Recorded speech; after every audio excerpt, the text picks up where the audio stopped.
we usually jump back and forth, and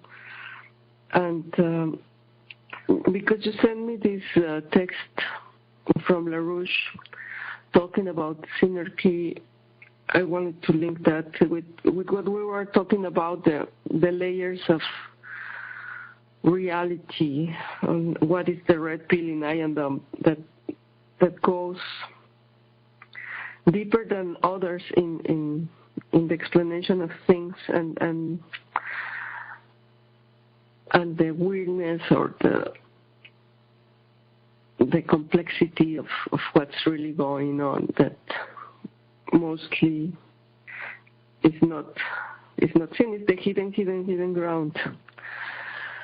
And another part of the Zappa program was always to try to educate the people, and he was always complaining that there is a lack of musical literacy. And I usually try to link with a little of music history and hopefully to motivate people to explore those things on their own. And because of the synarchy text, LaRouche talks about Mozart and Emperor Joseph II a lot because they were both trying to fight these hidden groups that control and program the environment. And LaRouche says there is this aristocratic or hidden societies that are controlling, for example, the drug trafficking, and that's why he doesn't like rock and roll, because he thinks it was created to serve these groups. And he also says they always control the environment with controlled conflict. And he goes to Mozart and to the Emperor Joseph II because they were somehow revolting against this group. Mozart was, we already said before, like the Zappa of his time. He and Beethoven went to the salons in the court of Vienna, and they studied not only Bach, his music, the tonal laws, the harmonies, and the concepts he had about the tonality being like the sun and the other notes like the planets around it. And that's the time of the absolute kings, the power. And it is said that the Sun King, went to Chambord, and there he got his idea of the Sun King in the double helix stairs. He thought the king is the sun and everything is, everything is around his majesty. And for example, they had this laws with the stars, with the stairs. The king, Frank, he will go all the way down the stairs if he met like an equal, like another emperor, like Charles V. He will go all the way down. But if he met another prince, he will go only down until half the stairs. And if it was somebody who was a little man, the little man had to go up. He had to ascend to find him, but he will not ascend to him. So there is all these types of allegories also in the court about ascension, right. LaRouche said. Here, let me give a little. Let me give a history of. I just looked up synarchy. Let me just give a little definition as LaRouche defines it. Under the title of The Cult of Napoleon, it says, at its core, the Synarchist International like its front group, Pan-European Union, sought to create a one-world tyranny modeled on the reign of Napoleon Bonaparte. The first synarchist text was written in the 1860s by Joseph Alexander St. Yves Delvedre, 1842 to 1909, an occultist and follower of Napoleon Bonaparte's own mystical advisor, Antoine Fabre d'Olivet, 1767 to 1825. Fabre d'Olivet had started out as a leading member of the Jacobins, participating personally in the foiled assassination plot against King Louis XVI in 1789. D'Olivet later served as a top official of the Interior and War Ministries under Napoleon Bonaparte. His occult writings about, quote, purgative violence, unquote, and the will to power, and these are antecedents of the works of Nietzsche, were adopted by St. Yves Delvedre, who launched the idea of synarchism as a counter to the anarchy that had destabilized all of Europe from 1648. St. Yves Delvedre's successor, Gerard Vincent Encos, or known as Papus, founded the St. Yves School of Occult Sciences and began a recruiting drive for a secret society, which he called the Synarchy Government. In his 1894 book, Anarchy, Indolence, and Synarchy, Papus spelled out an ambitious scheme to recruit all the leaders of industry, commerce, finance, the military, and academia to a single power scheme aimed at destroying the, quote, internal microbe, unquote, of society, namely anarchy. So these guys aren't anarchy, synarchy, synthesized anarchy. They are the opposite of anarchy. Both St. Yves and Papus envisioned a global synarchist empire divided into 5 geographic areas. 1, the British Empire. 2, Euro-Africa. 3, Eurasia. 4, Pan-America. 5, Asia. Indeed, Alexander Kojeva is identified in Russian sources as a leader of the so-called Eurasians, a group of Russian emigres in the 1920s Berlin and Paris led by Sir Samuel Hors Gukov, Guchkof, and tied into the Soviet secret service project called the Trust. The Eurasians, now it's interesting, Ion mentioned, it seemed to me, the Eurasians, when we were talking about the castle and the Vatican stuff, and down there in the Pyrenees. If you recall, he said, I wrote it down as Eurasians, but he might have been trying to say Eurasians, because that's the term here. The Eurasians welcomed the Russian Revolution as a purgative force to wipe out corrupt Western civilization. Kojevi's own cosmology of great tyrants counted Joseph Stalin and Adolf Hitler as second only to Napoleon in achieving, quote, the end of history goal of a true global tyranny. Then it says, while none of the American archive documents reviewed to date by LaRouche's organization, none of them identify Nazi jurist Carl Schmitt as a synarchist, circumstantial evidence points to that conclusion. Carl Schmitt was an emissary to Spain, Portugal, France, and Italy during the height of fascism, turning out a series of juridical documents justifying the jackboot tyrannies. Schmitt was a protected asset of Göring, the leading synarchist figure in Nazi Germany. Like the banker Haljar Schacht, Schmitt was cleared of war crimes by the Nuremberg trials. So that's some of the background. Oh, so then Luce brings it right up. Yes, and present synarchist guys. There is another link with these secret groups that link to San Martin. Yeah, but let me finish this thread. And this Schmitt influenced. Let me finish this point. Schmitt, Nazi Germany guy, he influenced Leo Strauss, who had all these disciples at the University of Chicago in the 80s, who went on to create the plan to have a Pearl Harbor, which many people link into the cause for 9/11. So the article ends.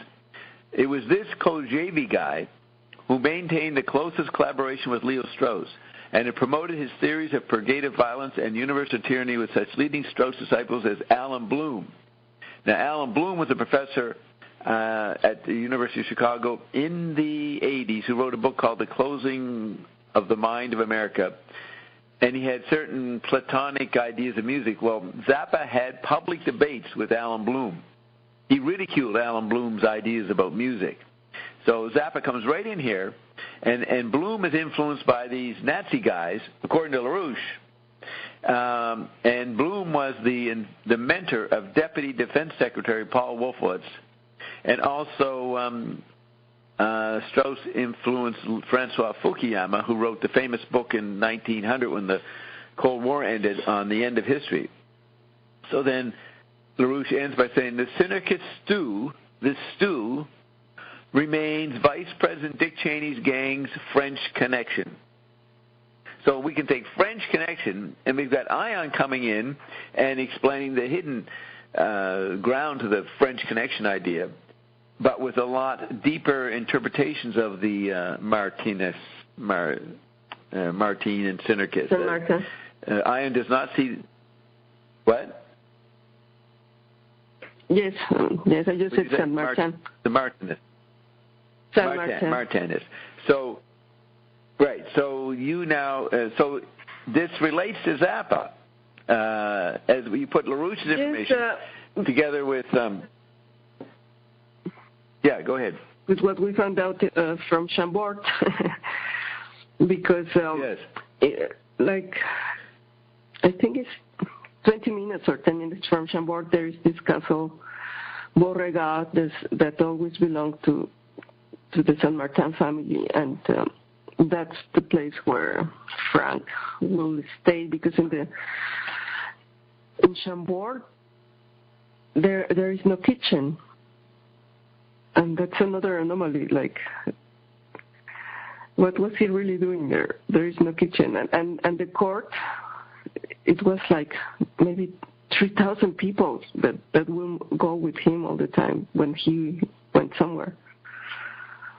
So there are a lot of anomalies in this story, but LaRouche explained how the French monarchy was taken down by the Synarchists because they financed the American Revolution, and there is the link to Saint-Germain and all the things I explained at the beginning with the Nesara. Right. And are you saying that the Synarchists were supportive of the French Revolution? I mean, American Revolution? No, because they're the monarchy. Were worried about it. They got angry with the French monarchy because they financed the revolution, and that's why they. Oh, I see. They promoted the French Revolution and decapitated the king and the queen, and also the brother of Marie Antoinette, Joseph II, protected Mozart, and they were both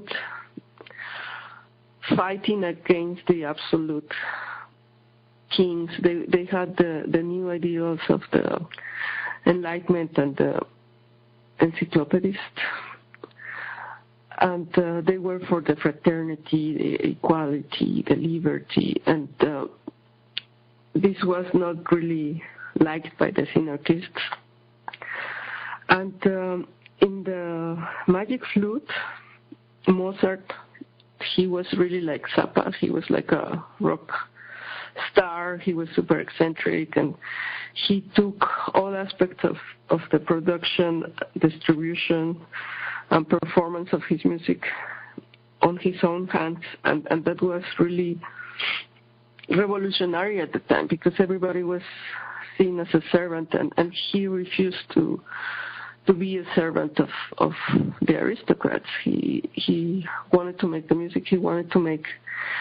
And with the Emperor Joseph II, he had more freedom. He could use the language of the people, like his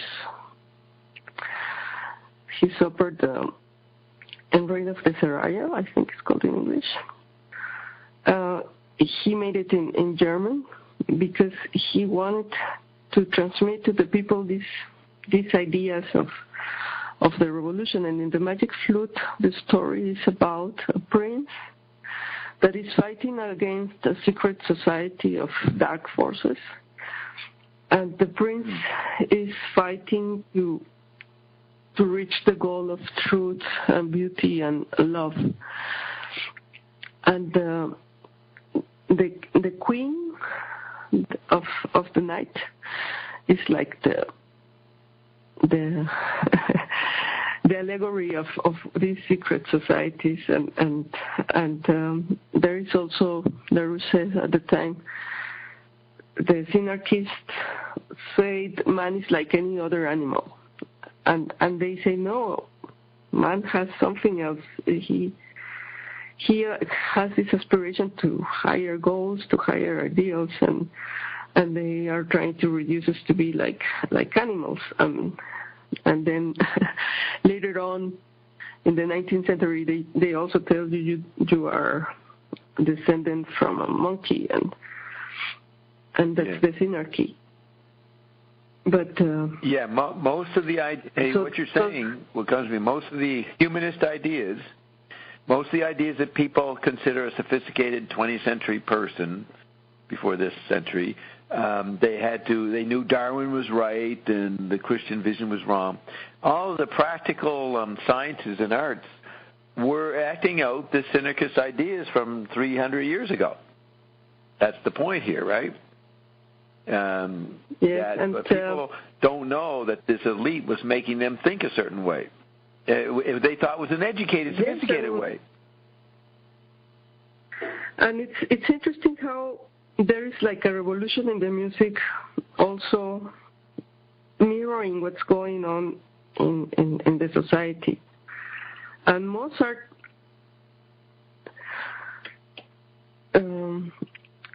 wanted to go further with his music and to transmit what he thought is the universal truth, the universal beauty.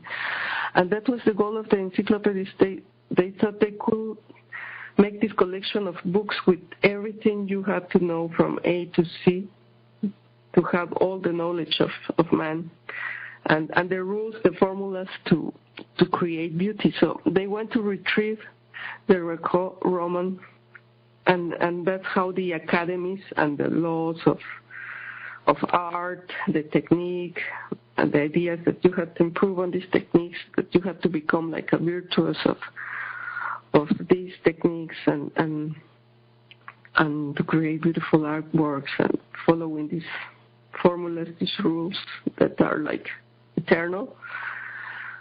That's how the academies are born, and that's what then the modern and the contemporary artists are fighting against, all these classical academic rules. But at the time of Mozart, they still think there are these eternal, ideal, elegant, logical formulas, and they're trying to find them. And well, I think in a way he sort of find something, because I mean, when I hear Mozart's music, is really sublime. And even when he's funny, when he's trying to reach the non-aristocratic, illiterate audience of being, and he does, for example, the Papageno, these two parrots that are in love, and it's funny, but this is always about these higher ideals of fraternity, of truth, of love, and against the absolute power of the kings. And there is like a legend. They say that Marie Antoinette and Mozart met when they were children, because Mozart was a virtuoso and he would go play in all the castles, and they fell in love.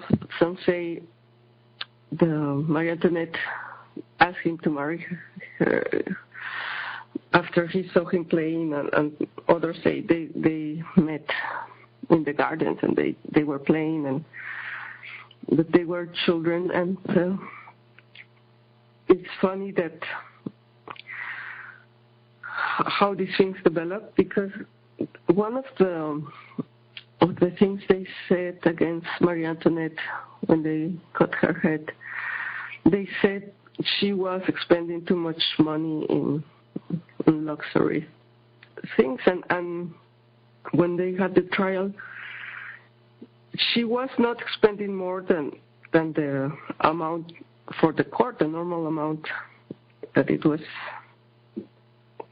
And most of her expenses were on books and engravings, not like many things, clothing and jewels.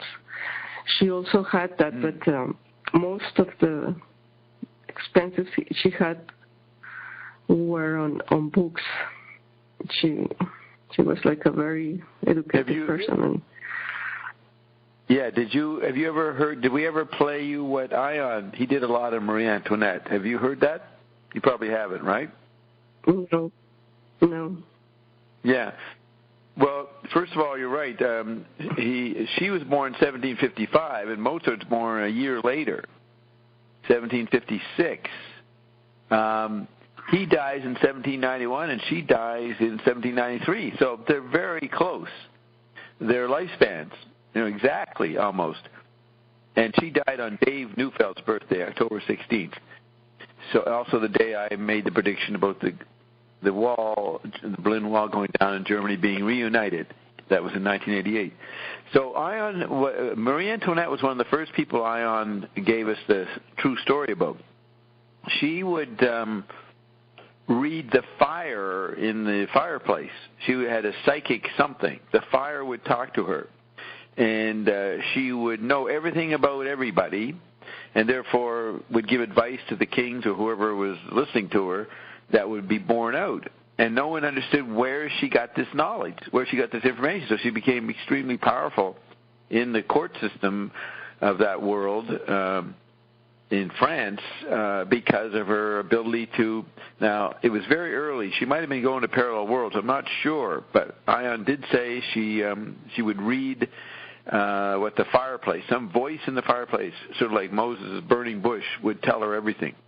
So she really was a big deal in many ways. She's like Marie Henrietta, who did all those inventions that influenced the 20th century, the wife of Leopold II. So it would. So this reading books would be supplementing what she naturally was getting as a psychic person or some kind of advanced person. So Ian agrees with you. Yes, and it's very interesting that they linked to Saint-Germain to the American Revolution,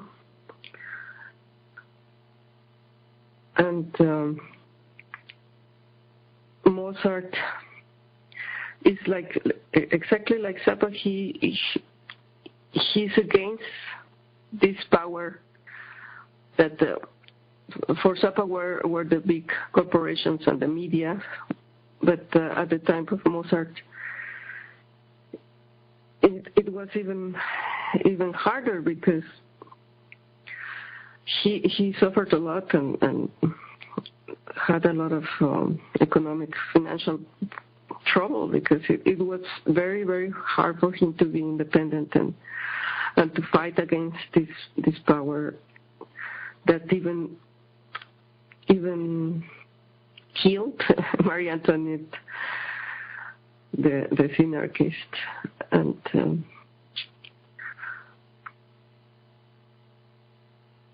the synarchist. This is they would use the Hegelian method. And Zappa always said the best music was already made by the people with wings, with the wigs and stuff. And he was referring to Mozart. Right. Zappa was not impressed with Mozart and Beethoven. He insinually didn't like their music because they were created by kings. He thought their music was just what the king wanted.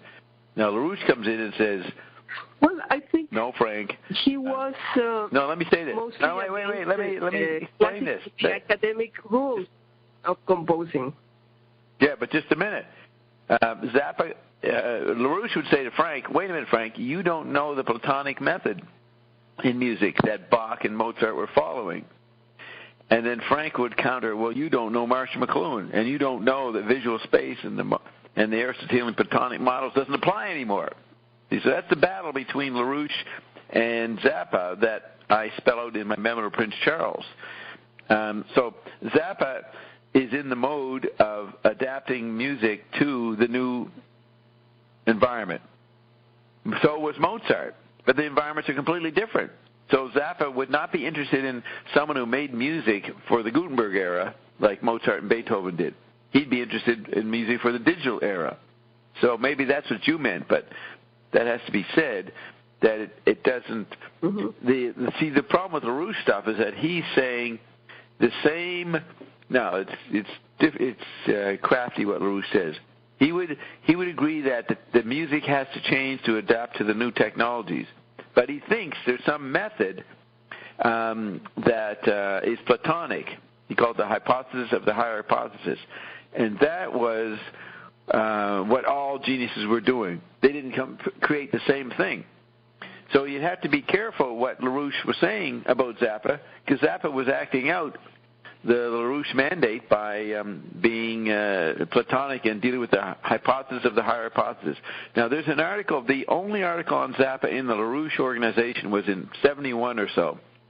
In their newspaper, their music scholar, it wasn't LaRouche, Christine somebody, she said that Frank Zappa was a replay of a guy in 1920s Germany, maybe even Europe.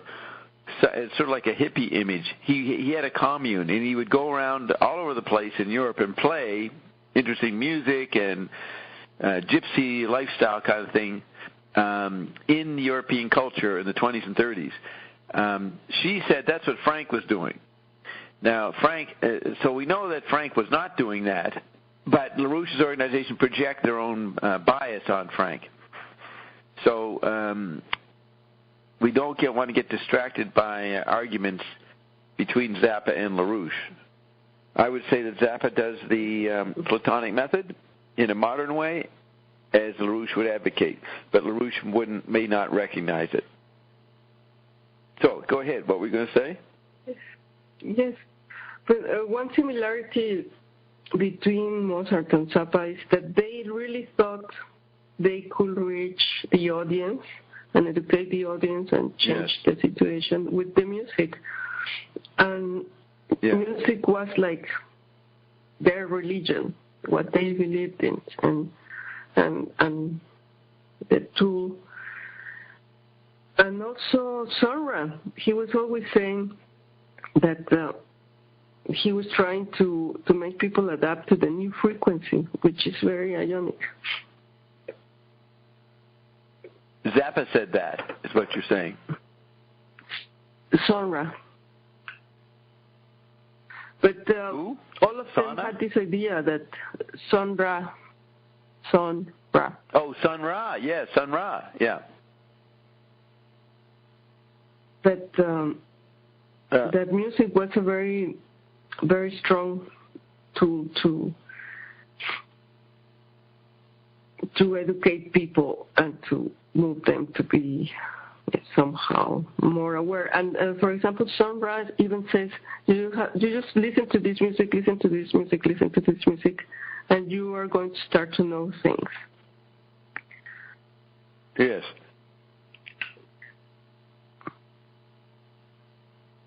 You're quoting him. Let me just see, is that Ginny or Greg? Do you have something to say about this topic on Zappa? I know Ginny doesn't like Zappa, so are you here just to listen, to mock us, or what, Greg?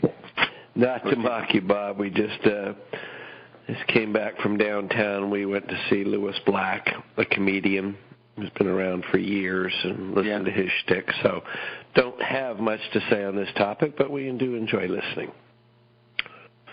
Okay, so I'll meet you again. All right, so you sent me a bunch of stuff, Roxy. You have here, you wrote to me, Synarchy and the Satellite Conductors. You say, Mozart, Zappa, Sun Ra, all of them created their own universe, taking all aspects of production and distribution into their own hands. LaRouche says they didn't like the brother. Who didn't like the brother? The synarchists. So LaRouche says the synarchists the oligarchy, didn't like the brother of Marie Antoinette supporting Mozart. And the fact the French monarchy supported the American independence. So even they see the kings can be, this is LaRouche's point, is that the real power is in the fondue, which is plural for fondue, which is the cash, gold, credit nexus. So the visual space of the wealth that banking created, that was the oligarchy. So it was like an object. And the children of the oligarchy had the benefits of that wealth, but if they went politically off the range, off the grid, they were easily killed or poisoned. So you can have a king come in who, even though he's an oligarch and represents the traditional elitism, he can be trying to alter his environment, working with the culture geniuses of his day to bring in a more egalitarian situation. So the French monarchs were decapitated, and people might think, oh, that's Robespierre and the people's rebels, the Jacobins, that they were offing all the elites. And LaRouche's point is that another part of the elite, known as the synarchists, were supporting the radical Robespierre and these guys who were creating chaos and ruining the American Revolution that was being presented by others that were more balanced and weren't trying to chop heads off. So you have here the French monarchs were decapitated. LaRouche accuses the synarchists linked to Saint-Martin of conflict control, controlling both sides and both kinds of trafficking. And that is why LaRouche was against rock, but Zappa, then you come in, but Roxy says Zappa saves the music and proclaims, as Mozart did, that he was in charge and against substance abuse. So Zappa was same program as LaRouche on the drug point.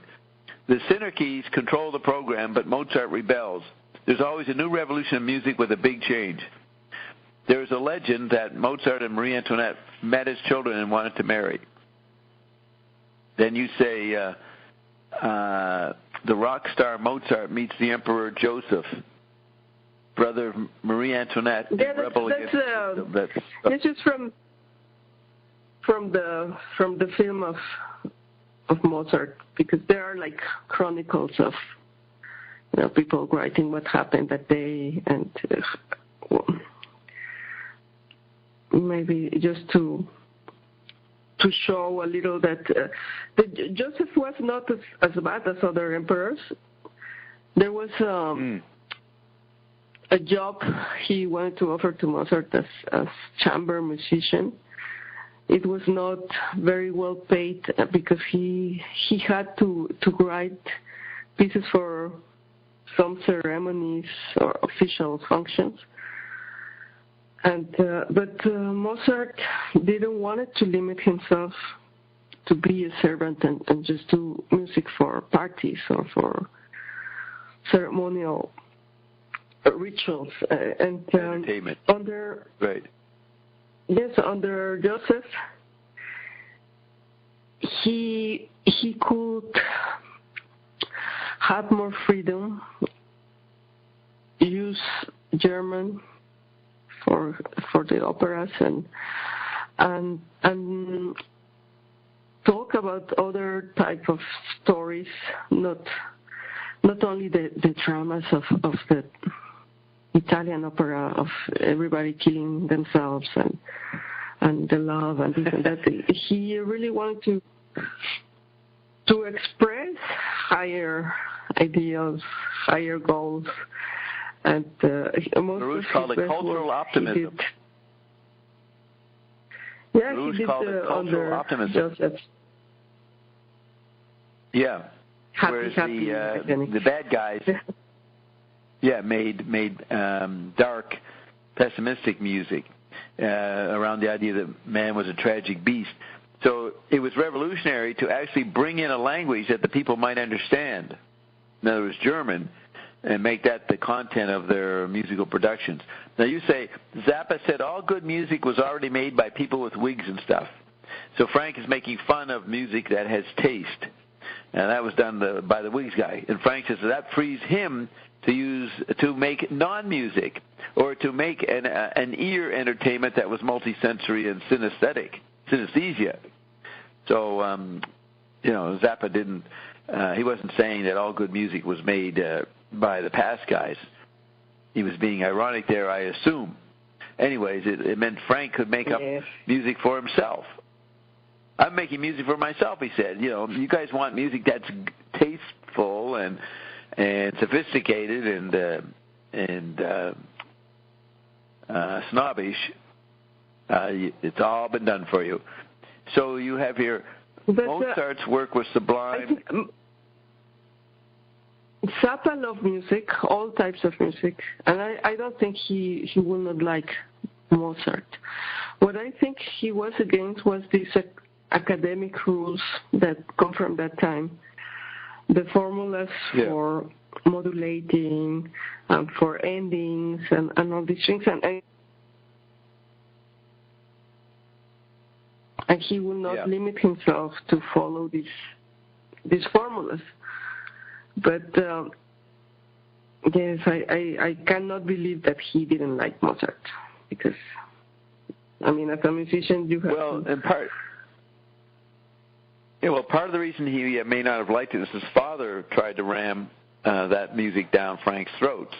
And in the book by Frank's brother, there was a constant debate, yelling, screaming at each other between Frank and his father. So if his father liked that music, Frank wasn't going to go for it. So he definitely, Zappa fans, people who know about Zappa's life, said, no, Roxy, he hated that music. But LaRouche helps to make it more sophisticated, what goes on in the battle between Aristotle and Plato in music. And then you can see Zappa was following Mozart's method. In other words, the form, not the content. And Zappa may not like the content of 1800s music, and he does a whole book on Francesco Zappa, a guy who lived at times with Mozart and is always putting Mozart down in the play Them or Us. Yeah, Them or Us. Yes, and he also made with the Synclavier, he made a record with the Francesco Zappa music. Yes, which is called Francesco Zappa. Gail found all this music. Right, they found all the music because he was listed in the Groves Dictionary of Musicians.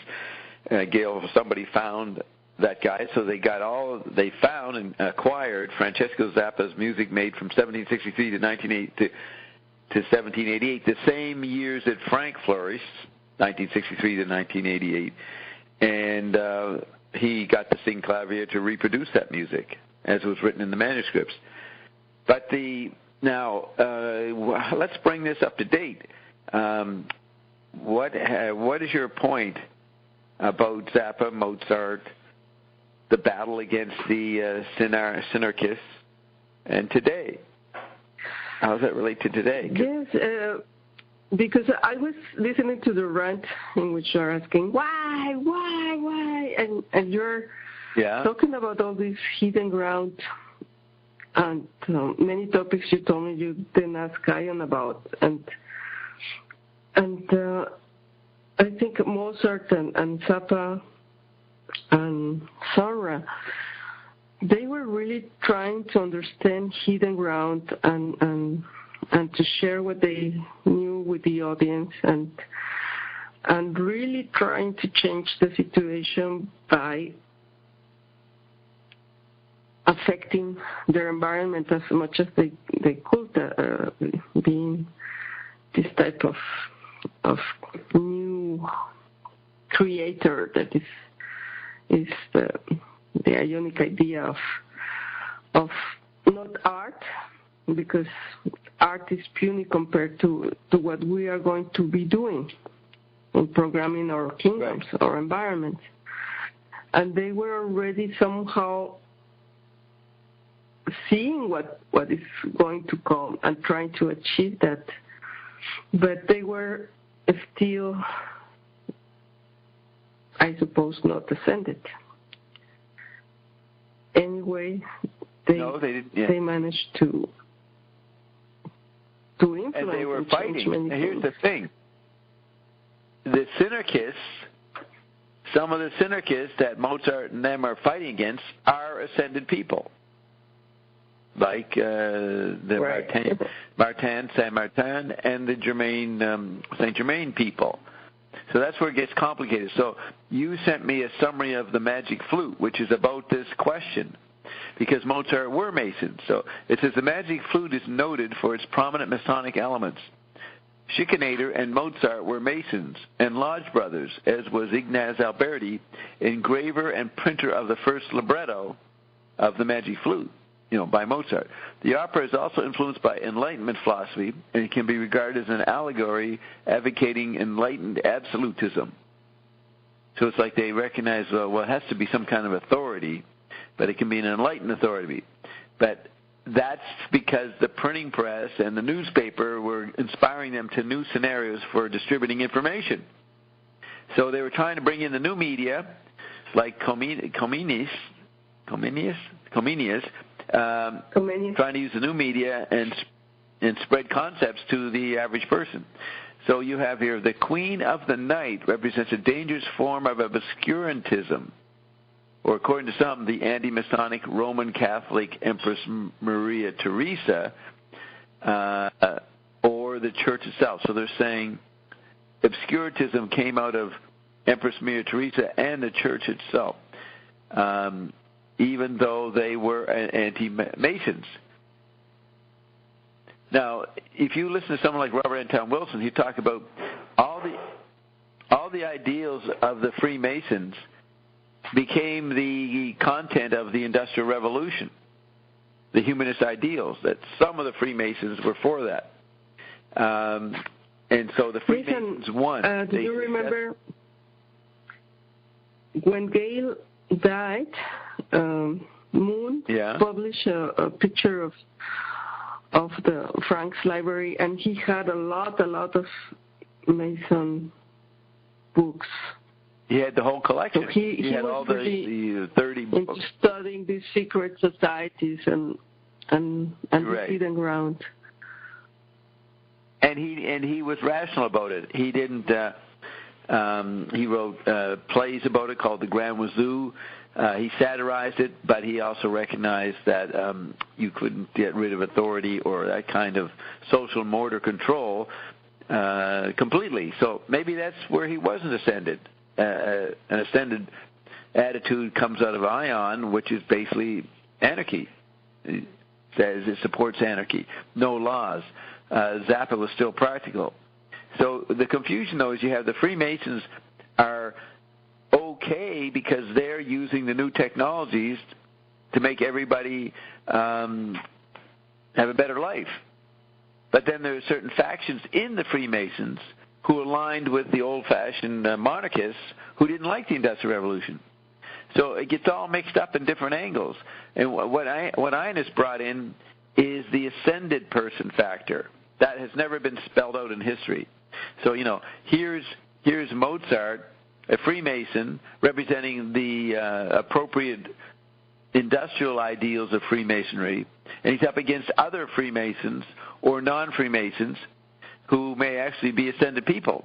Empress Maria Theresa, her antagonist Sarastro, symbolizes the enlightened sovereign who rules according to principles based on reason, wisdom, and nature. Now, at the same time you have the industrial goals coming in with the printing press, you have people like William Blake saying, no, this is going to lead nowhere. So you have another level of people criticizing this new, apparently enlightened understanding of taking the benefits of technology. But there's a faction against that.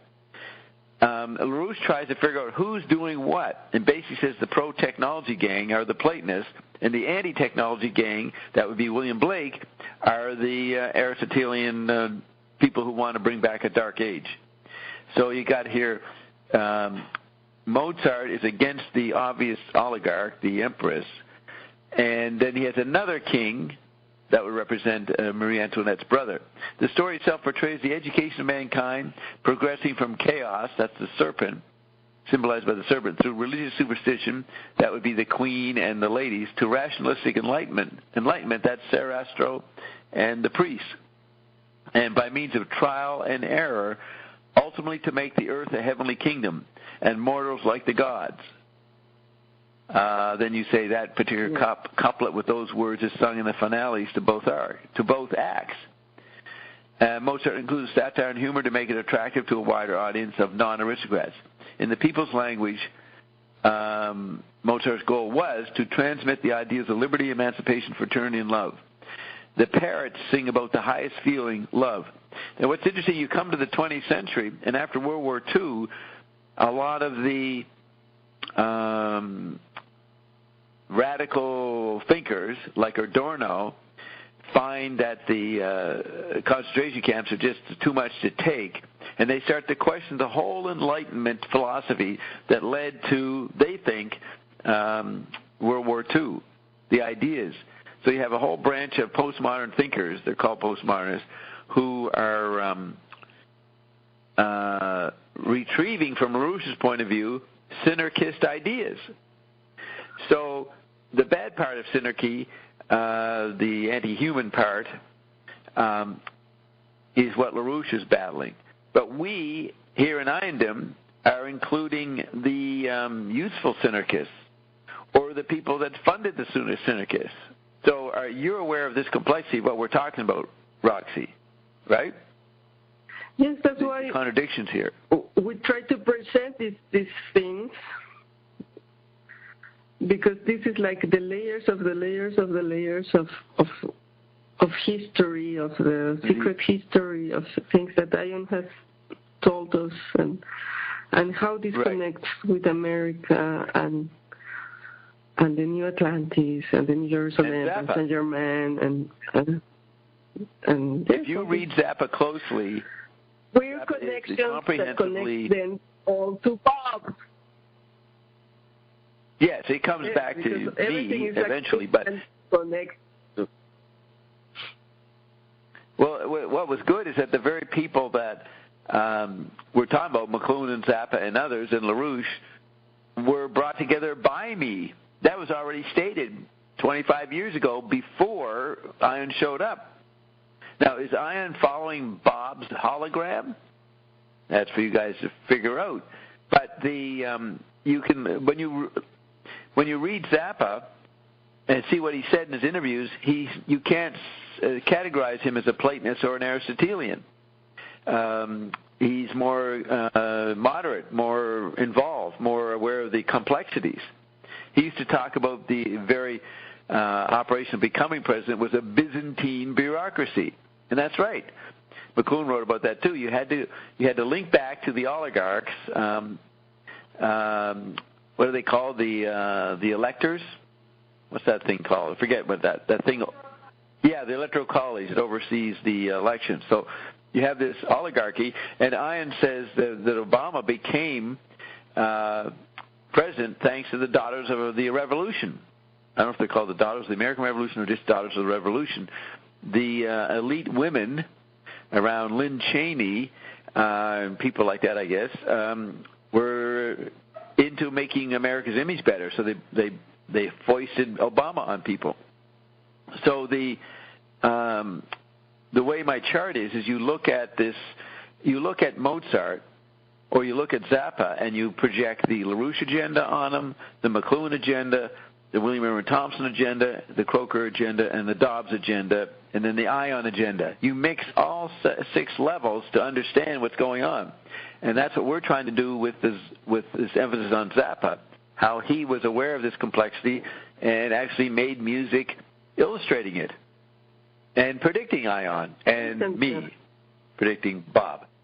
Yes, as you say, we take these different persons in different quadrants and try to explain this phenomenon, the Zappa phenomenon related to Iondom, through these different filters of thinking and knowledge. Like now we're talking about LaRouche and what he's saying. Right, and we can use McLuhan or we can William Irwin Thompson it. Now I think Bert's here. Is that you, Bert? Yes.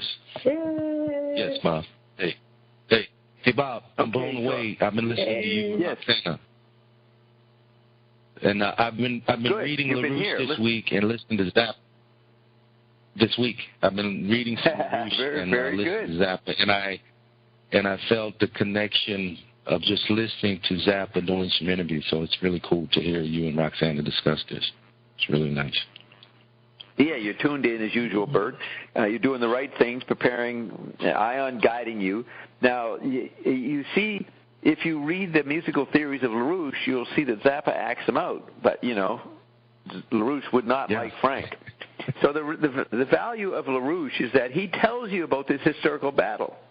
There's nowhere, maybe now on the Internet, but LaRouche wrote these articles that Roxana's talking about, the Synarchists and the Martinists, Saint Martin gang. He wrote them back 20 years ago. So when I was talking about, to me, the Saint Martin family, I immediately remembered the LaRouche quadrant stuff. And so I knew that, but I didn't know how Ian was going to talk about them. So here's LaRouche giving the history. It was an important understanding of the connections over 300 years. But then we listened to Frank deal with the present that LaRouche hasn't got a perfect handle on. Exactly, yes. I mean, when I used to talk to the LaRouches, they didn't know that I brought LaRouche over. And remember, I forgot to read you Licio Gelli's history. Licio Gelli, who Zappa mentions in his writings. We needed to talk a bit about Licio Gelli at some point tonight, because he's the linchpin between the Synarchists and other people. But what was I going to say? The LaRouche's people, I'd often be in New York City and go to their headquarters in New York, and I would have bought some Frank Zappa bootlegs, okay? So I'd walk into LaRouche headquarters and meet with the elite, and they'd always say, well, Bob, what's in the bag there? And I knew they'd ask, and I'd pull out the Zappa albums. And these would be educated baby boomers. Some of them are even music critics. And they say, why are you listening to him? I said, well, because he's acting out LaRouche's ideas. Yeah. And then they go, you're always saying ridiculous things, Bob. Why do you come around here? Then they get mad, you know. And they didn't try to insult me. And I would stand by what I'd say, but they would say, we're going to educate the Zappa out of you, which turned out to be what the police beat up the Václav Havel in Czechoslovakia, saying, we're going to beat the Zappa out of you. That's what the police said to those guys in Czechoslovakia, before the Velvet Revolution. Well, LaRouche said the same thing to me. So on the surface, people could say, oh, LaRouche is a fascist. He definitely had Nazi people around him. This is what was funny. LaRouche would be exposing, certain Nazis, but he'd have a couple of Nazis in his own organization funding him. So I understood that that's like the Secret Council of 10. And McLuhan said, corporations have utterly unlike entities on the main board, on the board of the chairman and all that, because there were so many environments that brought in different groups historically that you would have a contradictory, hypocritical mixture. You'd have the Nazis from the radio era. You'd have the Bolsheviks from the telegraph era. You'd have the Freemasons from the manuscript era or the printing press era. And then you'd have British intelligence. So this is the way every corporation was, all the different factions. And then the Android meme replayed that. So this is the education I'm for, how to be like Bert and listen to Frank and read LaRouche. Nobody in the world does that unless they pass through Dobbstown. Bert, you have to realize the unique position you were in. Well, yeah, it's fun because you get to see things really differently, because having grown up in the 70s and missed Zappa, and now to be able to read what LaRouche, because I remember seeing a lot of LaRouche literature when I was young, in the where they would pass the stuff out, and now to be so many years later to be able to read this and know what it really is, it's mind blowing every week. Yeah, it's your own life coming back to you, looking through the kaleidoscope differently. You're looking at LaRouche literature when you were a kid and not knowing what 40 years later you'd be talking to the guy that helped spread that literature. Yes. Me. It all links back. It all links back. Yes. Yeah. Right. Bob, I want to say something. Yeah, go ahead. Just real quick. I listened to last week when you were talking to Ion, and you asked Ion about was music the first form, the static form after the fall, and he said yes. Do you remember that? Yes. Yeah. Oh, yeah. That rung a lot of bells. That's a lot of questions there for me. But anyway, go ahead. Well, sorry. pleasure. I just wanted to bring that up. The fallen, the ascended person, that's important. Zappa was operating on that level. He'd undermined the musical experience while being a great musician. Because on the level of the ascended, I mean, McLuhan has a quote from Mozart. He was asked what music he liked. He said, no music. He didn't like music, or he wouldn't consume it. He wouldn't use it to assuage his fallen man desires or boredom and that. He was not using it as a drug. He was using it as an educational tool, as Roxy says, to probe the people, to enhance them. So he's using the environment to numb people to the new environment, but at the same time, hopefully they get to see through it. So Ion says the ascended person has no desires. It's not wallowing in the senses. And that's why, I don't know if I played this part, beneath the tonalities, beneath the frequencies, there is nothing. Did you hear me play that part last week? There's a nothingness, which could be the Hindu void. I don't remember that. Yeah. beneath all models of matter, there's a vibrant nothingness. And I referred to it again today in something I said to Ian. I can't remember right this second, but the nothingness. Oh, yeah, the dream that dreams your dreams, that's the first dream is inside the nothingness. You get that, Roxy? That the first hypnosis is the first dream. That's the level of frequency and tonalities, the Gurdjieffian octaves that control the being. But the ascended being is not controlled by those points. But, you know, that sparks the thing about LaRouche. That sparks something I just discovered and I'm still reading. Right, and there was an article that I read yesterday.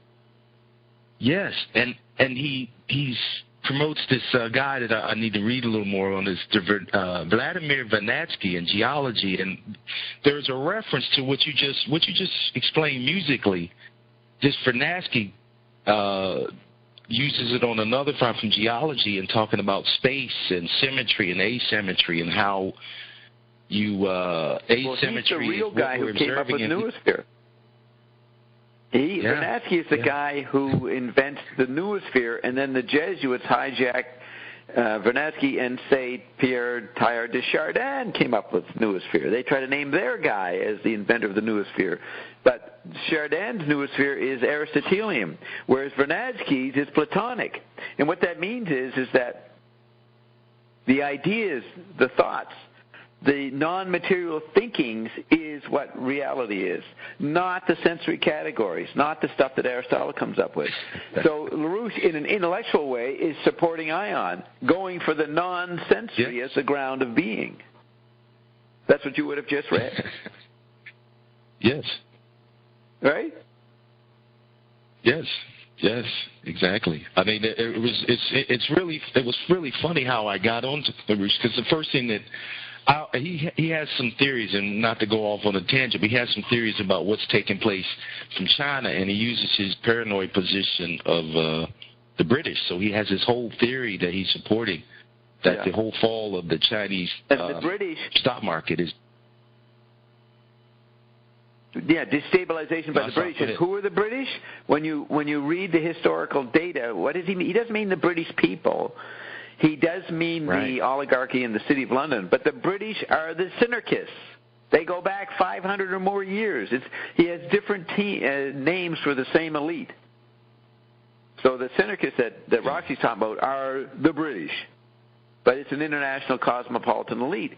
And then, see, when I was first talking to Ion, I found it puzzling that he would go on about Queen Victoria and these very stupid oligarchies that I had been met personally through the 2010, but also intellectually he didn't agree with them. And I eventually figured out, I think, I haven't got it confirmed, that Ion purposely took these people and rubbed them in my face.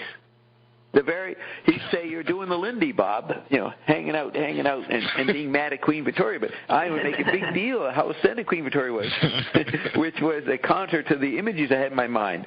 And but Ian was trying to show us the secret part of the elites, who I had brushed up against but did not fully understand. Or maybe I did fucking know, and as you know, I'm running this whole fucking thing, so you're talking to an extremely ascended person right now who's pretending to be one of you guys, but that's my art, right? Yes. I'm pretending to be among the people. I'm speaking in English. Mozart would try to do it in German. But it's pretty funny, the situation here, where I come out of this elite position, and then Ian is out elitenizing me, but then in the end says, well, Bob, all these people that I've gradually got you to be impressed with, they all work for you. We're still trying to figure out what kind of weird blind spot I put myself into. What kind of amnesia what disease am I a victim of? Yes, everybody's trying to make you remember. Yes. What did you say? Your first words?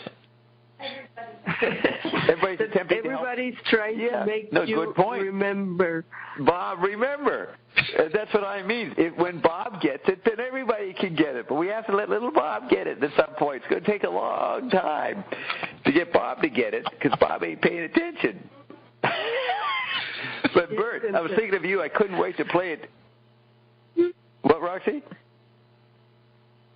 Yes, I was listening to Sun Ra, and I was so amazed of what we're saying now, that there is so much ionic in what he's saying. For example, in the start of the film, Space is the Place,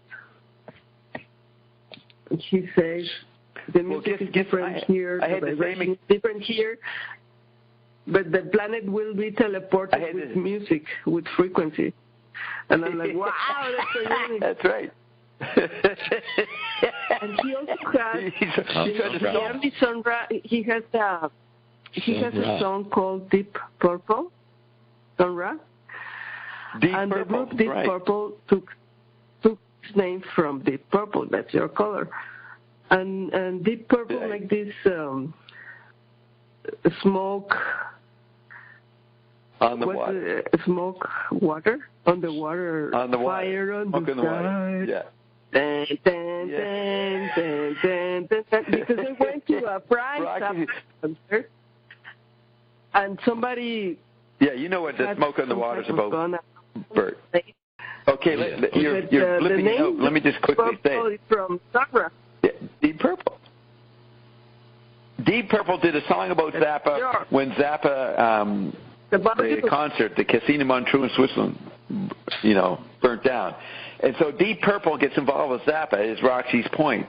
But while Bert was listening to Zappa this week, and you were reading whatever you were reading, Roxy, to come up with about Mozart and that, so what was I doing? I was reading about Michael Weinstein. Michael Weinstein is the co-author of the great Arthur Croker book, Data Trash, came out in 1994, before the Internet became widespread, and they have the theory of the virtual class.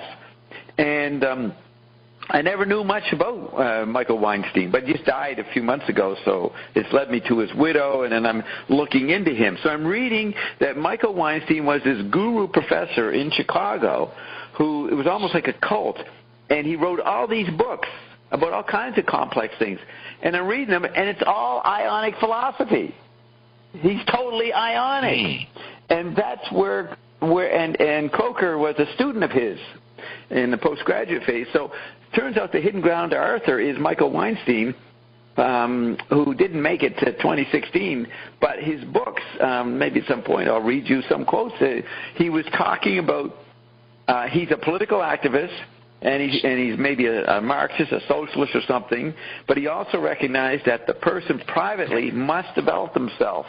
They must develop their ownness. They must own themselves.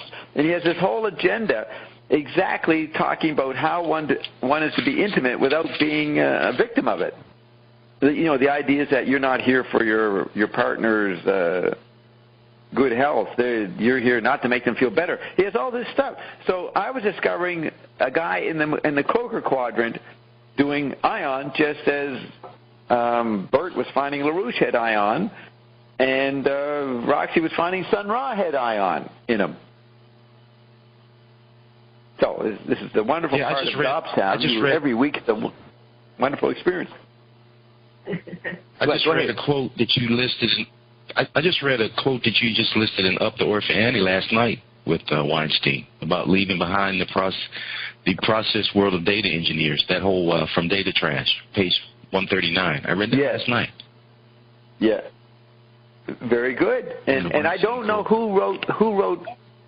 You know, Coker and Weinstein, I don't know who wrote more. If they're both 50-50, that book was written by them emailing it back and forth to each other, and each supplementing what the other guy wrote. But so what's happened is I bought a book about Weinstein. It just came out just before he died, a textbook, a university textbook, where his students and fellow professors have decided that Weinstein is a major American philosopher, that he should be recognized. He's well versed in all the, you have to know like a jazz musician, you have to know all the songs and all the ways to play before you can improvise. So he's this pretty genius improviser on the history of philosophy, psychology, and everything. He's encyclopedic. But what he's advocating as a philosopher is ionic, totally ionic. I can read the subtle complexities of what he did. So why am I saying that? So, just to find out that, we find out that Zappa had ionization, that McLuhan had ionization, LaRouche has it, May Brussel has it, Dr. Beater had it, and now Coker has it through his colleague Michael Weinstein. Again, I claim to create these people, and then I forget I created them. Then I go and study them and find out, holy shit, they're all saying what Bob's guy said. So I come back to myself and to ion because I forgot what I read yesterday, which is what I said. That's the way I work, right? Yeah, it works. Well, lucky you guys remember what you learn, so you can tell me what you learned, and we move forward. Though you are learning that it all ends up back in Bob's lap, the guy that we kept trying to wake up. We try to get Bob get out of his dream. The dream's his dream.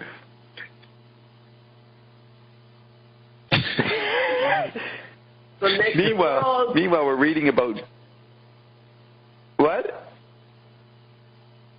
Connect the world. Say it again. Connects the world. Connect the world. Connect the world. We're reading. Yes. That's right. Connect the world.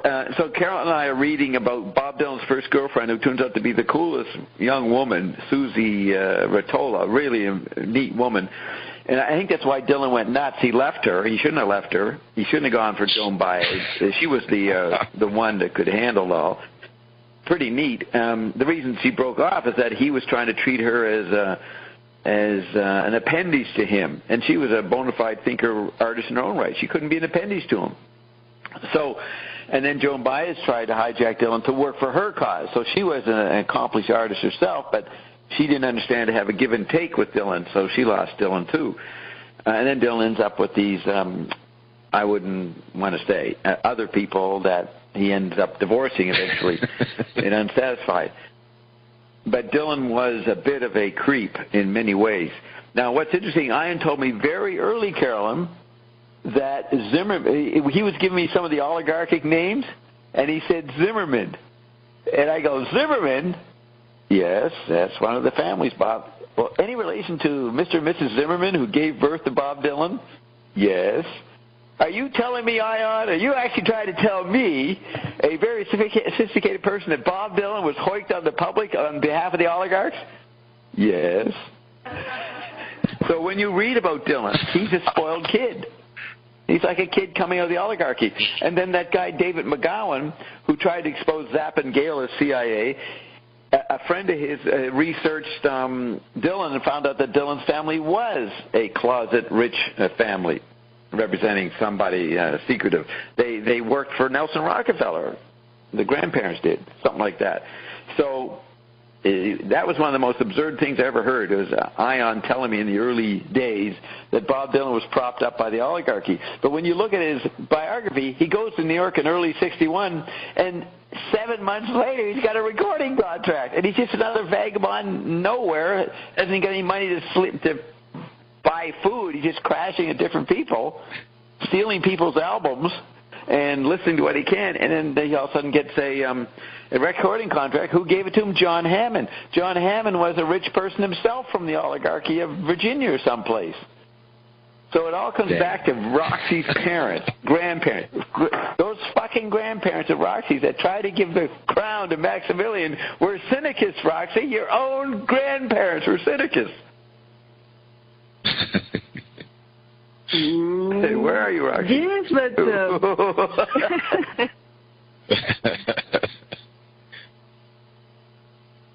Yes. Yes, but what? But actually, the Emperor Maximilian of Hamburg did a lot of things that were very good for the people. He abolished physical punishments of the people because that was normal to use. Right. Yeah. For workers or. So you think your grandparents were humanists? They also established your great-grandparents were humanists. Education. He didn't. Yeah. There was this division of power with the church. Yeah, he was even more liberal than the Mexican president that was against him, Benito Juarez. And he did much more for the people than Benito Juarez. Actually, all these reforms were made by the Emperor Maximilian, not by Benito Juarez. And yes, So your parents, your great-grandparents, they were on the right track. They knew who to pick. Yeah. They were sort of liberals, but they believed it was better to have a monarchy than a republic. That's what they thought. That's what Edmund Burke, the great philosopher Edmund Burke, said, better to have a monarchy than to have these radical people running around, these liberal people stoned on books. You see, you had some of the smarter oligarchs recognize that these guys were just dupes of the printing press. And they were stoned on books. And they wanted everybody to start reading books. And we saw where that ended up. A damn dark age. Yes, and for example, my grandfather would say things that are like this type of occult history, things they know. For example, there was a case in the colony about a guard that was in Philippines. Mexico and the Philippines were both colonies of Spain. And the products from China and Asia came from the Philippines to Acapulco, and then from Mexico to Spain. But one day there was a guard, that claimed he fell to sleep, and when he woke up, the governor of Philippines was dead, and he lost conscious. And when he woke up, he was in Mexico City in the downtown square where the cathedral is, and he heard people were speaking Spanish, but he could not understand where he was, and he went to the authorities and said what happened to him. I was in the Philippines, I fell asleep, and then I woke up here, and the governor has been killed. And they didn't believe him, and the guy disappeared. But then after 2 months, the ship from the Philippines arrived to Acapulco with the news that the governor had been killed 2 months ago. And this type of stories, this type of teleportations and weird stuff, he will tell me these things like matter of fact. Yeah, this is Roxy's education. He would say, wow. The gates of the cathedral, the metal, they were made in Tibet, and they were made with meteorites, and also the bell in the church, and very weird stuff. Yeah. So maybe we should ask Ian about this all is your grandfather. things, but it's like wow. These people know things you don't know. And they say that. Let me tell you this, Roxy. Roxy, let me interrupt for a second. The Queen Mother talked to the present Kate, whatever, Princess Kate, whatever, the one that's popular right now, Andrew's wife or something. She got a bit educated by the Queen Mother before the Queen Mother died, and therefore she's cool. Who didn't listen to the Queen Mother? Lady Di. Where is she?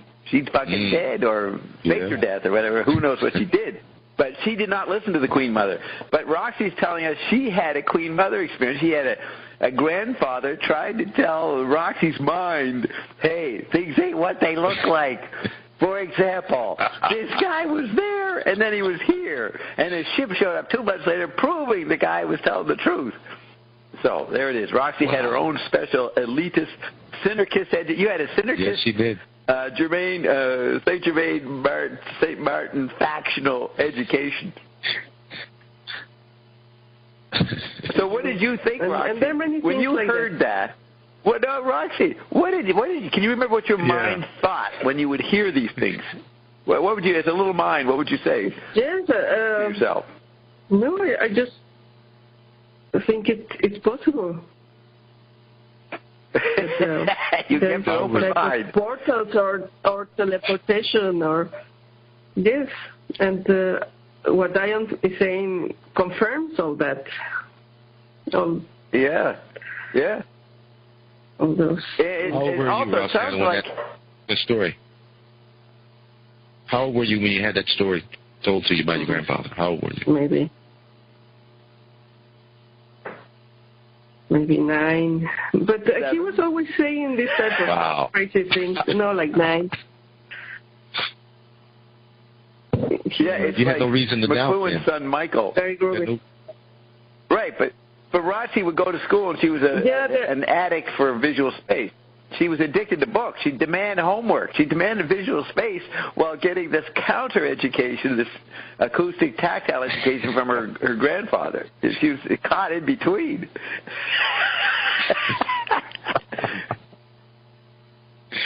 Yeah, that's why then I was totally dysfunctional, because it's like nothing makes sense. I don't believe them. She would end up screaming at the sky, why?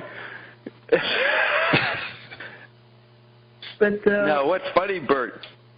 This is what I like the most from these layers of knowledge, that you were always presenting hidden ground, and Ian was explaining going further into these layers, and we were talking about how this is happening now also in the cyberspace. Like, there are these groups that these mysteries in the internet that some hackers found, like a sign, and they're looking for some people, and then they had to solve very, very hard problems, and they will get into the next homework, the next task, and then after a while they say, we found the people we need. And nobody knows, was this a joke or was this for real? It's a new type of finding people for intelligence. And all Bert, she's talking about a particular case. In the internet. Yes, and there are things that... Delay. What are you saying, Roxy? What was the last sentence? That there are even deeper layers of the reality, because now there is also the cyber hidden. the mysteries in the internet that only people that are into programming and hacking and can access to that type of okay, let me tell you that. Why is conspiracy the most popular meme when the internet started 20 years ago? It's because people using their eyes say, okay, I'm getting information from places I don't know who they are or what they are. So you literally think that anybody can be behind your screen and sending you information, so you're not going to trust that. So you start thinking conspiratorially. McLuhan said the same problem with electric technology 50, 70 years ago. Electric technology was decentralist, but people projected their mechanical literate conditioning onto the electric environment and thought it would create more centralism. So the idea that 1984, George Orwell's 1984, would be a popular meme because people projected the rearview mirror conditioning of the printing press on the electric situation. They didn't recognize the electric situation was decentralist, not centralizing, though there can be a subset of centralizing. What people don't recognize about the Android meme is that the Android meme makes it impossible for any elite to carry out its program. So you got more and more people conspiring with their little groups all over the place, but they cannot make it become a successful conspiracy because the Android meme is hyper decentralized. Hyper. So the conspiracy is a rearview mirror image. Just when everybody's well into conspiracy theories, they know all about the Syndicus because they read people who read LaRouche 10 years ago. LaRouche did it 20 years ago, and then they have their own distorted versions of the Syndicus where they go past LaRouche, they think. They don't recognize that the Syndicus have no power, and Saint Germain, I've discussed this with Ion, Saint Germain did not like the way 911 went, but what was he against so many? He couldn't stop it. He couldn't stop the mass mind effect of the 911. So that's why they're very happy we showed up, because we're on a whole other level that we can actually become a centralist frequency and not be subject to the decentralist effect of the Internet. You get that, Bert? Yes. Bert, rather. Yes. But it's like Ion is a perfected version of Roxy's grandfather. I mean, Roxy was getting these stories. She followed this stuff for decades, and then all of a sudden there was a guy who could do it even better than her grandfather, even better than Dan Winter. The thing that attracted me was that you were linking everything. Yeah, which you were used to. You had that kind of thinking imposed on you through your family. Yes, but you and were the point was, Ion knew that about direction. You. Ion knew that. I flunked you. When I heard you on the phone in 2011, I said, this woman is tired, going to die. I don't think we're going to be able to help her. And then 3-4 years later, I said, report the mob, because I knew that you were primed and ready to do it. I was just thinking about that. How I can't be relaxed. You had learned to relax? Is that what you just said? Yes, you had to drop. Yes, but at the same time, I was just thinking it. You were what? I was taking it easy. I was studying flute and taking it easy. Yes, you studying flute. That's right. So, is there more, Bert? Give us some other input, other questions.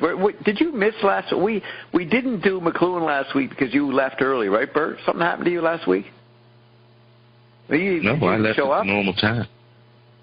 Yeah, I was here. I was here last week. Yeah, but there was a reason we didn't. Well, maybe we didn't have. No, I don't know why we didn't do some things. I thought it was due to you. So, fill in, Bert. What do you have to offer us? You've already started off. Some more stuff? Zappa or LaRouche? I mean, anything. I can go either way. I mean, I just found. Okay.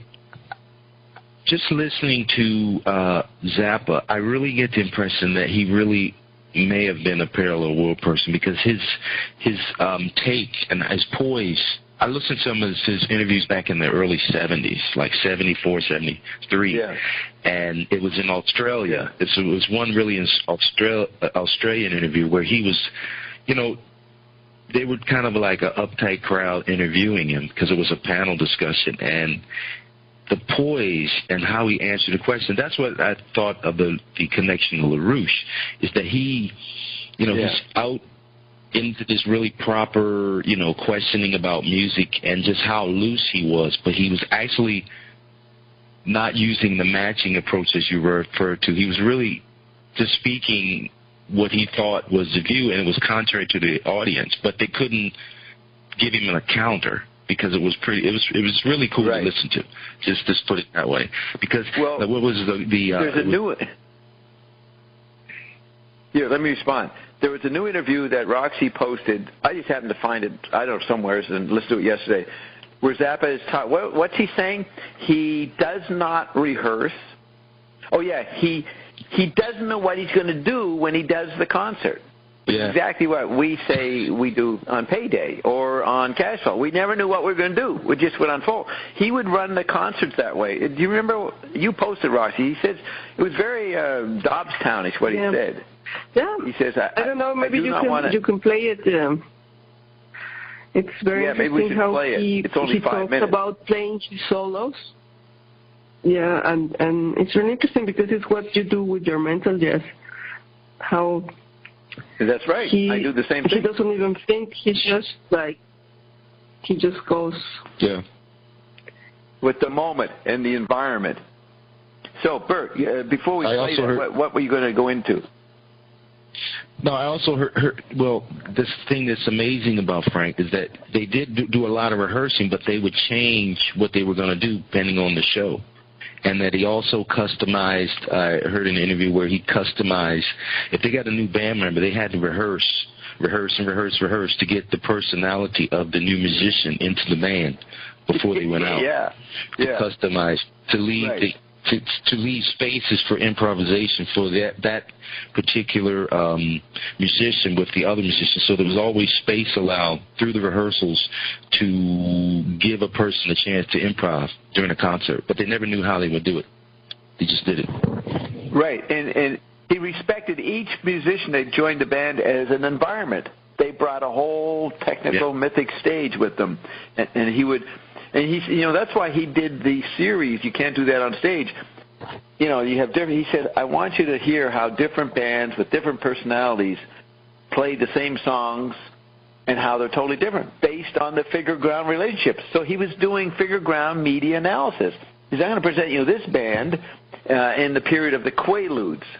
In the early 70s, when Quaaludes was a popular drug. He said, I'm going to get these musicians. We're going to play off the audience's bias caused by Quaaludes. So he runs through the whole history of music based on the drugs that the crowds were into over, 30 years. And he was looking at the technical ground. And remember, drugs were the technology for people back then. Still are. They're the drug that people want matches the pitch and timbre of the technology landscape. McLuhan said it simply. He said the 60s went to the 70s. He said, we went from glow to glum. And so that was from marijuana and LSD glowing to glum, Quaaludes and cocaine, or depressants, Quaaludes. So the figure ground. So here's, did you want to say anything else, Bert, about your discoveries? Just one thing. This is what was unique for me. It's just to listen to Zappa, and I was reading LaRouche. It's almost like that Zappa sometimes intertwines from the LaRouche quadrant. He's in the McLuhan, but he sort of, just listening to him, he's very LaRouche-like in his approach in these interviews. It's not always warm and fuzzy. I listened to one where he was very combative with this young lady. He was nice, but when she gave him a counter question, he kind of, bit her a little bit, or not really bit at her, but just had her question. So he's He's very unique. Almost like a doctor. Yes. He's a doctor. Yes. Yeah, like Gary Null. Yes. He's the same sign as Gary Null, and I would say there's similar characteristics in Gary Null and Zappa, the way they are. They're perfectionists, and also very teacherly, and they have a superiority complex almost. They have your best interest in mind, but they're not going to let you get away with laziness. And, I was just reading something. They said that his band members had to perform brilliantly, but he never really complimented them. Yep. Oh, yeah, the article on Sun Ra and Zappa, they're both the same. They didn't compliment their musicians if they did well. They didn't praise them. They were supposed to just do that, given, not praiseworthy. But, just like that interview Zappa is... where a general. Yes, a general. But he's a general with a sense of humor. See, the thing about Zappa is that he has a good sense of the absurd. So I guess they all did, but Zappa didn't mind performing it to the extreme. I mean, he didn't mind looking totally ridiculous. That's where he was like me. He had the most Bob gene in him. He didn't mind being ridiculed. He kind of liked it, right? Yes. So that's a Dobbs style characteristic. So let's play Frank. And this thing we're playing has 1.5 million views. Wow. That's a lot. If this is what this is, it says 1.3 million views underneath. Let's see. Which reminds me, Ian says we're still unfolding. The meaning of the angel diagram is still unfolding. What happens over the next 2 years determines how things are going to be interpreted. Like this, it's ongoing. So here's Zappa. Nobody knew him back then, but a lot of young people might be listening to him now. For whatever reason, they're attracted to him. So how do I just make sure I've got everything clicked properly? Who are your guitar heroes? Well, today my favorite is Alan Holdsworth.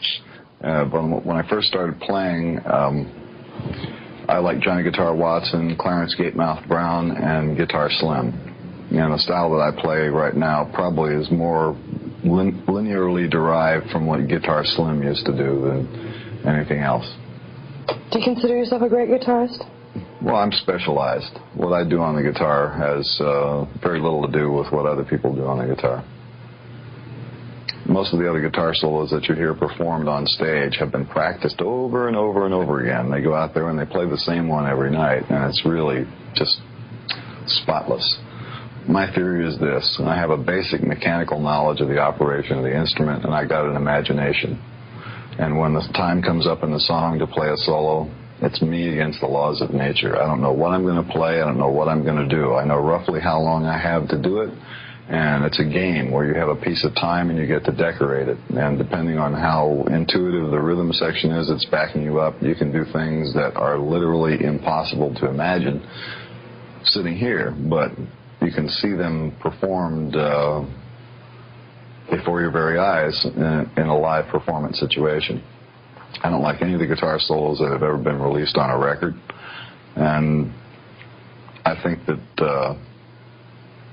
the real fun of playing the guitar is doing it live, not freezing it and saving it on a piece of plastic someplace or putting it on a video. So every night then is spontaneous for you, huh? Absolutely. It keeps it fun? Well, think of it the other way. What if you had to play exactly the same notes every night? Isn't that like punching a clock? Mm-hmm. Well, who needs that crap? Again, I mean, I'll make a statement that I made to one of your earlier statements. It's so refreshing to hear somebody talk like that. Well, most people won't take that chance, because I'll take the chance to go out there and make a mistake. I will take that chance for the privilege of doing something unique, one time only, live in front of an audience, because that's one of the reasons why the audience has come to see the concerts over and over again for the last 20 years, because they know that the concert, even though you may be playing songs off the record, is a unique situation. It's only going to happen that one time. There are going to be jokes happening on stage that relate to that particular audience, and there are going to be solos played during that show that will never happen again, have never happened before, will never happen again. So it's something special just for the people who bought the tickets to that show. And it's probably one of the reasons why the bootlegs of these concerts have done so well over the last couple of decades. There's hundreds of the things out, and that must be one of the reasons why people buy them, although you shouldn't buy them. Yeah, he didn't like people buying the bootleg. So what I get from that is he didn't like his records. He sold records, but he hated listening to anything that had been frozen. And those are awesome records and fantastic things. But that's what I would do. I'd get all the bootlegs. The idea was to get as much Frank as possible because it was not repeated. Every concert would be awesome. I've got a huge collection of bootleg vinyl. But the other thing is, I go further than Frank. Frank says he doesn't mind making mistakes. I make so many incredible mistakes that nobody of any reasonable, sane, sophisticated state of mind will hang around here. Who gets on and has Ion talk about when Bob's going to be on the cover of Time magazine? Frank didn't go that far. He didn't brag about himself and have someone say shit about what he was going to do. Right? I pushed the envelope. I didn't realize that. I act more silly than Frank ever dreamed of. Yes, but for me, it's very interesting what he says, that there is another way of creation when you improvise than when you are like thinking and writing things down. He says there is no other way of composing what you compose when you are live and improvising. I mean, I suppose he was even surprised when he released, when he was recorded, and he would listen to what he played. Yeah. Because maybe you don't even remember, and you say, "Wow, that's great." That phrase or that. I used to do that after, I do a show with Mike, and then 2 weeks later do another show. So the day before the next show, I'd hear what I said 2 weeks before, and I would be amazed at what I said. I had no memory of it, and I'd be impressed. He would run. We even have footage of it. One of the DVDs he sells. The concert we watched him in the Pier 1 or Pier 21 or something in New York City. And as soon as the concert's over, he basically runs to the recording vehicle and starts re-listening to the concert right there as soon as it's over. He even doesn't care if people are for standing ovation. He runs and he wants to hear what happened. So, this isn't exaggerated. He does plan. He gets hours of rehearsal, months of rehearsal. What is he improvising? See, that's maybe a level of ESP or non-physical, because he's got a sound list, he's got a song list. They know what they're going to play. Maybe he doesn't tell them ahead of time, but they get the list just before they go on stage.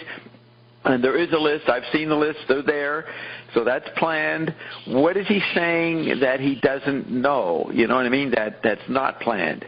He's conducting the place. They got to do it right. Carol's just saying it's just the solos that are different. Okay, the solos. All right. So it's just the solos are improvised. Oh, okay. Well, I guess I should have realized that. That's right? what he was referring to in the spaces.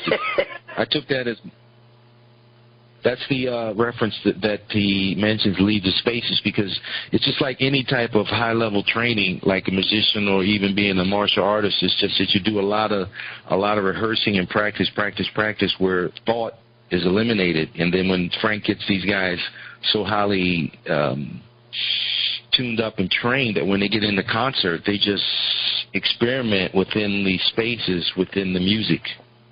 And that's what I took when he said he leaves the space. When you listen to his music, it is different. It is different, but it's the spaces where you may hear his, like, especially that's amazing to listen. Wait a minute, to. Are you saying, Bert? Are you saying it's different from the same song you heard him do somewhere else? Is that what's different? Yeah. What's different when you say it's different? Yes. Well, within his own work, it's different. Within his own work, like I think I've heard like 3 or 4 different versions of Chunga. Chunga's Revenge. I think. Yeah. It's just different. It's different. You hear maybe the harmony or something that sounds the same, but there's always something in the front that's different. A different guitar. You use a different guitar. Yeah. So what the heck was I on? Okay, so I thought he was talking about it unplanned, but the solos are unplanned. But he does repeat the song. I mean, there's a basic pattern to the song that he plays the guitar on that's repeated every song. It just doesn't sound the same, or maybe done at a different pace or something. I don't know where this improvisation is happening. I don't know where that, what... No, yeah, the solos, Carol. Maybe the solo, just to say, he doesn't do that many solos. I mean, he does a solo a song, but there's the parts... So it's just a solo. Okay, it's just those little parts, a little 2-minute stretch. It's total anarchy. He doesn't know what he's doing. Okay. But he will also have these hand signs and tell the musicians, okay, when I do this, you do the lowest note, or when I do this, you do whatever movement, and when I do this. So they were also spaces. When he... Look, I would not give away. If I was interviewing that, these people don't know anything. Right, but listen, that woman didn't have a sufficient knowledge. If he had said that to me, I'd say, no, Frank, you're tactile. You got the left hemisphere planned, the hand signals and the script and how songs were rehearsed, and then you got the right hemisphere making. And you're neither the maker, the improviser, nor the repeated rehearsed guy. You're in the interval. And that's what he's doing. He's playing off one against the other. But when you ask him a question, he's forced to take one point of view. But he's always both points of view. And McLuhan was doing the same thing. Yes. McLuhan emphasized the medium was the message, and then later he said, I forgot. Yeah, the content is just as important. Sorry, forget everything I wrote for 15 years. I forgot to mention the other half. He's not going home for long. Yeah. I mean, they wrote... That's not going to hold. Yes. Yeah, we could tell you, Bob, but it would distort. I was asking him about predicting the economy, what's happening right now with the rates and everything classing. He says, and I couldn't play it because he goes into confidential stuff, but basically the idea was, he says, Bob, we say something, like we'll say, if Janet Yellen does this, or Janet Yellen will do this, we are heard, it influences the people who are listening to do their investments or whatever, and it'll alter what she's saying. So Ian says that there's such an important nodule in the mix of interpretation of what's going on and what's going to be done next that they cannot be part of it. They stay out of it, at least publicly, because they're so influential. And it's not just the influence. Well, it's not that they're telling Janet Yellen what to do, but just if they say anything, that causes waves, even though, you don't know who heard it. So Ion, he goes into this change. You can't actually, you can't make the future go the way you want, is what Ion says. And Carolyn comes in with the other side. Yes, you can. I would not disagree with Carolyn. It's like are you guys still there? Yeah, you're there. When I was asked a question in a talk in 1984, the guy said, well, you left out all this other stuff about advertising, blah, blah. Why don't you mention that? I said, well, I would have, but I only got one mouth. So my mouth is only going to say one side. But everything I didn't say, I include that. And that's what politicians do. They run on a platform, but they don't tell you that they include the opposite platform because contingencies might make them do the opposite. But they have to go around being a fascist of the mouth and just take one point of view. See, that's why it's not anything that's in univocal or a clear prose statement is not the facts. The facts are a page of Finning's Wake where everything's being said all at the same time. So you're making yourself stupid by reading, univocal prose. Or you're falling asleep. You're dreaming. Yeah, there's the dream. You're dreaming.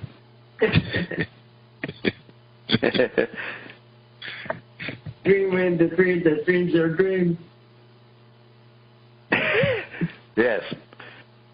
So, what else is there to say about this at this point?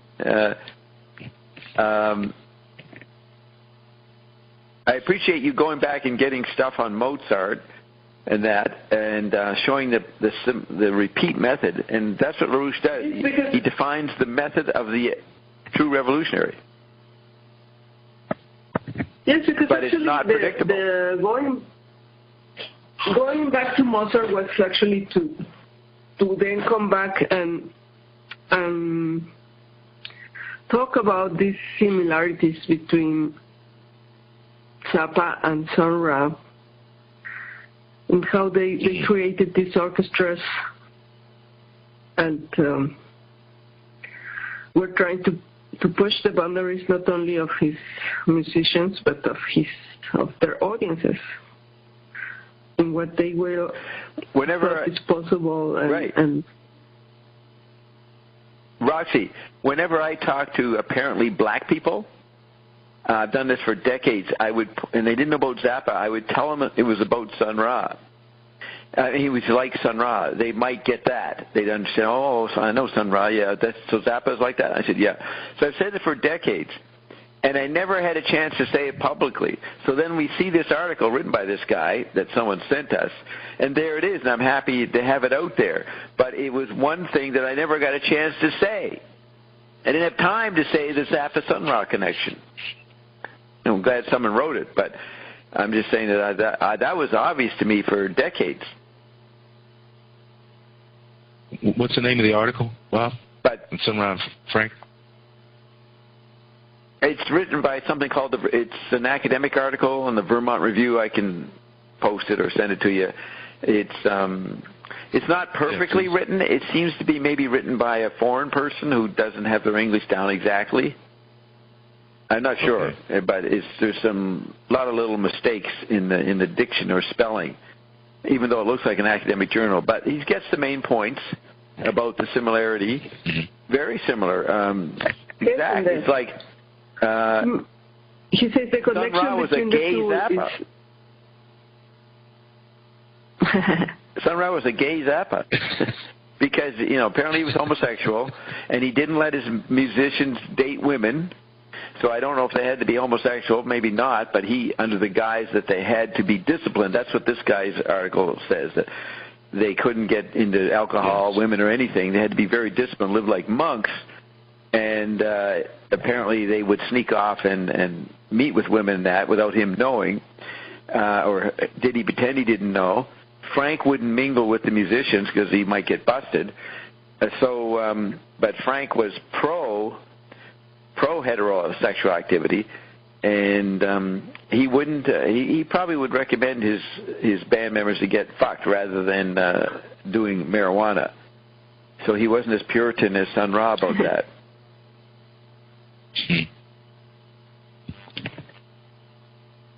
And he often did songs about the funny sexual experiences that his band members had, like the Mud Shark song, or the one about Steve Vai's brush, the woman with the brush or something. I can't remember the details. On Freak Out, and he describes the purpose of each song. One of them says, this song is a blatant body commercial, B-O-D-Y, to get groupies. That's how it's defined in this teenage album. He calls it a body commercial. That's like advertisement for the chemical body.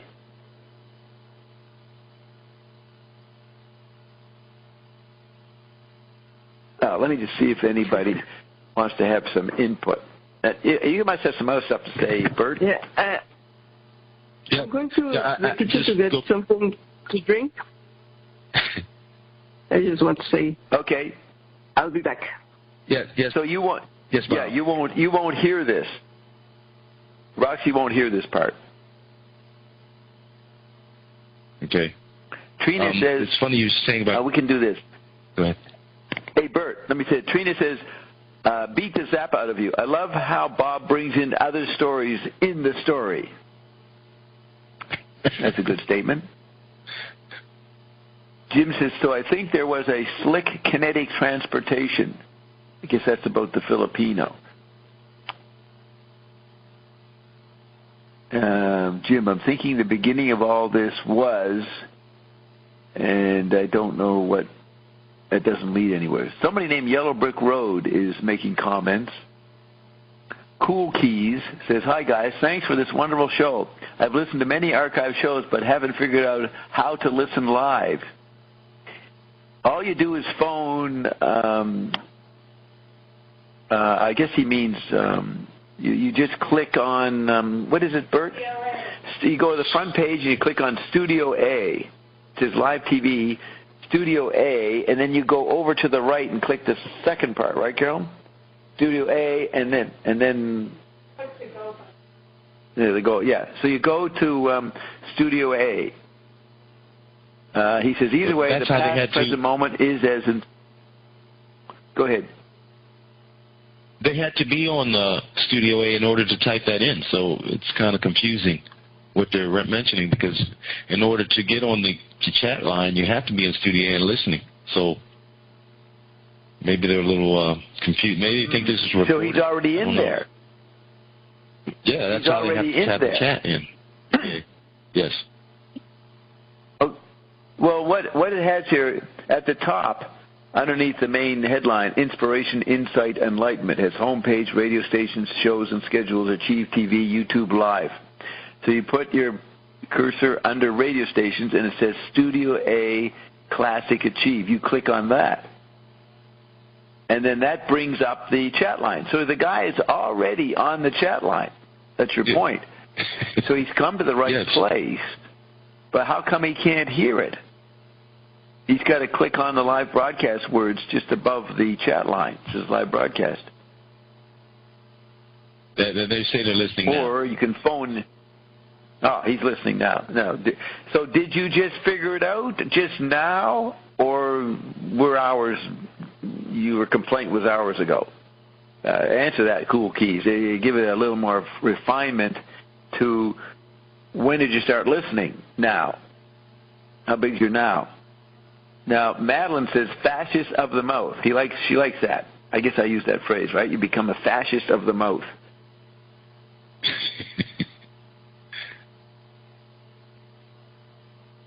I guess a singer would be a communist of the mouth, because you're allowing people to share the same verbal statements, like a chorus.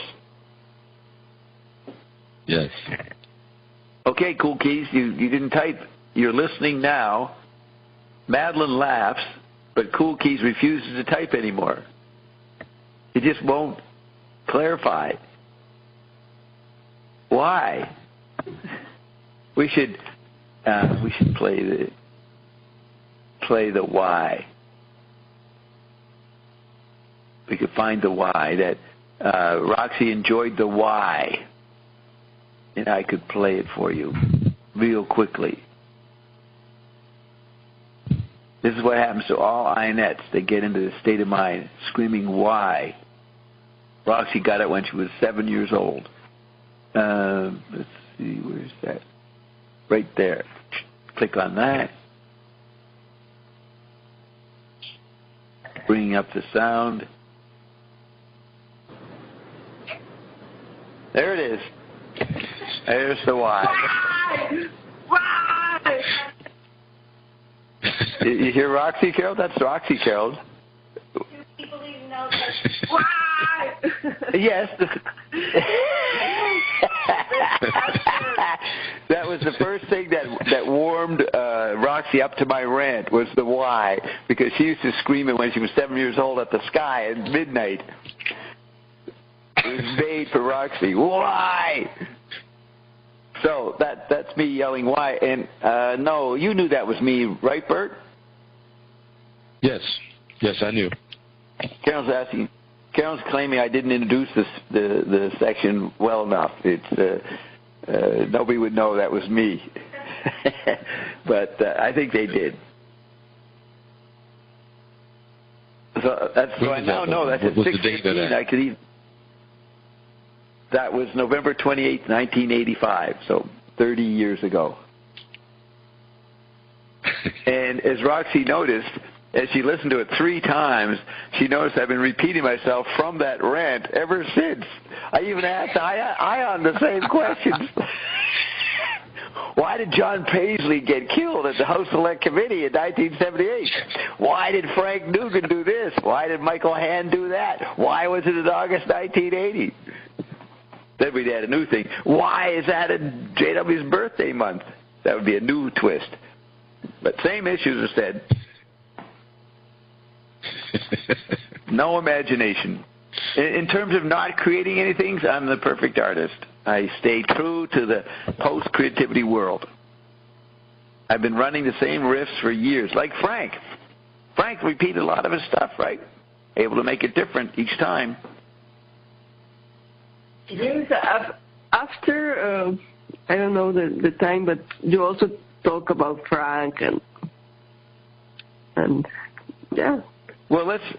What I'll do is I'll just move it through little bits. I don't want to do it too much, but let's just see what I find. Okay, so we set that. See what little fragments. It goes on for. Well, this is only 40 minutes. So this whole rant. It floats around Larry McDonald, who was JW's congressman. Larry McDonald was the guy who got killed. Killed in KAL 003, end of August 1983, that led to Larry Flint's Rebel magazine and everything. And part of Hand Signals for the Blind is caused by the Larry McDonald incident, and that was JW's area. I'm pretty sure we're very close to it, DeKalb County. So, and Larry McDonald was this crazy, far right-wing guy, according to Mae Brussel, all the different bad people he hung out with. So here we are talking about Larry McDonald. All right, let's go what happens next. You heard 1982, June 82, 7 people died. Now we're talking in September 83. Now you move it forward. We exposed. Did you know that the RCMP heard our interview with the EIR on October 17th, and 2 weeks later busted the seats in Vancouver? And we were told that they heard our interview and it gave them a direction on how to bust them. They let them go, so I think they just called them in and told them, look, you're being exposed in Toronto, do some little diversionary activities, okay? Go back home to Vancouver. But anyways, we put a little pressure, right? Not me, the Executive Intelligence Review did. But at least CKLN put it on the air, which is to their credit, don't you think? Don't you think it's great that the CKLN puts this stuff out? Their manager, the station manager, told me that we'll put this stuff out until we get a bomb threat. The station manager is Adam Vaughn, who later fires Dave Neufeld, and now Adam Vaughn is in power at Ottawa with the Prime Minister. I'm talking about the station manager's little club. Okay. And we've been doing this for over a year. We haven't got a bomb threat yet. So obviously, not many people are listening to CKLN.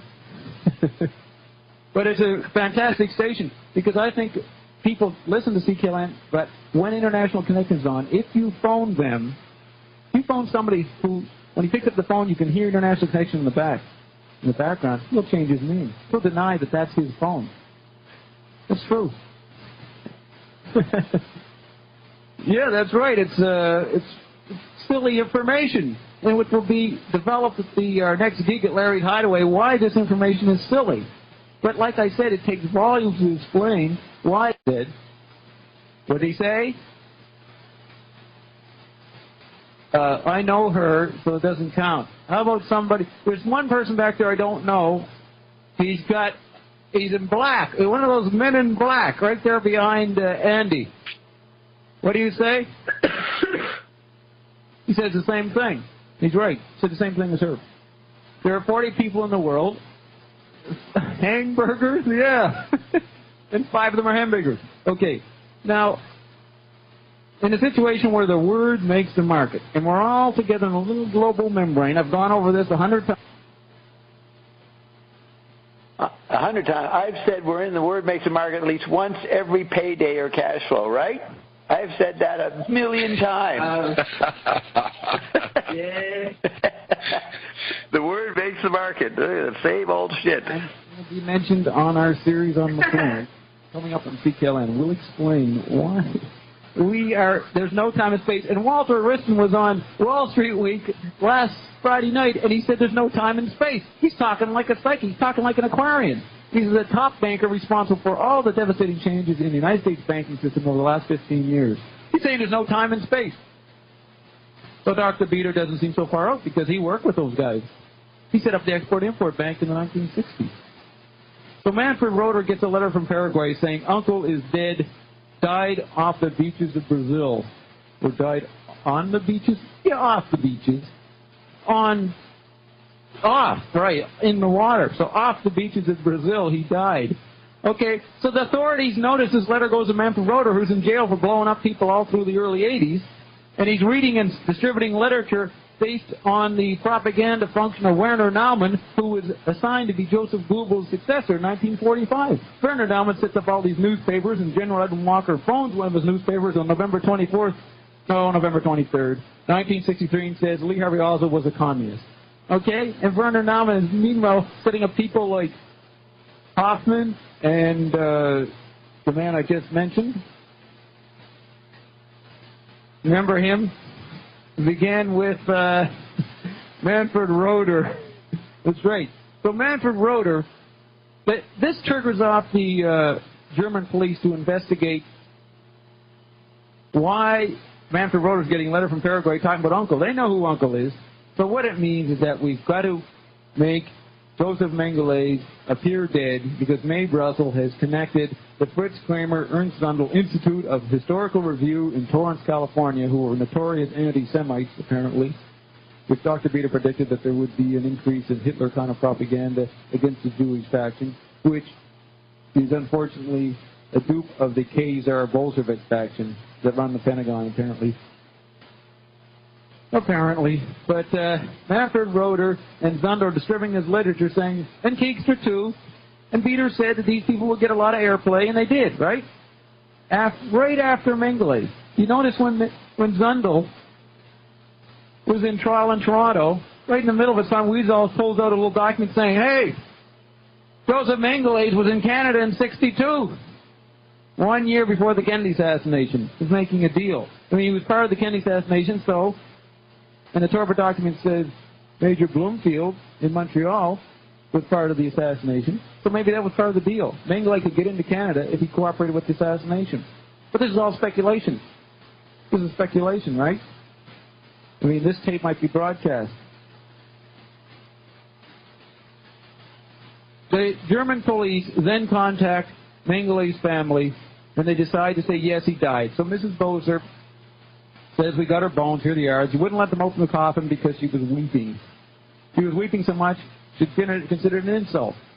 Meanwhile, Fritz Kramer and an Associated Press photographer are flying quickly to Zurich to give money to Mengele's attorney, which Mae Brussel smoked out because several people were following him and told Mae who he was, Fritz Steinecker.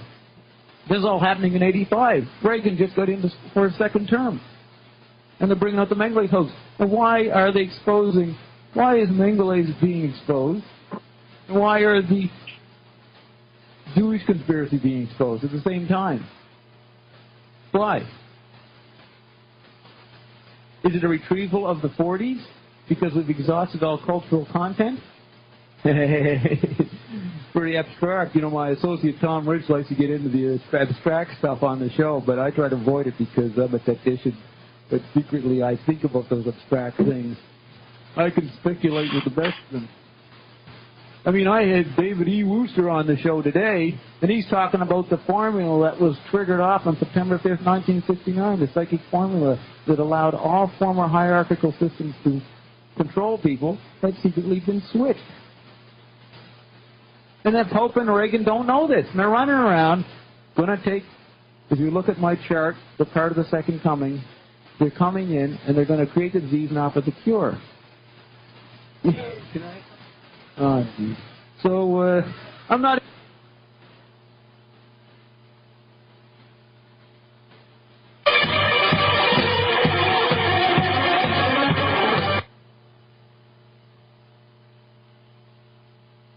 So then the band, I finished and the band started playing. So that was Bob's instant pattern recognition.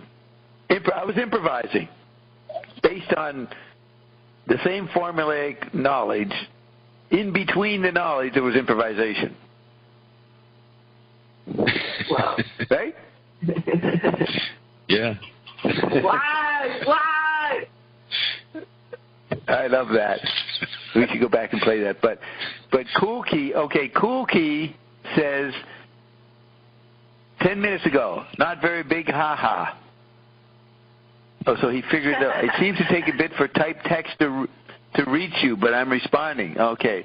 Madeline says, Bob only checks the chat line occasionally when there's a convenient break in the conversation, or when he says something clever and wants to see if anyone responds. Meanwhile, they ignore what Madeline says. They start saying, hey, Madeline, how you doing? Are you coming over? Are you going to visit me? Now, Liz comes in and says, just tuning in. This recording of Bob is amazing. Who is Liz? Do we know Liz? Well, I'm glad you like it, Liz. Just go to my timeline. Alyssa. Go to November 28th, 19... It's what? Who? Alyssa, the musician. Alyssa. No. She's spelled E-L-I-Z-A. This is L-I-S. What? Okay. This is L-I-S. I just took it as Alyssa. Okay. No.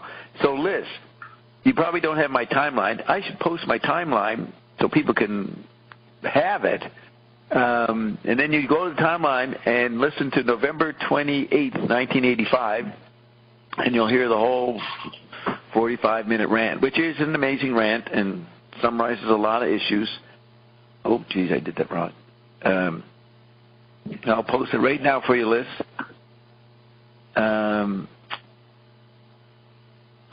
It's funny, they type up, they go, just tuning in, this recording of Bob is amazing, and they spell it small b, capital O, small b. They take the time to present the icon of Bob properly in their typing.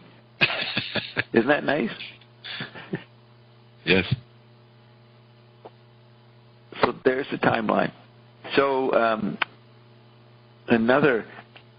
you know what you got to do? Let's go to the second rant. There is stuff about Zappa. This does relate to Zappa. But you go to the next rant where we perform at Larry's Hideaway. Let's just see how that begins.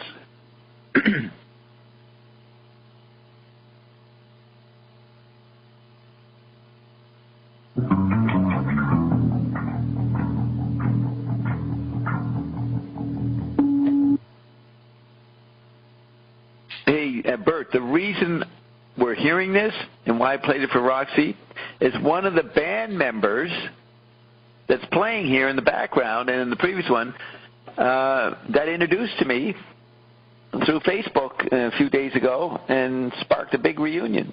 A guy named Tom Walsh. Wow. And it turned out he'd become a fanatic about Mae Brussel in the interim since we last saw each other 30 years ago. I have to come on with a simple fascist mouth and equal this intensity. You realize the challenge? Look at these guys. They're no slouches, man. They're blowing. And I got to come on and create. I just realized I got to go over to Tom Walsh's Facebook page on Monday and post this. He can hear himself 30 years later.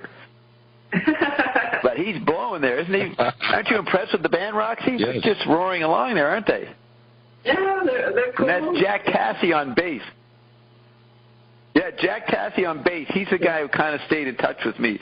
He told Tom, he probably just bumped into Tom, and he said, hey, Bob's available. He's talking to the Guff. The Guff, we can't die anymore, Tom. And then you come and what? Where? How? Yes, what? Yeah, what? And all the degrees of separation. 6 degrees. Or what? Yes. Okay, we want to see where do I come in?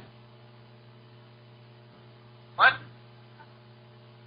Glenda McCarthy became... Finally. Ah, Me. I see, Fritz. You mean you didn't... I try to get the very work beginning. for us in Korea. Ah, they... unfolded rather accurately. Well,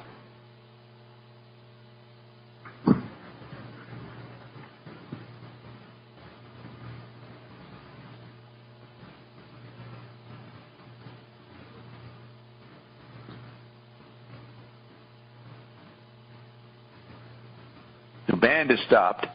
Now I'm coming up on stage. Bob Marshall of the International Collection, CKLN. Take it, Bob.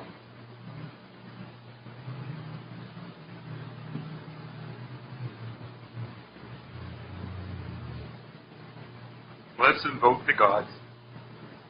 Hey, turn them down just a bit. I don't need them. I'm a beautiful baby. Just really low. Yeah, people. No, I don't. They don't have to see me. It's a hearing process. You can't hear? That's okay? All right. Let's invoke the gods. May Brussel, Sherman Skolnick, Executive Intelligence Review, and Dr. Beater. You guys are lucky tonight. We have a special guest. That guest is in the audience, and we're going to have an exclusive interview like we have on CKLN's International Connection. Fritz Kramer is in the audience. So Fritz Kramer is arriving through that area right now. Here he comes. Fritz Kramer, moving through. Over this way, Fritz, near the mic. Thank you, Fritz. Great to be here, Bob. I'd like to explain this Kurt Waldheim issue that just arrived on our local media. Well, Fritz, that's going to take a long time. I've got 12 and a half minutes. Okay, Bob, where do you begin? Well, was Kurt with you at Obramagao in 1944? Yeah, me and Henry Kissinger had him working for us, working hard. How come nobody knew at that point that Kurt would be the United Nations Secretary General? Well, we knew, but of course nobody else can know, because the world ended in 1945. It's just a script that has to be unfolded rather accurately. Well, Fritz, how about the space shuttle? Everybody's wondering if you did it. Did you blow it up? You know I did, Bob. But again, Bob, we need some historical background to explain how I could get into the position to blow the space shuttle up and then have my colleague, Kurt Waldheim, exposed a month later. Well, why would that happen? Well, that's a good question, Fritz. I tried to explain it on my show on the radio why this could happen. I used Dr. Beater, I used Sherman Skolnick, May Brussel, but this is an opportunity to ask you the questions to have you here tonight. So, how did it happen? Well, it began in 1944, as we said. We've got Kissinger and the Rockefellers to move through John McCloy at the Chase Manhattan Bank and have him release us from the Nuremberg trials and the docket at Dachau. That's where I was. I was prisoner number 33. We released them. They released us. The joint process. It looked like he was releasing us, but we were releasing him to allow us to be released. Okay, now the point is, we had to get a war going, so along came Korea. So we get John Singlaub. John Singlaub, Mr. Kramer. I talk about him on my show all the time. Yes, Bob, he's running the Contras through his Soldier of Fortune magazine. You mean John was way back then? Oh, yeah, Mr. Singlaub worked for us in Korea.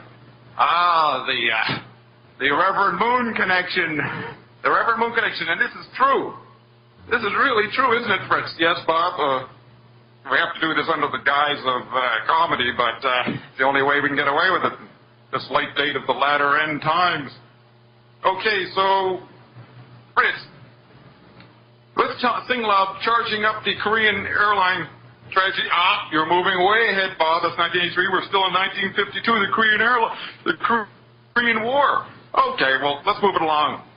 Yes. Yes. Excuse me. No interaction? Okay.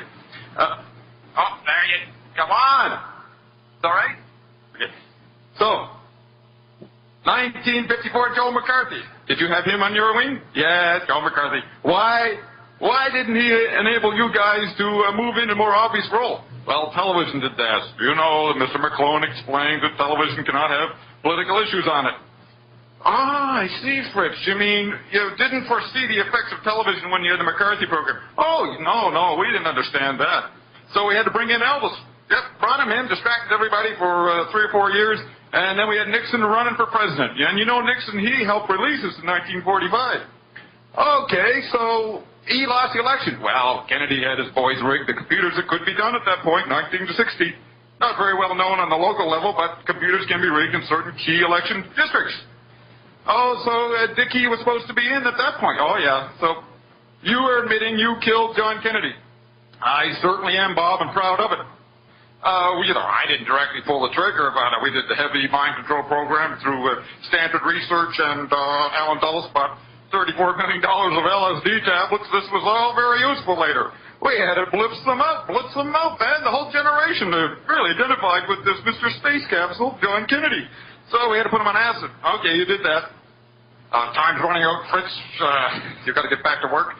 You got to get that Star Wars program moving over to Vandenberg Air Force Base, which is where you originally hoped to start back in '66 when Reagan was governor. That's right, Bob. We had to blow up the space shuttle in Florida so we could move the operation to Vandenberg. And as you notice, we blew up the Rainbow Coalition. You know, Jesse Jackson is a political campaign image of ethnic minorities. Well, did you notice who was on the space shuttle? You had a Japanese Buddhist. You had a black man. You had two minority representatives of the female sex, and one of them Jewish. And we're still mad at the Jews. They've done a lot to us. And then they pull off this Kurt Waldheim thing this week. This is the reason why I had to go public. I had to go public here at Larry's Hideaway. The only times of... we have an interruption. Yet. What? This is funny. Come on, ask me a question. I mean, What?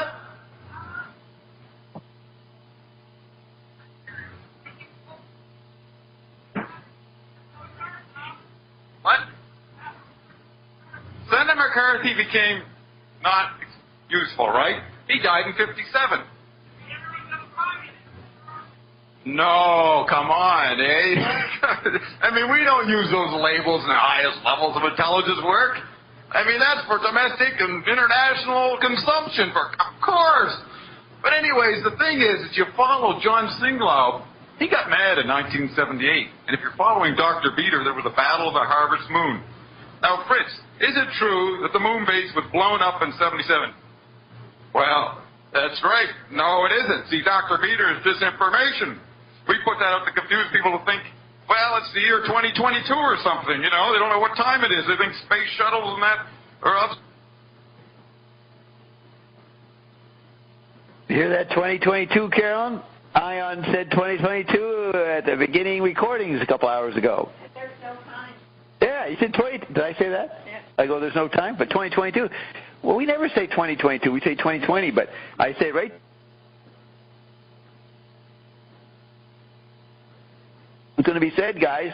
You got that, Bert? You see the symmetry here? Yeah. Improvise symmetry. Always. So what do you think of that? My interview with Fritz Kramer, pretty good interview. Yeah. Have we had enough of that? What do you think there, Roxy? Have you had enough? Should we get back to the sensible topic, Frank Zappa? Look at this. Oh, look at Liz. We're always on the topic. Liz is typing a whole... Because... What? You are the topic, actually. Yes. Now, Liz says Bert is right. It's me, Alyssa. Well, you didn't mean Alyssa. You meant Eliza, right, Bert? No, Alyssa. I meant Alyssa. The musician. Oh, I didn't know that. I'd forgotten about Alyssa. She didn't show up last week. We immediately forget them. If you're not here every week, Alyssa, we soon forget you. So I didn't even, you're a good friend, but I didn't even recognize your name. Well, that's funny, isn't it? So Alyssa is here, and then Eliza isn't here. So we'll soon forget about Eliza and remember Alyssa because she's here. So she says, you already posted your timeline, Bob. You are living ahead of yourself. Sorry. Oh, okay. I already did post it. Yeah, I post it every week. Then she goes, Bob, I rant. Bob rant. Oh, I guess she's just appreciating what's happening here. Yes, you're hearing a Bob rant. She goes, whoa, who's this Tom Russell? Is Killer good? Maybe I'm saying Tom Walsh, W-A-L-S-H. No, Mae Russell? I don't know who Tom Russell refers to. Tom Rich? That's Nelson Thal. Is Killer good? Well, no, okay. She means Tom Walsh. She's talking about a musician. Yes, Tom Walsh is good. I'll introduce you to him and you can be his friend and go to his website, his Facebook page. Then list his nice edits, Bob. Well, yes, you mean I'm just accidentally ionically controlled. I didn't make any edits. I just moved it. And then 94 says, ventriloquist Dobbs. Then Liz goes, ha, ha, ha, with a smiley. And that's as far as we got. But we have to get the Zappa papers out. We've got to get back onto the Zappa particular. Right? I'm waiting for Roxy to finish her thesis. Do you understand her thesis, Bert? Yes, well... her Platonic... because of the text you were talking about the comparison between Frank and Sun Ra, and how you were always saying Sun Ra was like Frank Zappa. And I like Sun Ra because it's like the connection to the parallel worlds that Ion says is what they're trying to do now. Oh, I didn't want to say that. Listen to this. No, but wait. I got to respond to that. I've said this before, but listen to this. On We're Only for the Money, your theory is Zappa must be connected to parallel worlds. What he says, one of the songs on We're Only for Money is, discorporate, leave your body and come with me. He says it, discorporate. He's telling the teenage listeners to go to a parallel world. That's Zappa. I wonder if I could find that song. Because, look at this. Because I couldn't, you blocked the phone, Carolyn? It didn't work. Corbin's calling. Now, I can't pick it up because then they can't hear me, but here's Corbin calling. Let's hope he goes into the answer machine and then we can play his message. And I was thinking... No, when it goes to... Once the other worlds are connected, then the synarchy has no power anymore. How are they going to control all the worlds? They're not. Remember, I infiltrated the synarchy, set it up to get to this position where I took over 6 years ago. Remember, there's no Illuminati since 2008. Right? The Android meme reflection of it canceled itself out with that press conference about September 19th with George Bush, Hank Paulson, Bernanke, and the head of the Securities Exchange. I think his name was Cox. Those four guys, the Rye, Eloy, Two, and Lofty of the Illuminati, gave up the ghost that day. They said, we don't know what to do. We're going to have to go communist. We're going to have to bail everybody out. No, we're no longer capitalists. So that's the no longer private ownership of money, which had been retrieved by Prince Charles from 1981 to this period, 2008. And so no more Illuminati. Because we showed up. That was 9 months before I showed up. We are the new Illuminati. No more Queen of the Night, which is written in Rape of Lalak. No, Essay on Man, one of the Alexander Pope poems ends with the Queen of the Night, the Queen of Chaos, and Frank Marshall quotes that all the time. Queen of the Night was a technical term within the Freemasonic mythology of the 1700s. You'll see Alexander Pope use it. Thank you for reminding us of her. Because my throat is not so good, but I was like going to go like, oh. But I can't. You mean opera? Are you trying to do opera? Yeah, that's the solo of the Queen of the Night. It's very famous. Oh, you know it. You know the song. Yes, but I can sing it because my throat is so...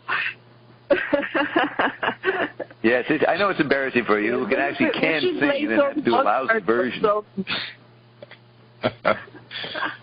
What'd you say, Bert? We're just making fun. I didn't hear it either, them.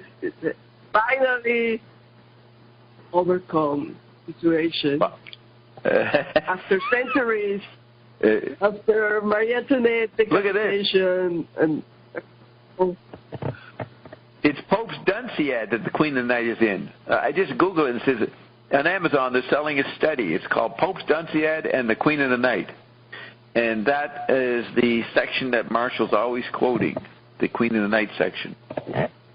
Now look at this. It says a study in emotional Jacobitism. Jacobism is the thing that LaRouche is saying that the Martinettes, the Saint Martin were organized as Jacobins, radicals.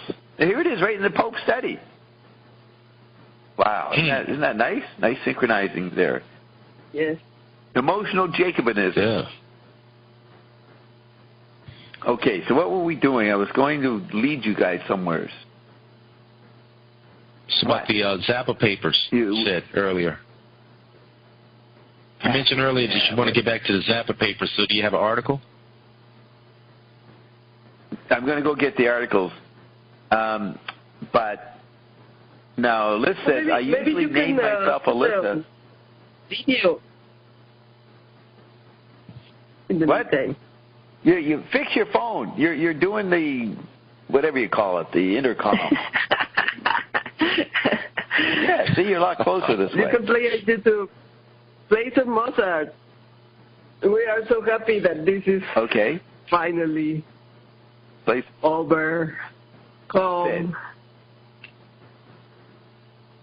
Liz says, I usually name myself Alyssa, but Liz is my nickname. Yo all, happy to be back at payday. But I was going to go get something, right, Bert? I was going to go get... yes. What could it have been? Zappa articles. No, that was before. Just a second ago, I was going to go on the internet.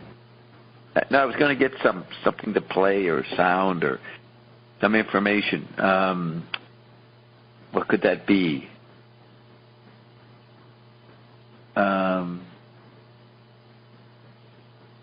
See, what was the last thing we were just saying before?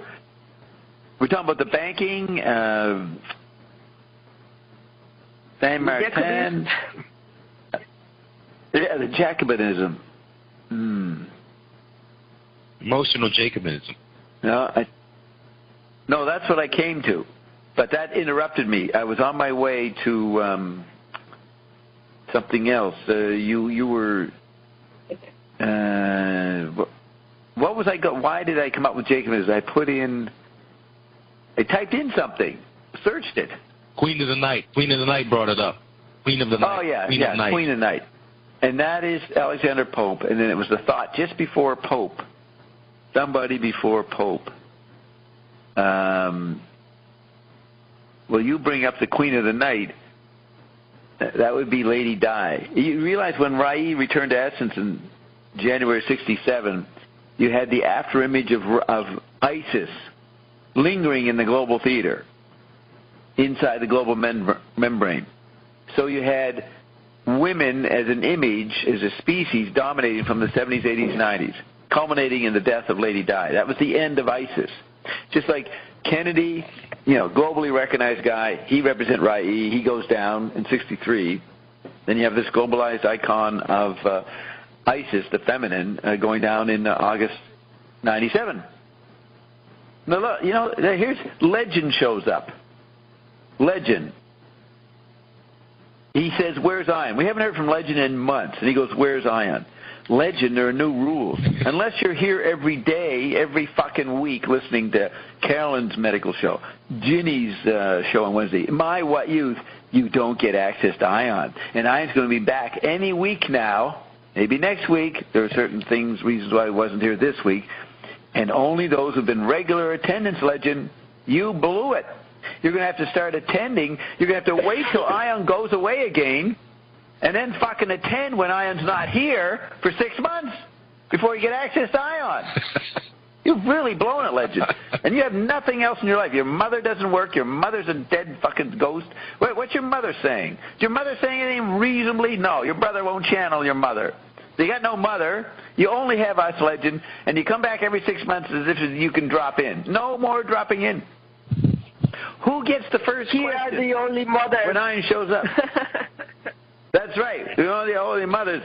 When Ion comes, who gets the first question based on regular attendance? Bert. Bert gets the first fucking attention thing.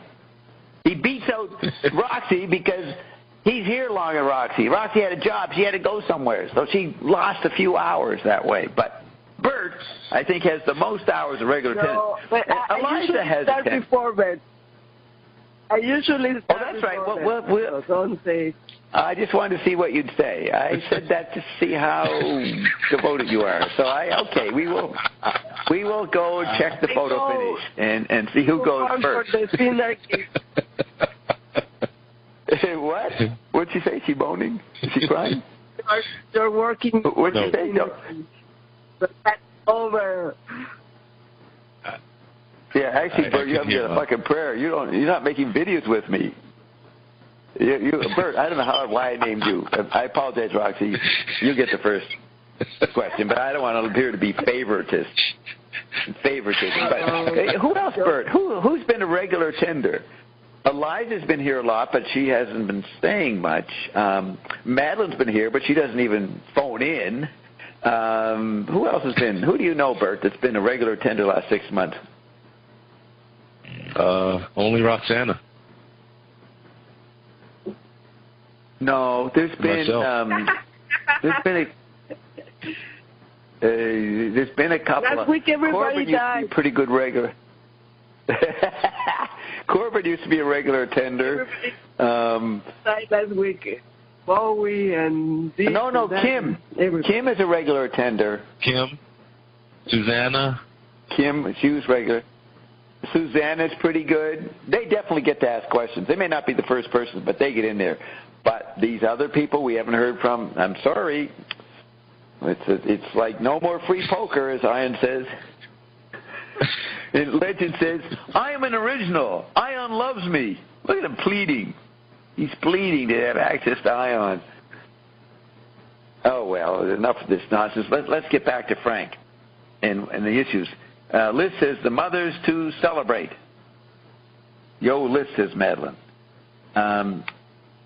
I just am a little lazy, Roxy. I haven't gotten myself organized to go get the papers, so maybe you could talk, or Bert. Bert, I want you to bring up some things that have been on your mind that you heard. Why don't you play a Sun Ra thing of the things I send you? Like from the Space is the Place. The whole introduction of the film is super ionic. Oh, okay, I will grab that. That's Sun Ra, Deep Purple, not that one. No, that was like linking them to you, like Sun Ra have it, yes. Deep Purple song. Yeah, here it is. I got it.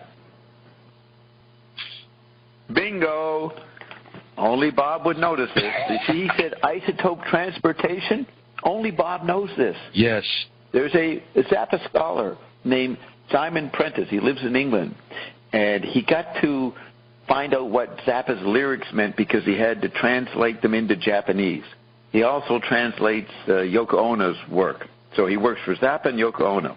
I met with him in 2008 in London, as well as meeting with Ben Watson. And I went to Simon's home, and he showed me some of the transcripts and letters and correspondence with Frank. And there is this song about 1970, one of the albums of 1970 called Toads of the Short Forest. And so Simon has to translate that into Japanese, so he needed to know something particular about it. So he asked Frank, what's it about? And Frank says, isotopes. He said, isotopes. And Simon showed me this. He hadn't told anybody else. He kept it pretty close. Maybe he was going to write a book, with what he was learning from Frank. But he told me, and of course we know that isotope is a key word in the sugar formula, H197, an isotope, and we stabilize the isotopes. And then, so we have isotope, I've mentioned before, as part of Frank Zappa's world. And here's Sun says it, isotope transportation. Excellent find there, Roxy. Did you notice that? The isotope, is that what drew your attention to this?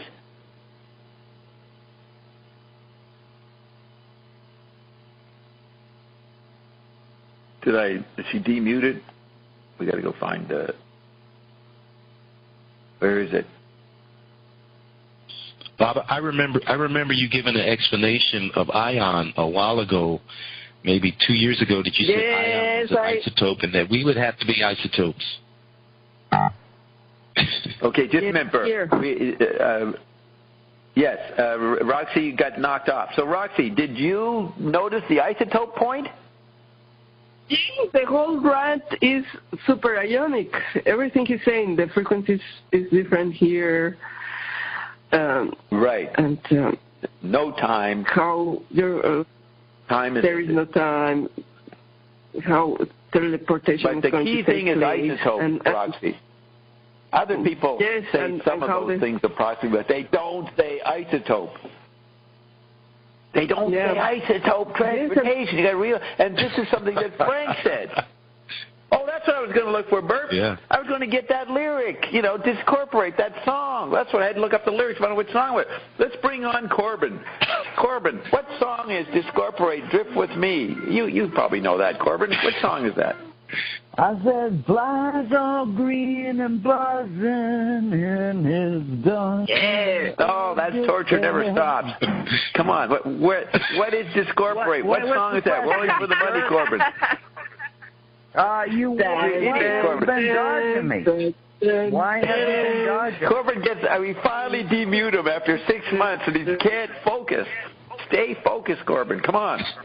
The question is, what song is the lyrics, come discorporate with me, shifting and drifting through Donner and Blixen? What song is that? And Rolling for the Money. Drifting and blissing and Donner, you will be absolutely free, only if you want to be. You will be absolutely free, only if you...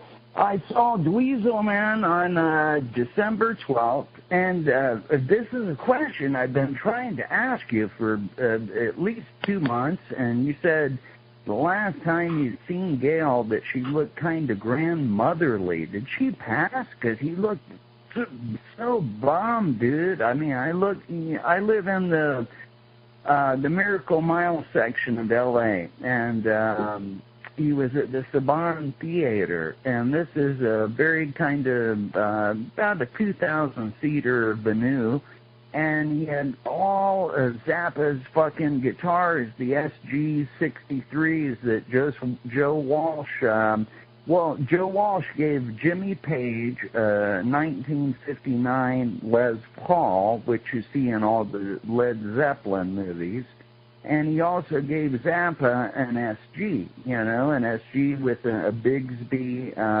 whammy bar. Can you fix your vocals there? You're really low, Corbin. Fix your speaker, your mouth, or something. Did you hear what I just said? No. You got to repeat it. Okay. I saw Dweezil Zappa on December 12th, okay? Good. And I said that Joe Walsh had given Jimmy Page, and Paul McCartney actually makes a spoof of Rock Show or something. He says, anyway, Joe Walsh gave Jimmy Page a 1959 Les Paul. He also gave Frank Zappa an SG Gibson guitar with a Bigsby whammy bar. And so when I saw Dweezil, he looked so bummed, dude. Now, I'm asking you, has Gail passed away? You said the last time that you had seen her that she looked grandmotherly. What's the scoop here, Bobby? When I saw Gail on October 6th and 7th, 2014, in the San Francisco area. What? Am I not loud enough? Say it again. No, my phone's crapping out. I'm sorry. I apologize. Okay, so I saw Gail. I met with her October 6th and 7th, 2014, at the Marin Valley Film Festival where they showed the new documentary on Frank. Yeah. Now, we got an echo here. What's that? Is that somebody's? Anyway, I can't worry about that. So, echo, because I'm not... Yeah, so Gail had a hat on. She looked, old and dumpy, but had a nice, pretty pleasant face. But she had this cap on. You wouldn't bang her. You wouldn't bang her, is what you're saying. Shut up. No. Here's the point. When she died exactly a year later, on October 7th, she was announced she died of cancer. Then I realized that's what the hat she had on, the kind of hat that people wear to cover up their chemotherapy, losing hair. Okay, so now dig this. David Bowie, Harry Nilsson passed away exactly 22 years as of yesterday at the age of 52, which is approximately where I'm at, okay?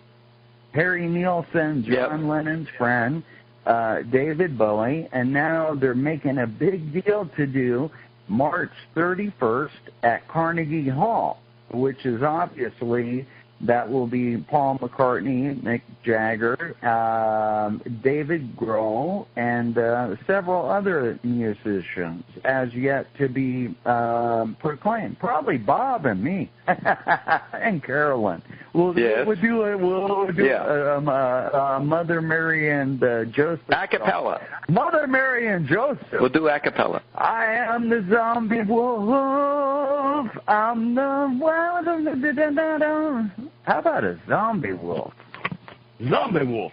Roxy, let me interrupt here, please. Let me interrupt here, please. I've been called back for an audition for America's Got Talent, okay? Oh. Bullshit. I just want to say, just a minute, Corbin. I want to welcome Alyssa here, another musician. This is the musicians portion of the show, the union. Welcome aboard, Alyssa. We haven't heard from you in a long time. Long time. So you'd like to say before we go? It's been so long. I've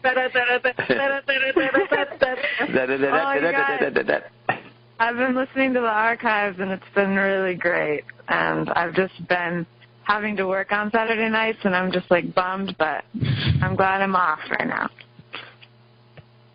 Right. Are you listening to the Zappa archive? You're listening to it all, right? Mm-hmm. But do you like our Zappa exegesis? Are you learning? Yes.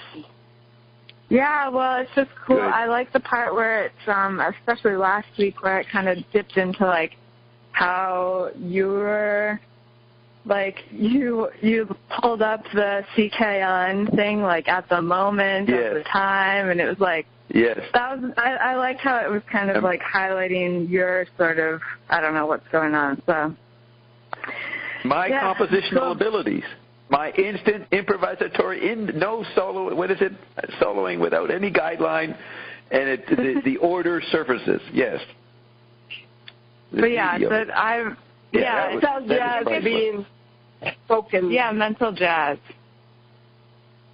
Yes. How about classical composition? It's symmetrically so organized in retrospect. It's more crazy. well-tempered scale stuff. And the new Castle stuff. The new Castle stuff. Oh, is really cool. Isn't that marvelous? Yes, yeah. Did you? Great. I bet you missed probably you got to hear what I broadcast an hour ago. Did you know I was shot at just down the street here, and the bullet went through me, and I am pointing this out. They've been sniping at me, and then Chad came up with a brilliant interpretation. What? But you forgot to take the stuff off the oven. Shot at. Oh, you didn't hear that part. I was shot at, and the bullet went right through me. But Chad came up with the explanation. Because I live ahead of myself, a few beats ahead of myself, they were shooting at the after image. That's why they missed me.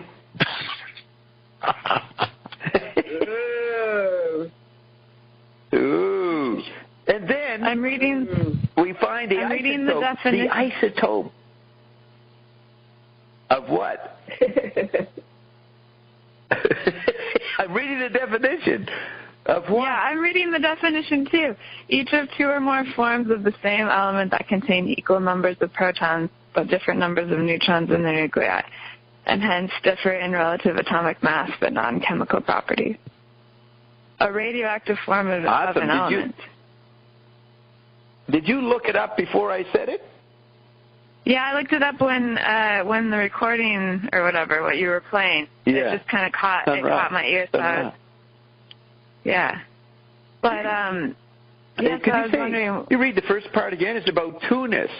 It sounds like a description of somebody with more than one self. Like read the first few words again. Each of two or more forms of the same element that contain equal numbers of protons but different. Yeah, each of two or more forms of the same element. That would explain. That would be the chemical version of the 12 JWs. That would explain. Ein goes on about the isotope. It's somehow a reductionist, materialist, physicist conception of the multiple selves we are. And that would be isotope transportation. Quite a discovery. As usual, we never know what we're going to discover, but we do. And topos is the Greek for place. Topos, isn't that what they call the Tibetan monks or something? Topos is a Nepalese. Anyways, you're saying it is a what? A topa. It just says 1913 isotope coined by F. Sadi from iso equal plus the Greek topos place because the isotopes occupy the same place. Okay, topos. Right. That's sort of like something being in two places at once, or is that a variation of the electron? Can be in two places at once. Isotope. So, but you get this amazing point, is that we have a link between Zappa and Sun Ra, only because I took the time to introduce myself to Simon Prentice in London, and he invited me to his home, and he showed me the transcript. And I'm the only one who knows it pretty well, that isotope is the explanation for the phrase short forest. A title of a song. I should play Toad of the Short Forest, right? Shall we hear it? Yeah. Yes. Yes. Yeah. Toads of the Short Forest. Let's see. Where would that go down to T? Toads of the Short Forest. There it is. It's from Weasel Rip My Flesh, a very good album, 1970. Whoa. That was fucking awesome. I haven't heard that in decades. Wow. That was amazing. Yeah. Wasn't that good, Alyssa? Yes. Whoa.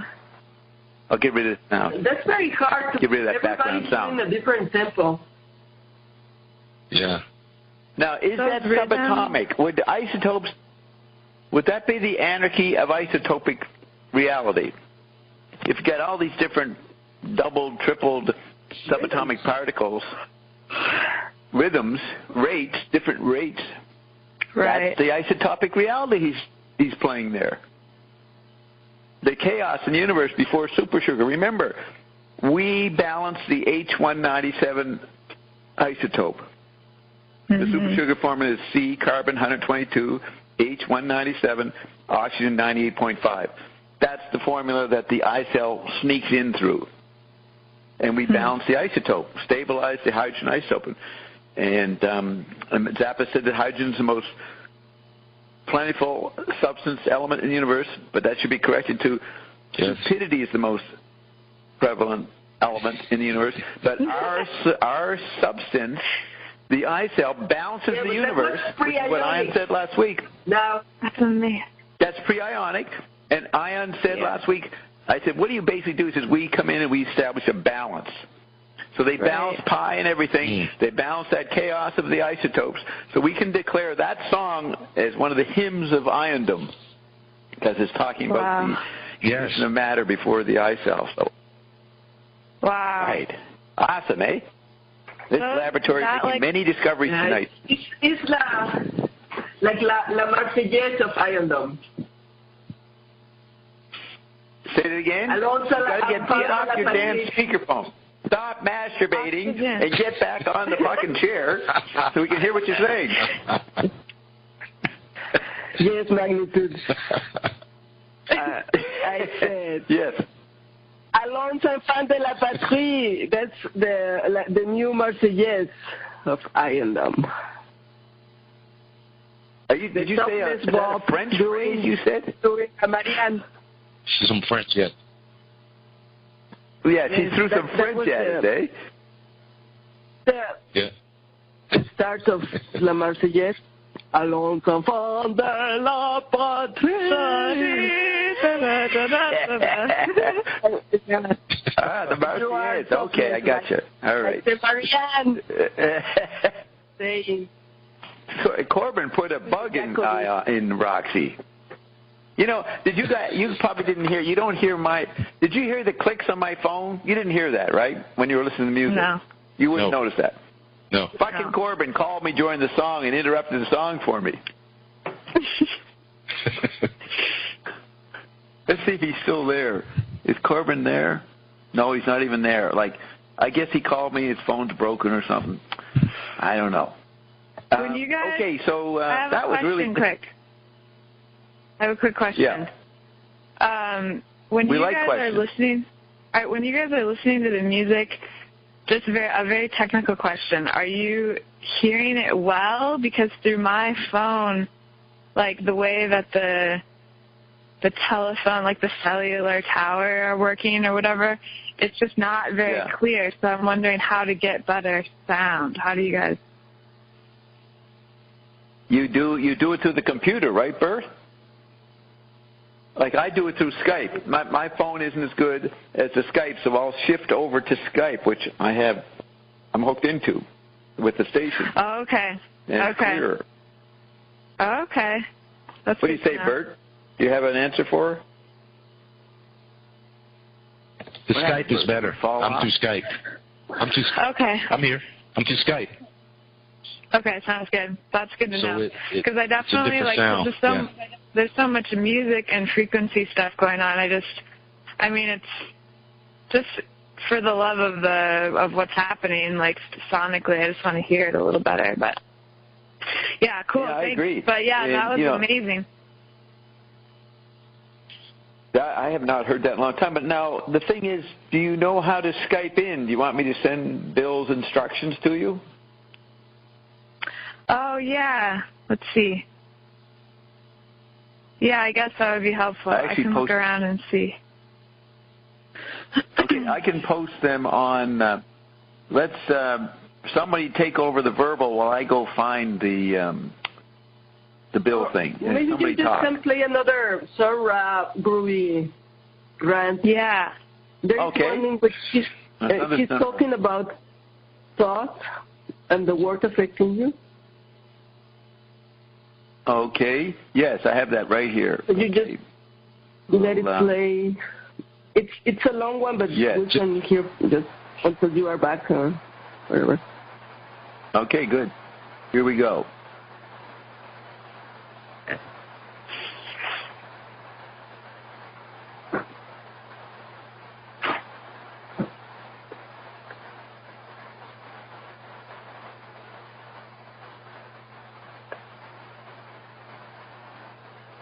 This book takes you back to the root of words, because the meaning of words haven't changed. Although some people speak of dead languages, there's no such thing as a dead language, because you have the words in this language.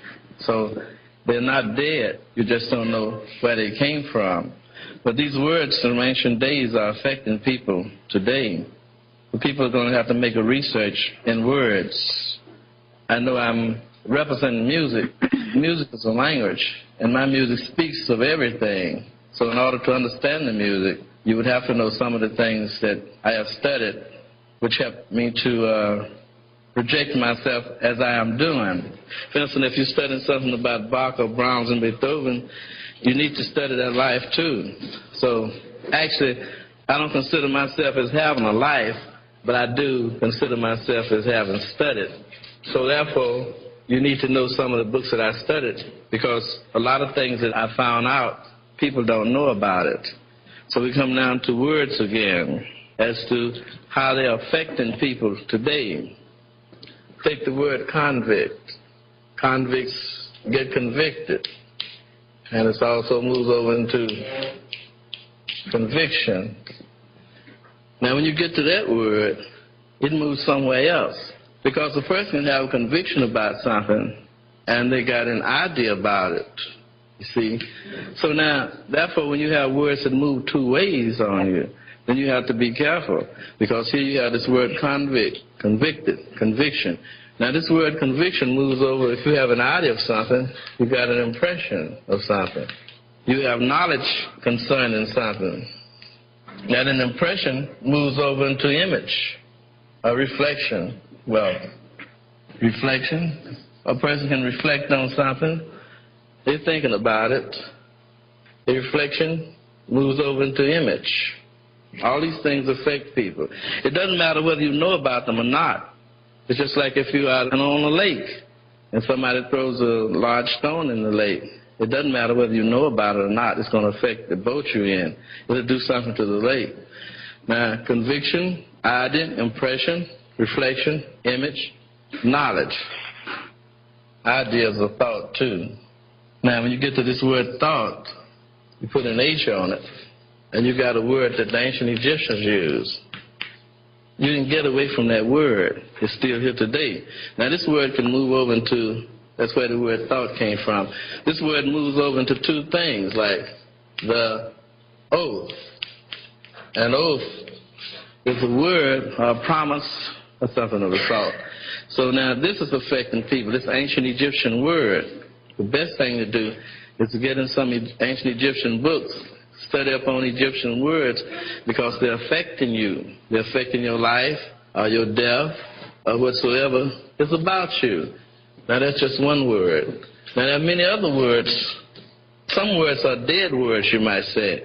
They go a certain way and then they stop. They're just like streets. Where you go down the street, you can keep on going on that street all the way to New York. The highway can lead you all the way there. You get on another street and then you run into a dead end. That's the way words are. So words are set up like in a certain formula. All religions are set up a certain way with a set of words. Just like the New Testament. It's based on words. They say the word was made flesh. So everything is about the word. But it's a set formula. You have the Lord's Prayer set up a certain way. Forgive us as we forgive our enemies. But if you don't forgive your enemies, then you're not going to get forgiven. So if you sit up and you say something like that, that's your creed. Something happens to you, and some person do something you don't like, and you don't forgive them, and then you do something wrong and you want forgiveness, you're not going to get it. So then you have to be careful what kind of prayers you're praying, because it's a very serious thing. It's just with humans. For instance, like if you plant a tomato seed in the ground, that's what you're going to get back. Now if you go out and say a particular formula of words, even if you're just pretending, it doesn't make any difference. You're going to get those words back. So the whole thing about it, a lot of people on this planet are saying words that they don't mean. Maybe words for money, words for pleasure, for other things. But it's a very dangerous game to play, to fool around with words.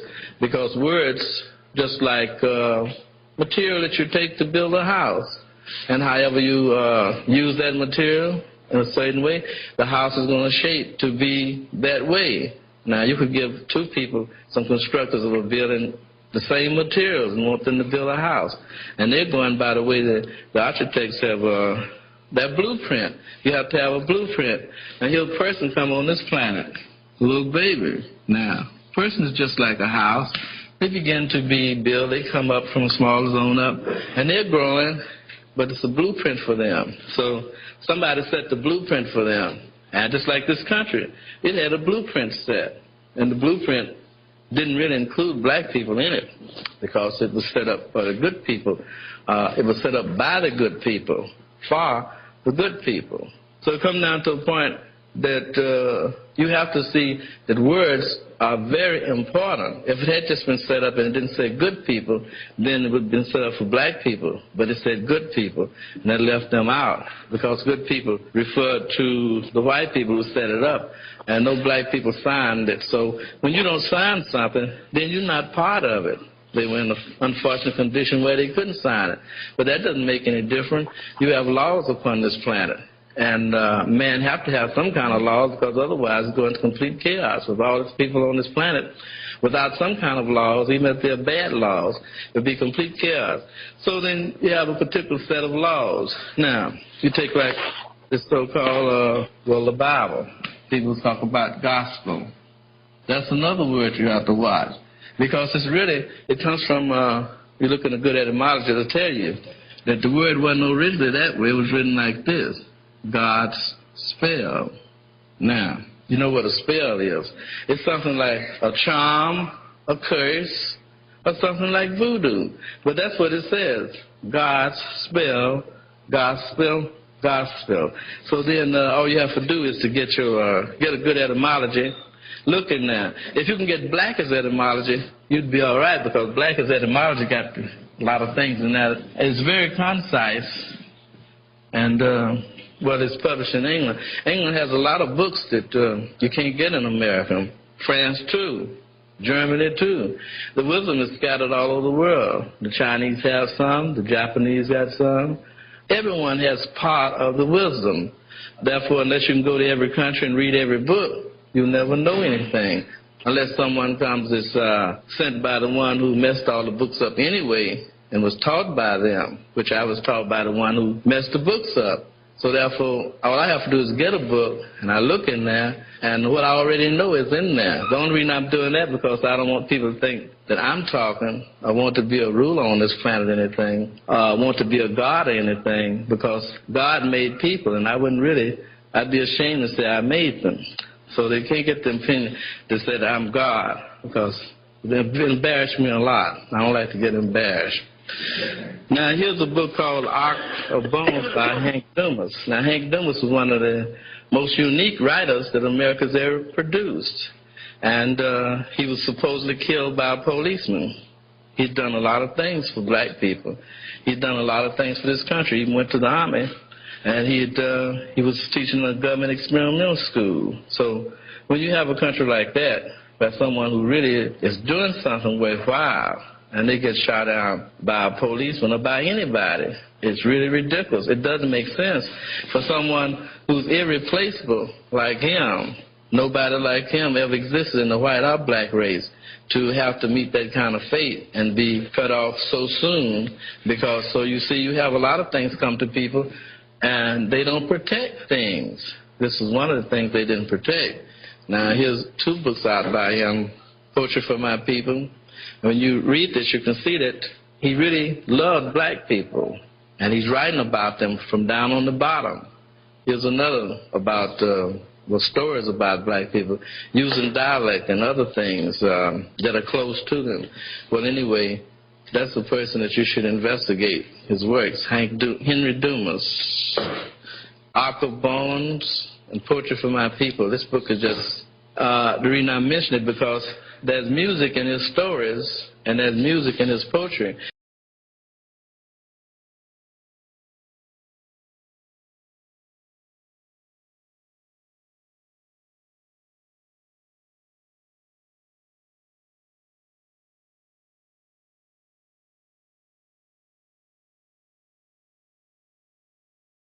What music is all about, feeling.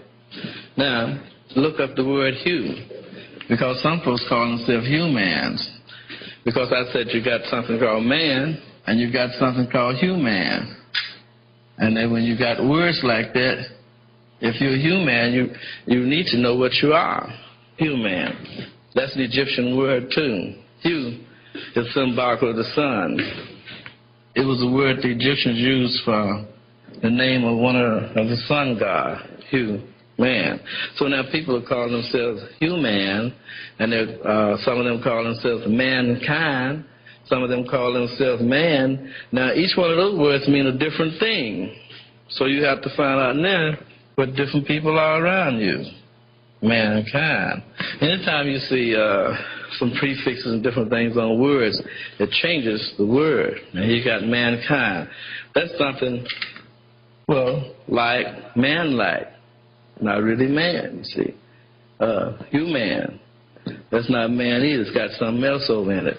So now you have to search up the word human, search up the word man, see what man really is. Now I told you that the Bible says man is filthy and abominable. That's one of his definitions. So when you go out and you look at the skid row, you see men down on the bottom, and they're filthy and abominable. You can see that they're just fulfilling the Bible. And in the city you go in, you can find some men that's filthy and abominable all over the world. Well, they're busy being man, the definition of it. Everyone have their part to play in the Bible. So it's not a matter they want to be like that. That book is really worse than dynamite. It's influencing everybody's destiny on this planet. Although some people, some intellectuals have tried to burn the book up and get rid of it. Hitler tried to burn it up. They felt it was really affecting human beings. They were quite right. But it didn't do any good. They're gone. The book is still here. And that book has been here for thousands of years. I know when I first went to college, well, they used to be teaching to be an atheist or something like that. They have good reason to teach you that. They had no proof there's any God or anything. But then I started thinking, well, since that book is all over the world, that if there is a God and the book doesn't represent him, why doesn't he stop it? And I began to wonder about it. So, well, maybe this book is very cleverly written in an ignorant manner to fool people. It would definitely fool intellectuals. If it wasn't logical, they would get the book and say, this isn't anything. But so I took a red pencil and marked through the book, just like I would any other book. I didn't regard it as sacred. I wanted to find out what it meant. And I found out what it meant. I found out that it's affecting everybody on the planet.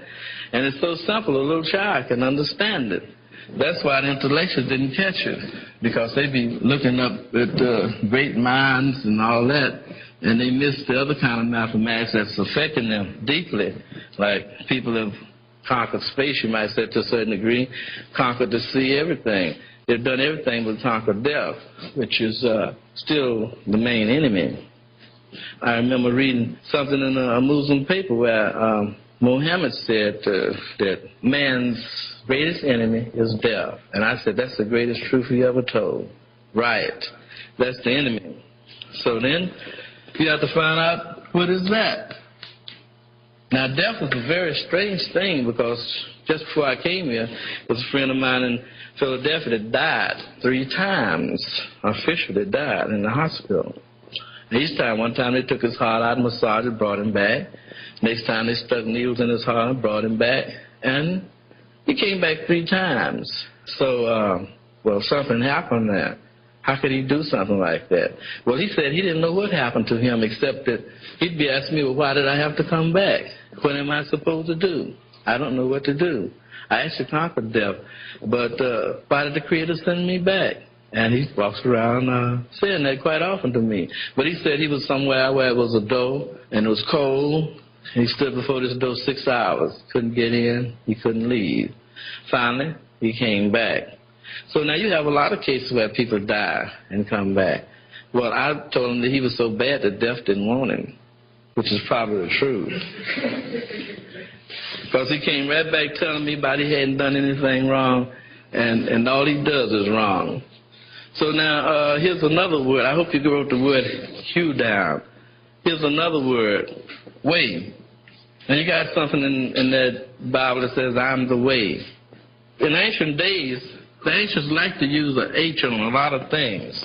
Something like way. If I spell it the way they would spell it, W-A-Y. The way they would spell that would be W-H-A-H-Y-H. They like to put Y's in things to make it very complicated. Like, for instance, if they were going to spell the word earth, and listen to this form, they would write it E-H-A-H-R-H-T-H-H-H. And that would be kind of confusing. But nevertheless, to show you the way they did, because you're part of those people. You're not really modern or nothing like that, or contemporary.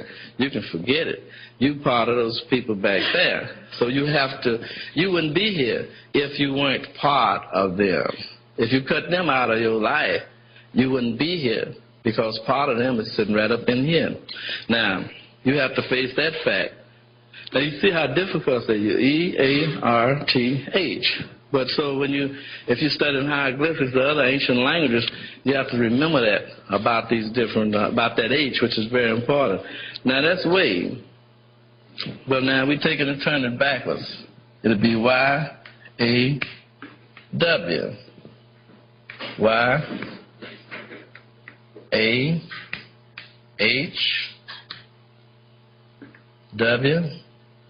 H-Y-A-H-W-E-H.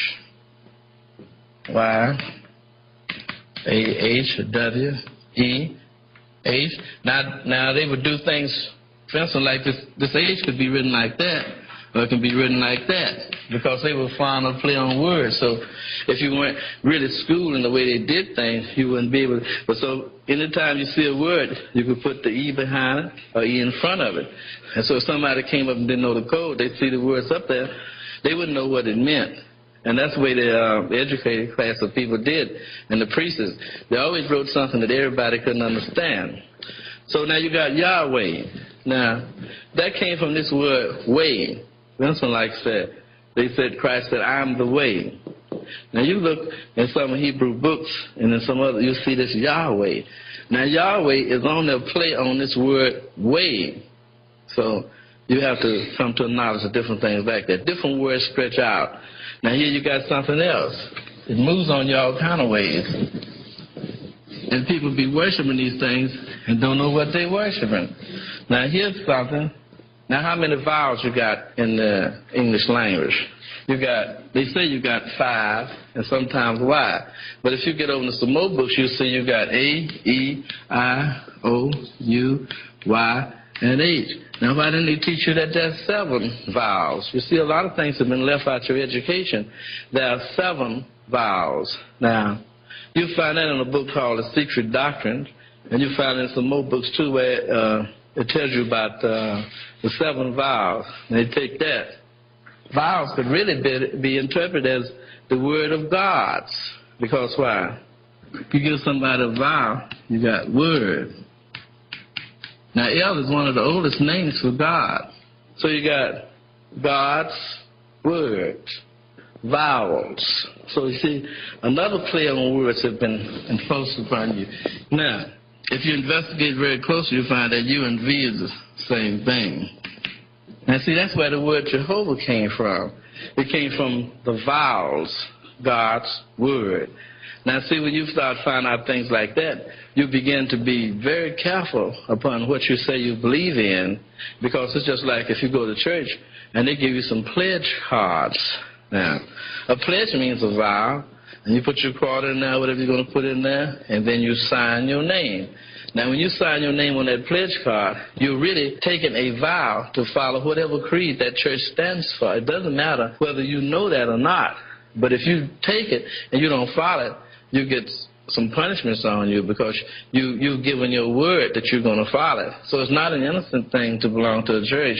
I mean, even if it's the wrongest church in the world, and they got their creeds there, and the government is recognizing them and give the preacher a certificate or his license to preach, and he has the right to go out there, so he set his creed out there.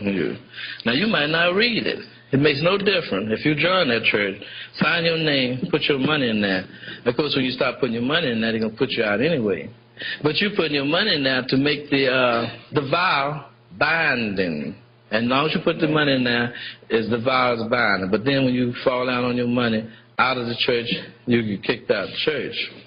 So now, I'm telling you this because, like, in my music, it might seem a long ways from music, but along with education in schools, I was also educated by the creator of the universe, which is not everybody possibly not supposed to believe that. It made no difference to me. Nevertheless, I know a lot of things that people don't know, and no man taught me. Neither a white man nor a black man taught me these things. I thought they already knew. But then I came to find out they don't know. So now, here's another word that's very important. I mentioned before, it's Y-H-S-T. There's a Y here. I say you pronounce that as wise. Now, if you look around in some occult shops and other places, you'll see a U-H-S-T, and you see V-H-S-T, and you see a I-H-S-T, all this is very important. It's not this mumbo jumbo. Up on that cross you got IHST, and you got a YHST, and you got a UHST. You see? Now why keep changing? Why not just keep one symbol? It's because all these things are affecting people. It's done mathematically. Now an I is equal to a Y. You see it in the word by. B-I. It's pronounced just like, so therefore an I is equal to a Y. Of course, they can change it. And then if you look over in the, well, you got your V right there, see, like that. You take that, and now you got your V. So it's easy to change it over into a U. Things are done mathematically like that. Now this word, S-H-U-T, shut, that means closed.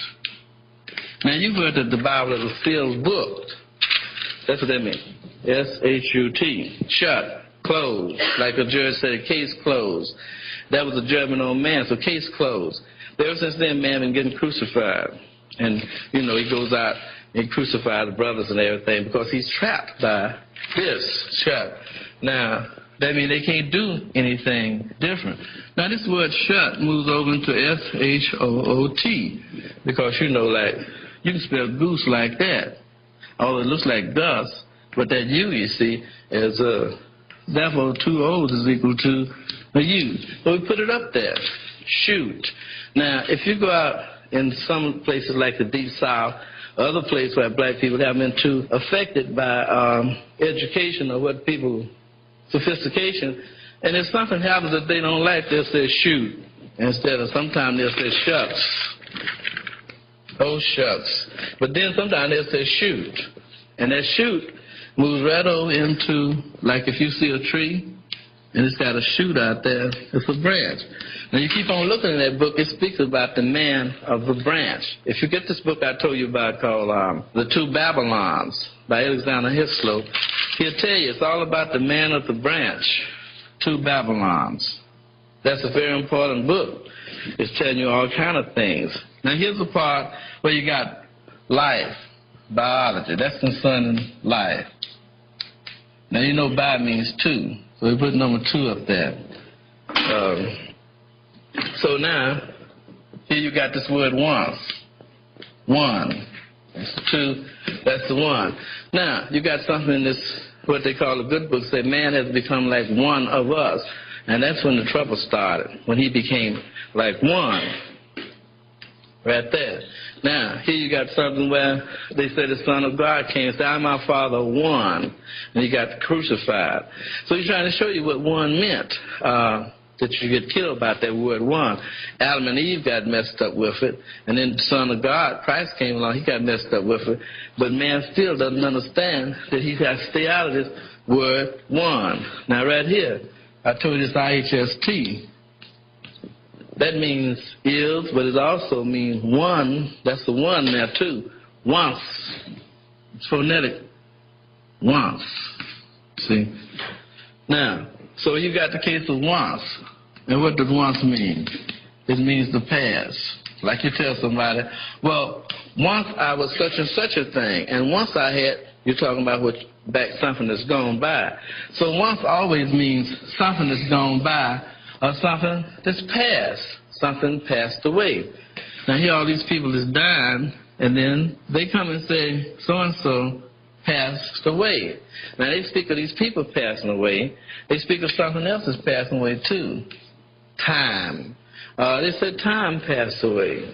A person passed away. Now see, so they're over in the same equation. Now this X equal time. T-I-M-E. And X equal Christ. You can prove that by Christmas, because they say Xmas. So now, here you got a case where time and Christ, this X means time, X means Christ. So then you have to watch it when you jump over that X. Now X also means unknown. They use an as and other with unknown qualities. But so you see, it moves out to mean a lot of things. Like a person doesn't know his name or something. A person can't write, make an X. So this X stands for a lot of things. But I say, you have to watch that X. Now once. Now when you jump over into the twice, you jump over into duality. When you jump over to duality, then you jump over to something that's stated over in the Bible that the secrets of wisdom are double to that which is. Now, I never heard anybody, scholars, anybody else mention that particular line, but it's in the Bible, that the secrets of wisdom are double to that which is. Now, what does it tell you about this double? It's got a two-way thing going on you. It's saying one thing, and it means another thing, and it's warning you about that duality in that. You notice this Christ was speaking in parables. Now, if you come to teach somebody, if I came up here and I talked to you on in parables, you wouldn't understand anything because you might catch a little light, but it would be better if, just like I'm doing this, I'm showing you what it is. That's what a teacher's supposed to do. If someone comes and teaching you in parables, it means they don't really want you to know. And it's stated like that. Well, it's given to you to know, but the rest of them know. So then something was being set up for humanity that was over into a mystery thing. And the reason they wanted to build a mystery thing because it was all set up to kill people. Now, you start reading that book in a way where you're looking at it from an well, just read it like you read a textbook. You get a textbook, mark in it, look at it. You have to regard it as that because it is a textbook on how to die gracefully and meekly and forgive all your enemies. That's what he was trying to show people. Now you do that, and you go to heaven. And so then you had a whole race of people like black people. And so more people have joined the fold now. All of them trying to be like Jesus. Feeling like you had black people for a long time saying, I want to be more and more like Jesus. And you judge a tree by the fruit, and you look at the way they are today, completely divided, all kind of ways. If you get that book and look at it real good, it will tell you that the disciples turned the world upside down. And you know what upside down is.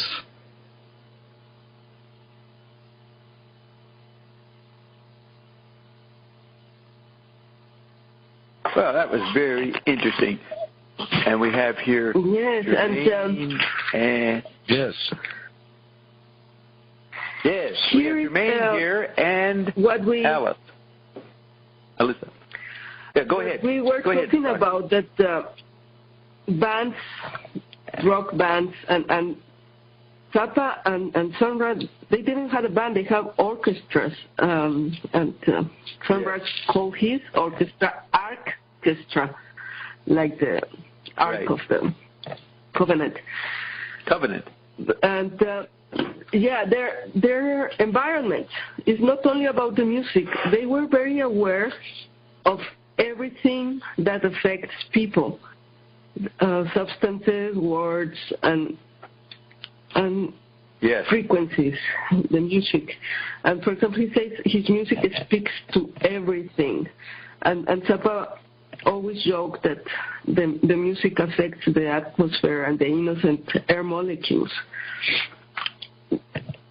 Let me say something here. Did you hear, Roxy, did he say the seventh vial, V-I-A-L, or was he saying vowel or something else? Vowel. He was saying vowel. Vowel, the seventh vowel. Oh, okay, because we were doing the seventh vial with ion.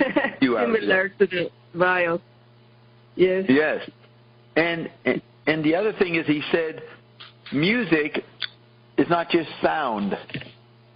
He's using the word music the way Frank used it. Frank says information, not knowledge, blah, blah, not this, not that. And then he goes, music is the best, but you don't know what music is or it's all-encompassing. So he's using the same all-encompassing meaning, which means we're musicians. Yes, and this we are a new song. Expanding of, like you expand on the meaning of art, they're expanding on the meaning of what we consider music. Like speech is another type of music, as I am saying, you're composing the new song, because speech I made a very radical statement on the latest YouTube that she posted about art. I mean, I end up so crazy in my abstraction. I said the police squads that killed the 43 students in Mexico were art. So you have to listen to how I got to that extreme statement. But I could say music, according to Sun Ra. I could say it's music. It's a special word that needs to be wiped out. He was wiping out special words. You go beyond Zappa and Sun Ra. in the affecting of the environment. They still thought they have a band or an orchestra. But you see, it goes beyond what you can affect as an individual. Expands into the atmosphere, expands into the You're explaining this. You know how Frank said, he says he doesn't plan his solos.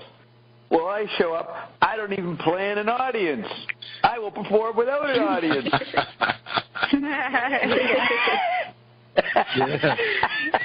I've done this show without audiences. That is true. Bob. I don't even show up. I perform without showing up. When Corbin was calling in, Bob, it made me think of that old archive of you doing that video, like, public television access program. And you're like, which one? The one where I'm running around? I'm running around, hiding? You kind of were running around, yeah. But then, like, was Jerry doing sound? Was he the one? And he, like, calls in later in the show and, like, pretends to be a call-in. And I'm just right. talking about just talking about your audience or your, like, unplanned audience. It just makes me think of that because, like, even back then it was like this sort of Manipian, like, I'm affecting, but I don't know that I'm affecting, you know. And it was just like this great sort of like it didn't matter who was listening. Well, there's the Alan Seinfeld thing. We're on TV. And I'm leaning over and whispering to Alan so the audience can't hear him. How's that for a broadcast?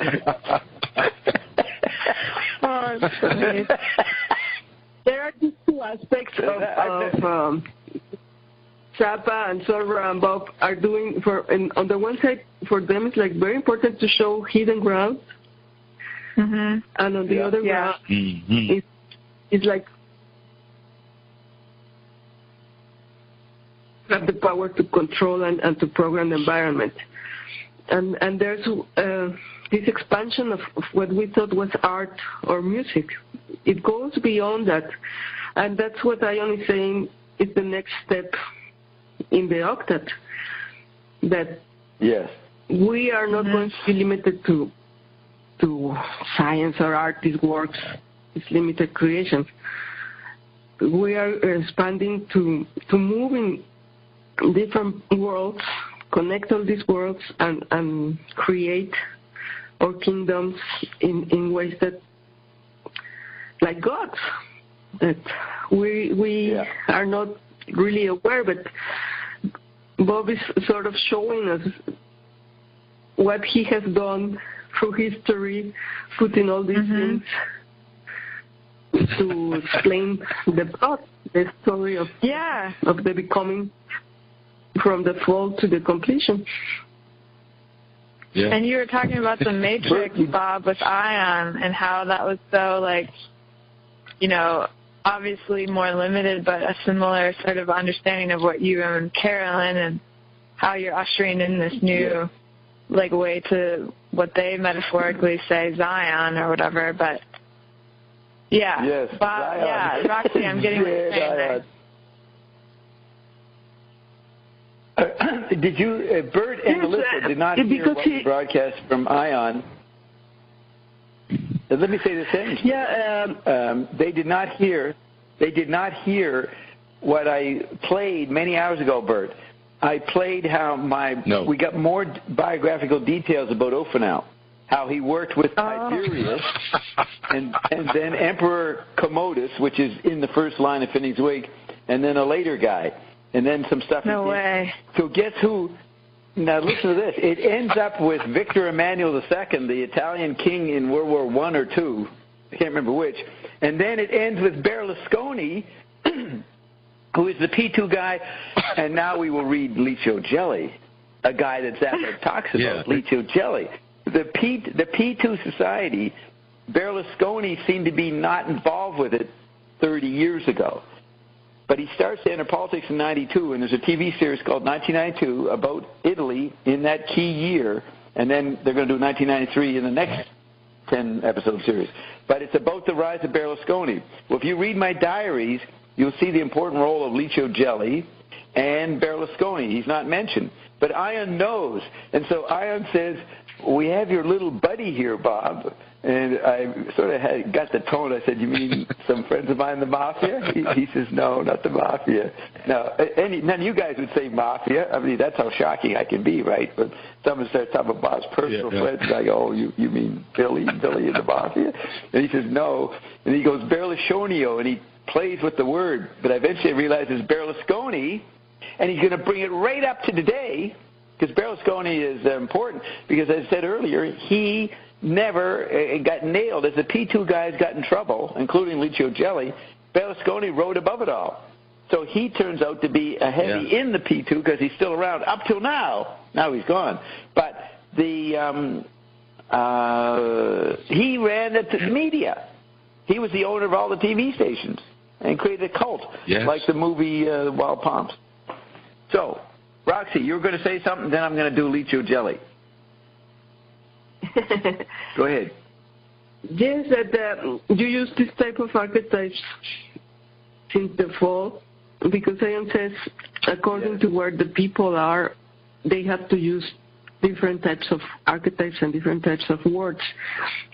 Like now, you're using the matrix because that's an archetype that is familiar to many people, and they can then recognize it and somehow then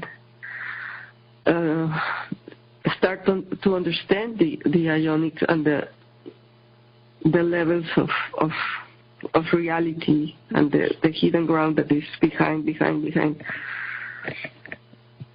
Because otherwise, how do you explain what you have been retrieving for years from Ion? It's a way to approach people, something they know. They have seen that in the media, in the TV, and then they can start. Hey, Bob, I have a question.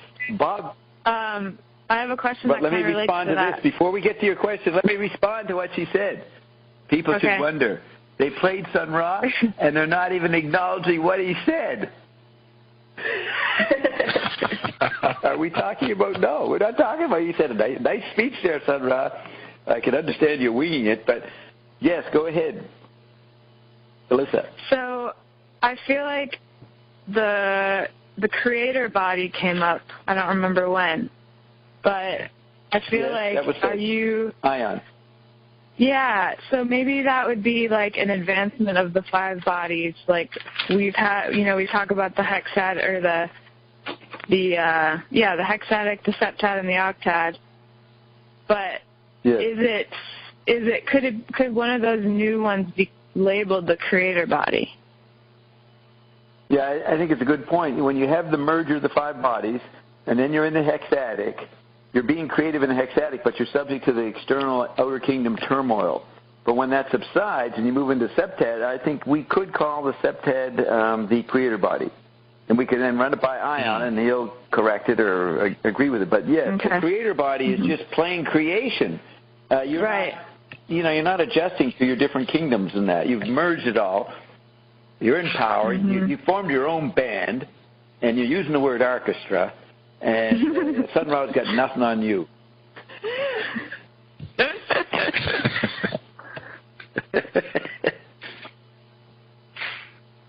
But then you want to say in the last video about the obsolescence of art and that the creativity, this extreme creativity, is actually a disservice now. Yes. Yeah. People are in what I call producer mania. They were in the disservice of consumer mania, passively. Now they're hyperactive. That's why no one will listen to anybody. They have no poise. They're too busy trying to figure out how they're doing in their own creativity. Neufeld's a prime case of that. Very hard to get Dave to relax. And I like Sun Ra because he was even dressing as a pharaoh. Like already seeing what's coming. He was what? And dressing as a pharaoh. No, it's very good what he's saying. Spiral. He was in the spiral? No, it's pretty neat what he was saying there. He was ahead of his time in some ways. But I've never listened to any of his lectures, and if I listened to that 10 years ago, it wouldn't have meant much to me. It would have been puny, but now hearing it after studying the Bible and many things Zion said, his speech is a lot richer. I appreciate him more. Yes. But he died. Yes. Do you realize I'm the only philosopher? Well, maybe Jesus did it too, but I'm the only philosopher who ain't fucking dying. And they fucking shot at me, and it went right through me. The fucking bullet went right through me. Because I said, "You're protected, Bob." Oh my goodness. I thought he went back to his planet. Yes. I think that was I think he what did. Zion said. Yes, I think he said that. Yes, he did. He went back there to prepare them for us. So the stuff that he was talking about with the words and Toth and stuff, Bob, it made me think that language is also a hologram. Have you covered that? Is that an old topic that I'm just kind of connecting now? Just before you say that, did you guys hear him say the word guff? I thought I heard guff at one point. Did you guys hear that? Mm-mm. No, I didn't hear it. In passing? No. Nobody heard it. Okay. Ion has not said words or holograms. McLuhan has said that, but not Ion. To say words or holograms, McLuhan. That's more McLuhan's area. Okay. It seems like the language, though, beyond just the words, like the attached meaning creates more of like a web of like a environment or like a hologram, like a shared membrane that people can have meaning, shared meaning or whatever. Yeah, McLuhan said that the language is the most powerful medium or the greatest medium, and therefore the books, the bulldozer, all the different technologies are fragments of the word, aspects of the word. But that's the same thing Ion says. Ion says the words are the root of your power. But Ion goes deeper and says there are tonalities beneath the words and beneath the atomic cellular level. So Ion takes us further than McLuhan, but McLuhan went pretty far by saying all technologies were subsets of the act of language. Because I'm trying to think, some of the stuff, I was listening kind of passively because I was trying to figure out Skype, but some of the stuff that Sun Ra was saying kind of alluded to the any two or more of like the atom thing we were talking about, the isotope. It kind of had some similar, like thinking of language as an environment and what isotopes are doing on an environmental scale, and how the I cell is music and how that kind of is all coming together with language as well. Yes. But yeah, okay.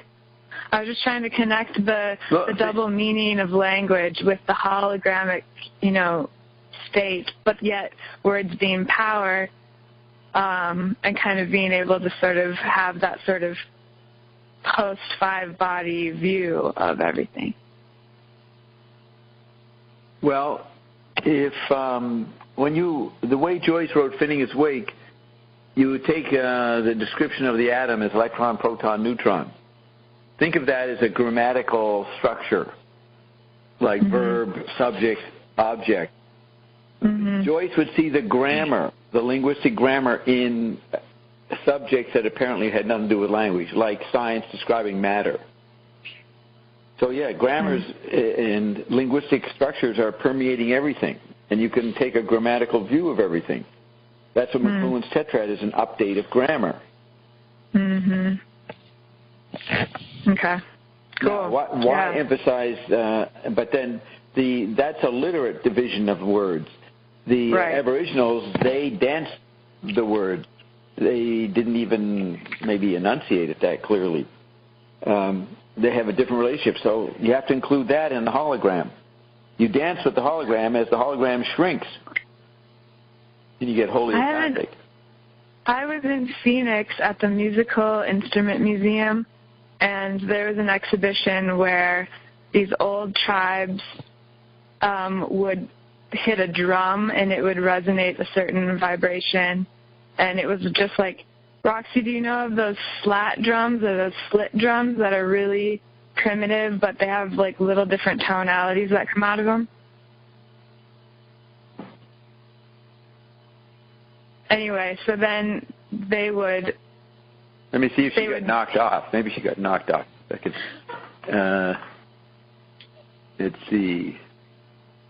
No, she should be there. What, did you go to the bathroom, Roxy? She may have gone to the bathroom.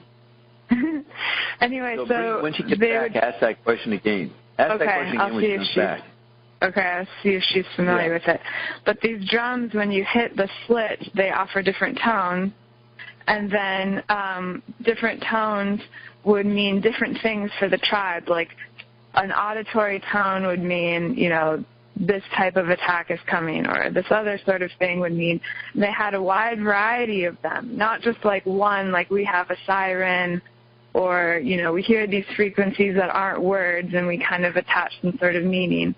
But there's how music and how these tonalities can be a language that a tribe can kind of gather around. That's the ratio. Yeah. That's the ratios. Okay. Different situations, different contexts. Yeah. Right. That's what pre-literate people are very sensitive about, that those nuances. The literate person isn't. And that's what I feel like, you know, there's an awakening of that with the I cell within yourself, you know. Yeah. It balances your senses. It gets you into a pretty conscious synesthesia. It's not blatant synesthesia, but it's a subtle synesthesia. You were just saying what was it? These ratios. The pre-literate people, they don't analyze what structure is made of like literate people do. They try to figure out what it looks like, what's the subatomic particles and all that. Whereas the pre-literate people dances the meaning. They don't state it or make an equation out of it. They don't have a definition. So they're dancing. If you get on a club, you know, I danced at New Year's Eve in this place, and you're up against other people constantly changing who you're dancing beside, and you change yourself in relation to them as you dance by them. You know, so that is pre-literate society, moving around, sensitive to the environment. Yeah. And then music, you know, a musical group with instruments, they've specialized into sound-making objects, and they don't dance.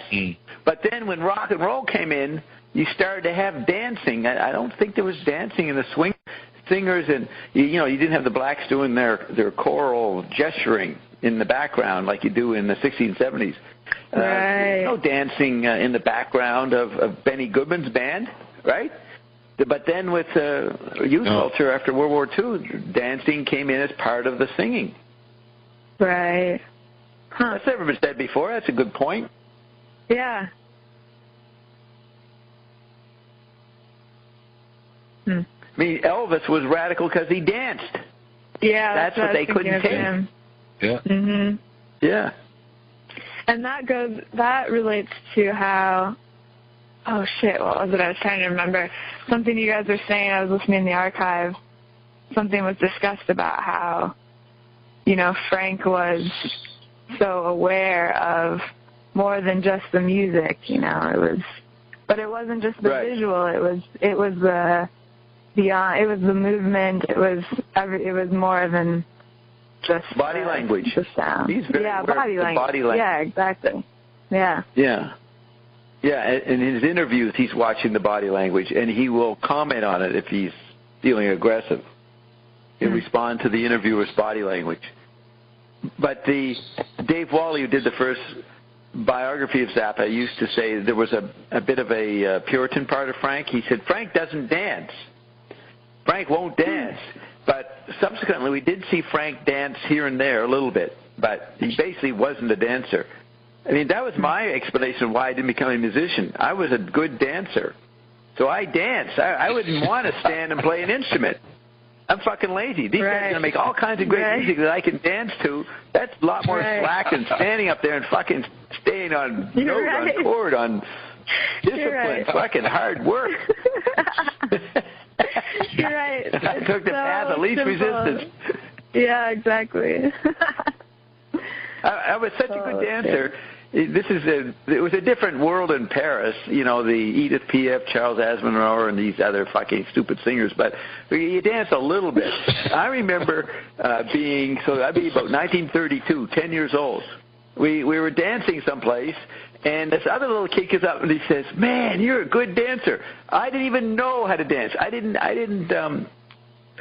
think dancing. I don't know what I was doing. But this kid says, "Man, you're a good dancer," and I was shocked. Well, I don't know how to dance. But the kid picked up on I had some kind of natural response appropriate to the music, probably. That's what it was, Whereas he felt, well, I'm stiff. He couldn't. He was listening to the music.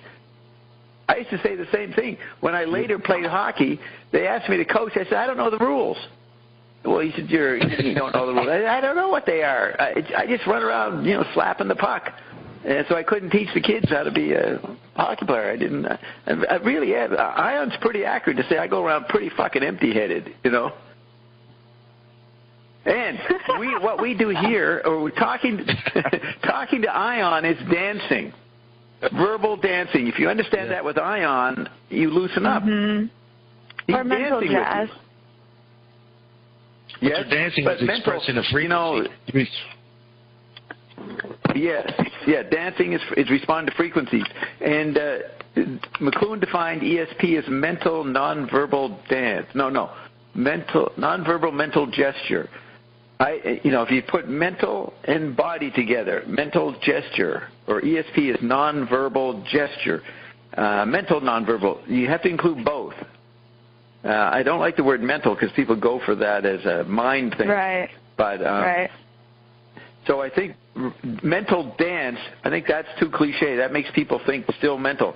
But if you say mental nonverbal gesture instead of dance, that's a new way of saying it, the same thing, but it might make you think more of what ESP is. Right, that's true. Yeah. Even there, the subtlety of changes of words make a huge difference. Yeah. But that was one of my greatest compliments. Man, you're a good dancer. That really, made me feel confident, even though I didn't know the content of what it was or what I had done. Key moments in your life when somebody, this is powerful words, that you remember things someone said to you. It might, still piss you off. Yeah. These powerful moments of communication that stay with you. Right. It's like Zappa's influences. Yeah. All those, that's what, good point. He was remembering all those particular days that he spent with somebody in a canteen one day. Maybe they stole some stuff from a canteen and he remembers the person. Did you guys finish that list yet?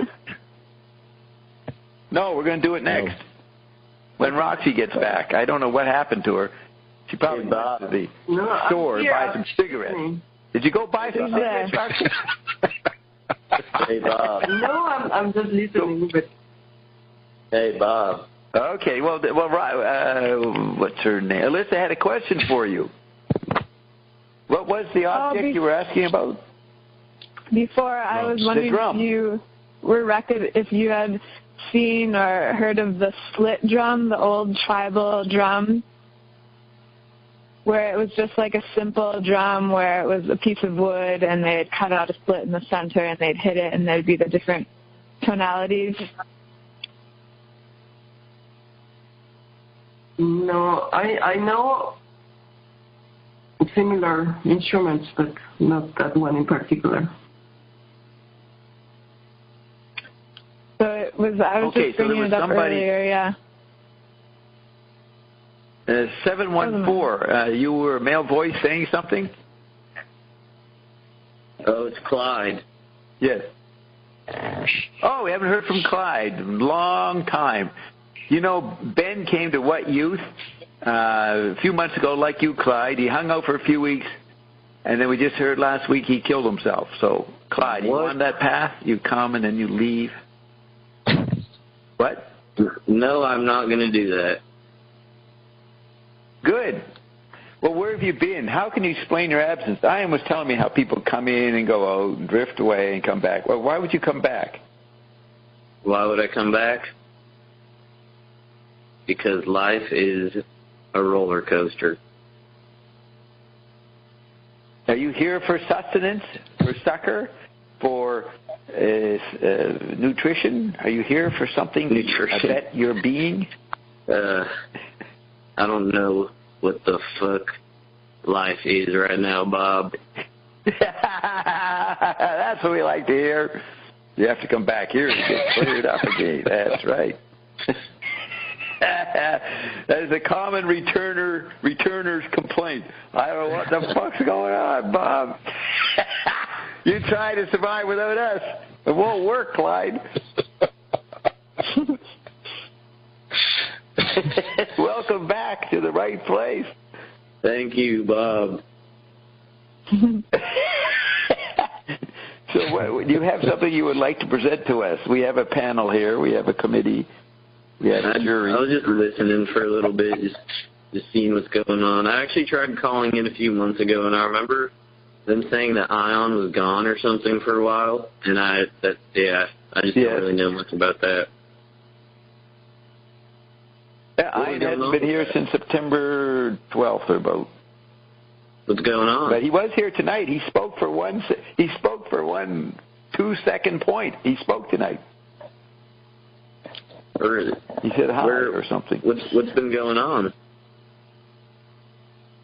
Well, I've spent a lot of time with Ion, and I'm playing the recording. See, you don't miss out if you listen to the show and the archives. You'll hear Ion. I'm presenting Ion all the time, and I'm asking just as good questions as you could ask, so you can benefit from it. So what established that Ion was gone? See, you're faking being lost, Clyde. You're not lost. You're pretending, Ion's gone away, and we've been engaging Ion constantly, and you got yourself in a little rabbit hole here. So what does that mean he's gone? He just isn't performing. People are trying to kill me, so Ion is working overtime to protect me. You haven't got time to be distracted by little people's questions. Oh, you don't believe that, do you? I'm not a person to really judge anything, so. Well, then you're not a person. A person judges. A person thinks. Not that I believe it or not. It's more that I'm just observing. No, got to be judging. That's a big bias of our time. People go around, you know why they think they're not observing? Because they don't know they're living through other bodies, and they're just thinking of their chemical body, and that's pretty retarded, the chemical body. It hasn't got an entry into communication at all. It's been sidelined. So you think you're observing. No, you're dead. You've been sidelined. Also, when I was first calling in all the time, I bought 2 of this sample RNA containers. Yeah. And the first one, I went through the first one, and then I've had a second one, and I haven't even touched it until a few days ago. I just put 2 drops, and then I haven't really went back to it since then. But I think I might go back to that a little bit. Because good. We're all for that. Yeah. I feel like that was a good time in my life during that substance use. Yeah. And I'm also interested in the other supplements that your bride provides, the magnesium and stuff. I'm getting more involved in have you heard of Ayurveda? Ayurveda? Yes, Ayurveda. Yeah. Yeah, I'm just starting to get into that. I'm not really. It's puny compared to us. All those things are puny compared to us. But you can go in there to loosen up your mind. But you must be prepared to leave those systems. They're obsolete. So Carolyn just got, Clyde. Clyde, Carolyn, her book, Magnesium Miracle, just got released in China. Really? Yep. Chinese translation is only 2 English words in the book. I looked at it. 2 English words. Carolyn Dean. All the rest is fucking chicken scrawl. They call that a language. No fucking way. What? Subgenie. What did you say, Roxy? Subgenies. Yeah, subgenie scratching. It's Chinese.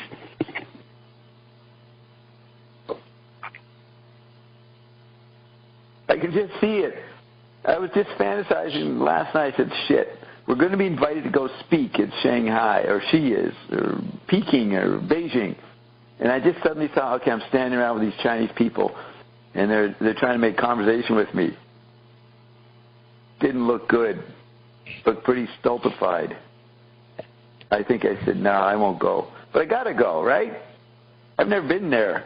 Yeah. I hate the place, but you got to go, right, to get the opportunity just to say you've been there. Not going to be pleasant.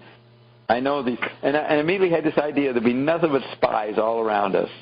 All these guys will be pretending to be friendly, and we know they're all fucking working for the elders in the mountain. They want the formula, but they don't have iron.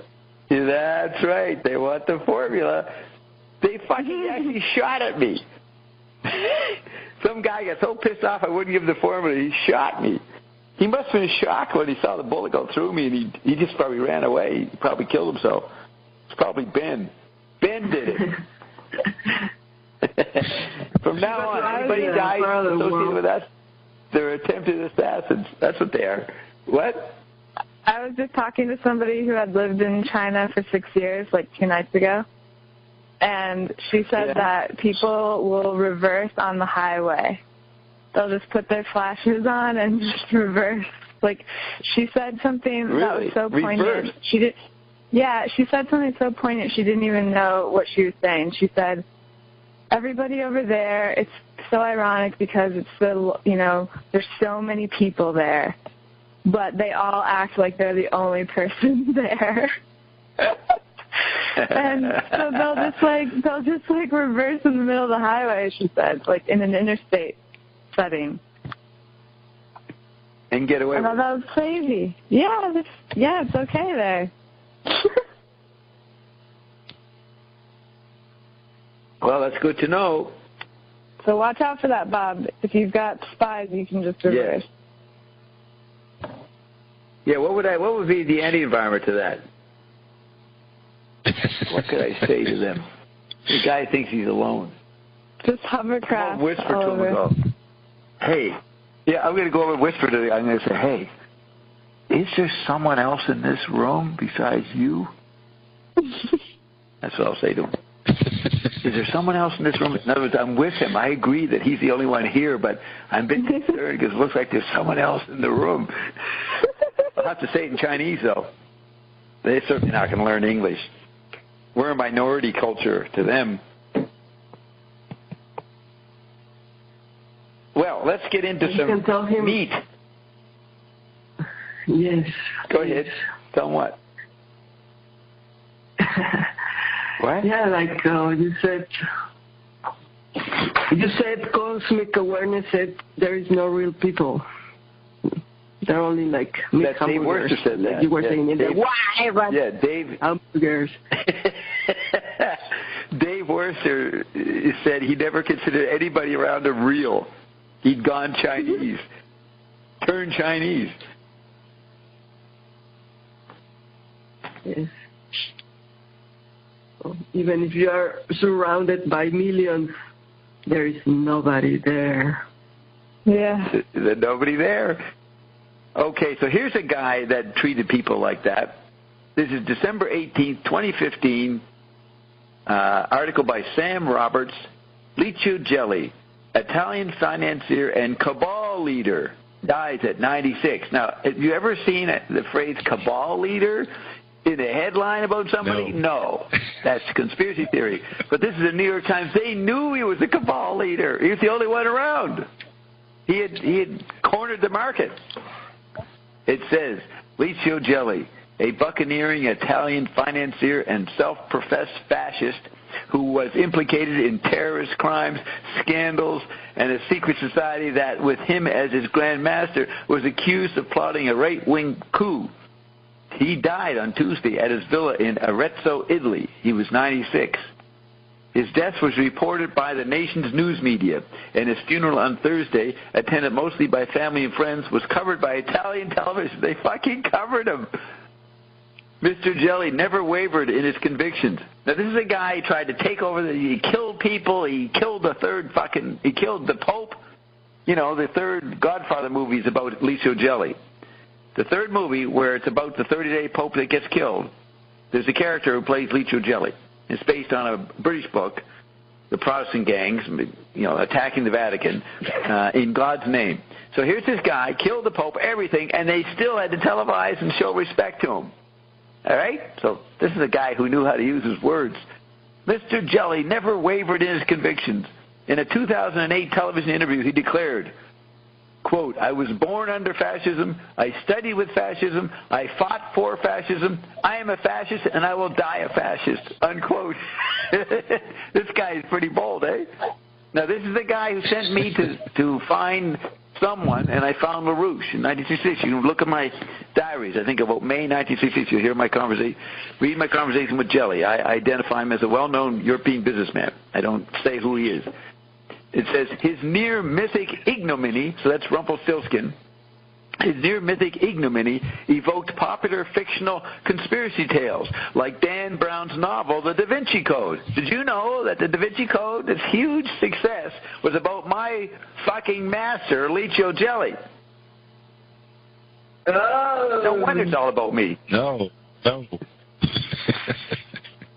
And I could never tell a little kid who's reading it. If I told them that's about me and my buddy, they would not believe me. The real Da Vinci Code is in Chambord. That's the real Da Vinci Code, the real. Yeah. And I made the blueprint for that fucking castle. We just found out. It's my code. It's right here on the wall. As Chad recognized it. Did you hear that? Chad recognizes the symbols that he got in dreams that he sent to us. Wow, that's great. You heard that? Yes. Like Dan Brown's novel. It all loops back. So, no, go. What'd you say? Several words said there. Yeah, I was asking about that. I was asking about when was that something you played earlier, or talking about? Yes, this is way back there. Mm-hmm. Yes, he's talked about it many times, but I didn't tell him they're in the castle. But he was listening to what Ian said, and then he said, I looked at the video or whatever, because I recognized the symbols. He knows it on his own, and I didn't tell him. I had not told him. And then I said, well, Chad, that's what Ian said. As a matter of fact, the legend of him and Angela going to the castle in Ireland, that's on the early tailgates. You hear people talking to Chad. Chad has left Vancouver. He's met this woman, Angela. She takes him to a castle. Well, very quickly after Roxy discovered the Chambord Castle, Ion said, that's the castle that Angela and Chad were looking for or were in or something, whatever they were hallucinating. It was connected to Chambord, either Chateau de Beauregard or Beauregard Frank or Zappa, Chambord. Frank Zappa said he was, if he would reincarnate as somebody else, he would like to come as Fulcanelli. And Fulcanelli was actually trying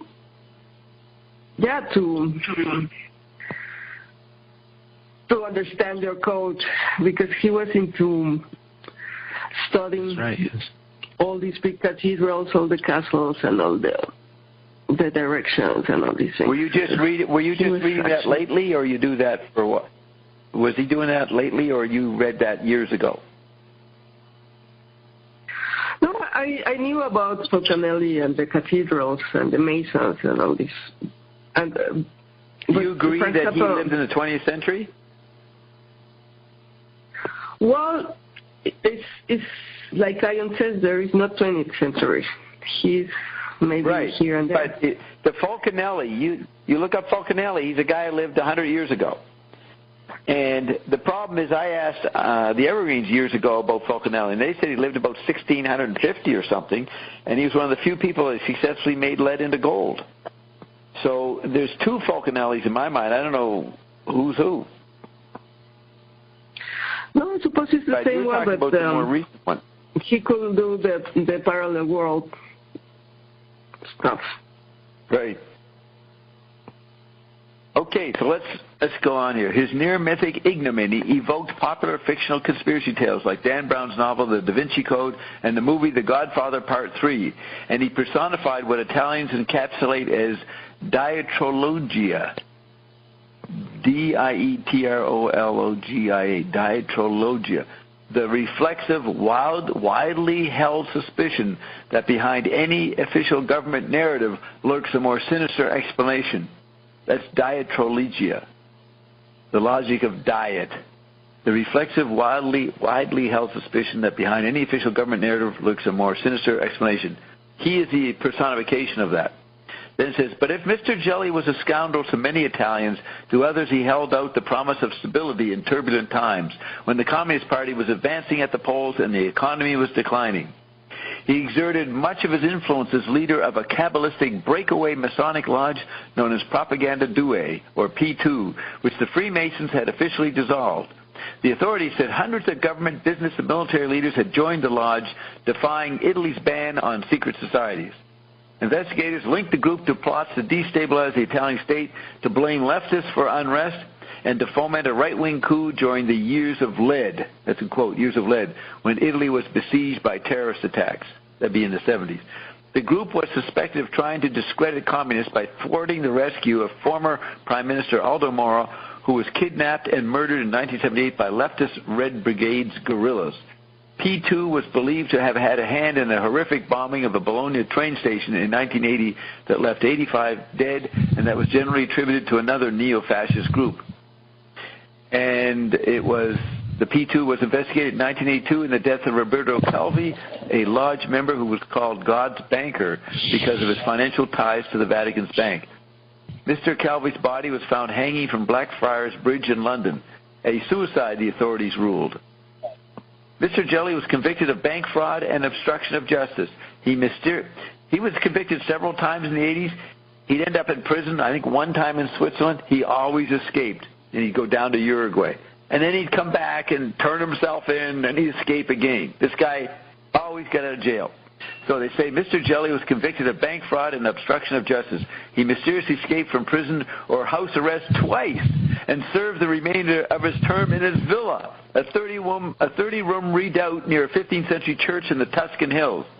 So he didn't spend his time under house arrest. I mean, well, maybe that's kind of a house arrest, but they're saying he's in his villa. There he was found to have a gold thumb when nearly $2 million in bullion was discovered in 1998 in his terrace garden, hidden in terracotta flower pots beneath begonias and geraniums.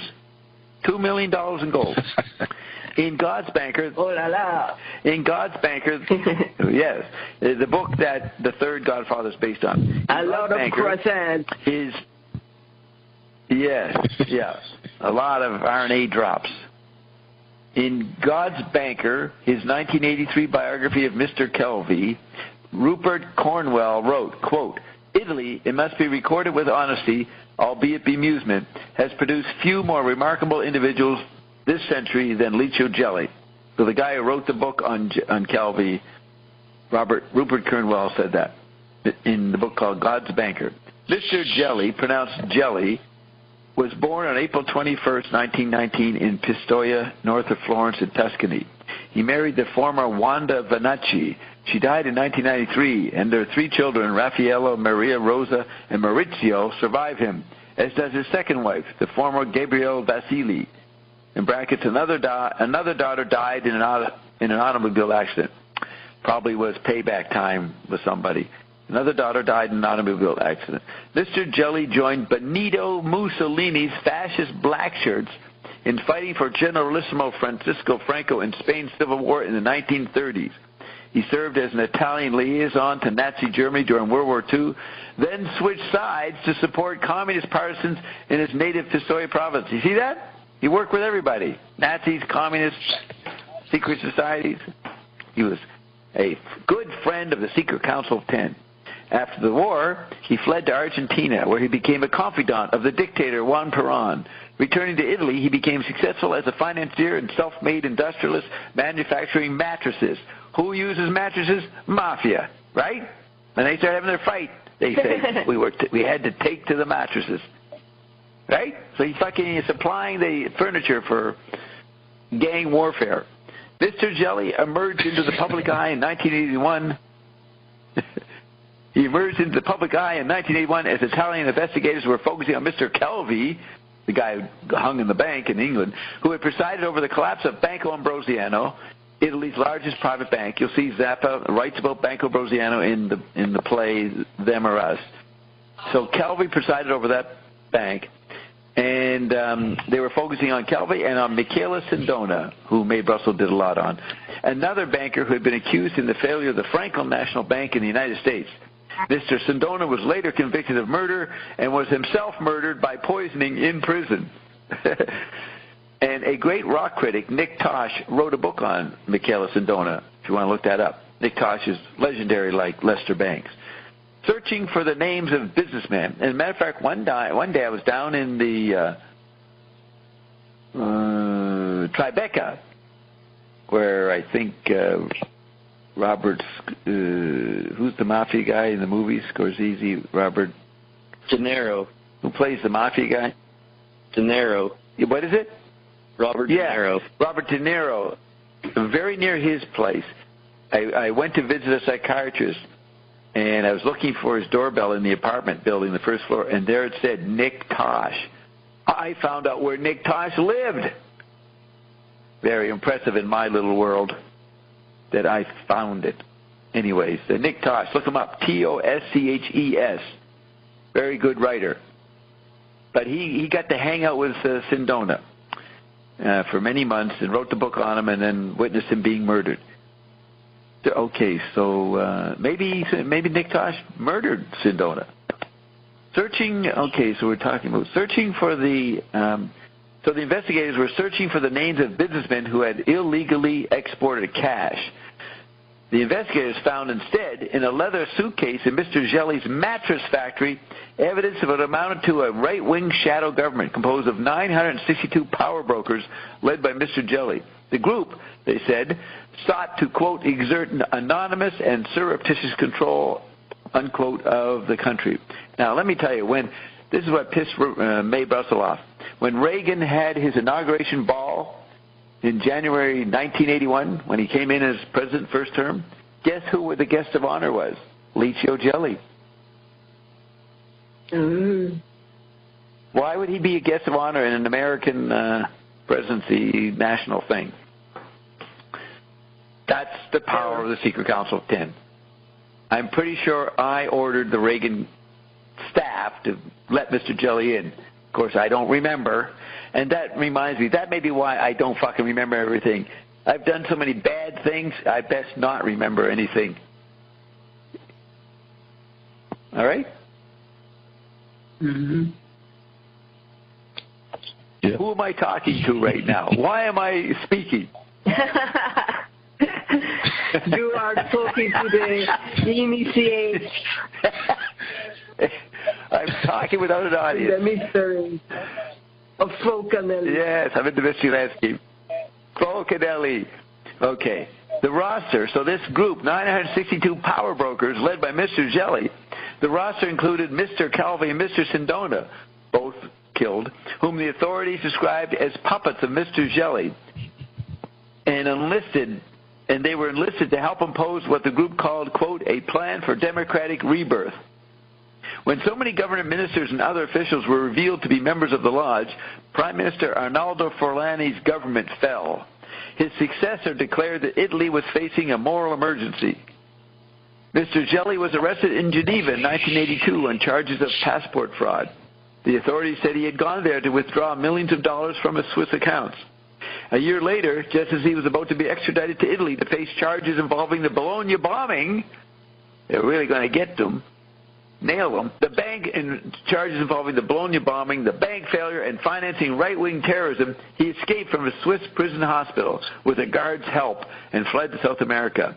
He returned to Switzerland 4 years later in 1987 and was extradited to Italy under extraordinary security. Mr. Gelli was absolved of any association with the Bologna bombing, but sentenced to 5 years in prison for obstructing the investigation and 18 and a half years for his role in the Banco Ambrosiano fraud. In brackets, his Swiss accounts have been linked to more than $1 billion that the bank was missing. So listen to what I'm describing. This guy was given a state funeral, okay? He later received a 17-year sentence on obstruction charges in a political conspiracy case involving 15 other P2 members. You can remember that. While he was in jail, he still could fucking bribe judges to help his buddies in their trials. But they pretended to nail him. Mr. Gelli was, quote, a man of Nero, like Nero, the emperor of Rome, was a man of Neronic wealth and ways. As the writer Nick Tosh described him in the book Power on Earth, we have it right here, his 1986 biography of Mr. Sindona. But Mr. Gelli's lawyer, Raphael Giorgetti, suggested on Thursday that his client had merely been a scapegoat for Bob Dobbs' own fucking failings. Now, there it is. There's my name. I did not know. That would be there. It's there. Nobody fucking investigates me. They don't investigate me. They just try to kill you. All right, since you can't believe that, I will. Of course. What did you say? What did you say, Roxy? Of course. Yes, I will now edit that. We will now read it the way you would like to believe it. But Mr. Gelli's lawyer, Raphael Giorgetti, suggested on Thursday that his client had merely been a scapegoat in brackets, for the government's own failings. Well, you tell me, where's the difference? What's the difference between the secret society and the government? Most of the lodge members escape punishment. Now, this is a good one. The actual Archbishop, Paul Marcinkus, got nailed in all this. Marcinkus, you go back and listen to May Brussels' tapes, recordings in 82, 83, 84, when this was happening, man, she was so pissed. Most of the lodge members escape punishment. Archbishop Paul Marcinkus, who was from a small town in Illinois, Chicago, Illinois, which was the hometown of Al Capone. So he came from Al Capone land to take over the Vatican, to run its bank. Archbishop Paul Marcinkus, who was president of the Vatican's bank, was indicted as an accessory in the Banco Ambrosiano collapse. Citing diplomatic immunity, the Vatican refused to comply with an Italian arrest warrant for the Archbishop, but it paid more than $200 million to Banco Ambrosiano's creditors. So they paid for Marcinkus' freedom. Mr. Gelli, placed under house arrest because of ill health, slipped away again in 1998. He was arrested 4 months later in Cannes, France, and because of his physical condition was allowed to resume his confinement at his villa in Arezzo. He survived there for another 17 years, completing his sentence in the meantime. So the guy pretended he was sick. Now, in 1988, so he was arrested in 83. He was in jail in 83, 82, 83. He escapes, comes back in 87. And you know what he does in 1987 before he goes back to jail? He runs for a member of the European Parliament. Oh. So have you ever heard of a character like that? Not that. You have not heard that kind of above it all. Above suspicion. No. A citizen above suspicion. Insight. See a movie. Insights? You've got many insights from this? Well, yes. I mean, from the beginning, from the title that he's in the leader of the cabal.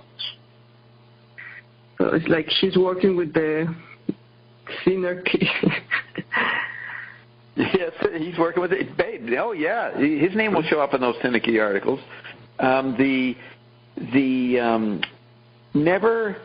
With this article, you can prove that there is a conspiracy going on. Just this article. This guy's involved with so many fucking issues that 2 or 3 of them are going to prove that there's a conspiracy or a cover-up. So he's the key guy, and he's the only businessman named in my diaries, which were written 25 years ago. So there I was, prophetically. I had the right guy, right? Mr. Jelly assigned me to find a man like LaRouche, and we found LaRouche, and he was the Vatican's agent in the radical student movement. But that's all water under the bridge now, isn't it? We're in a new world, new dimension. Yes. None of us are going to die.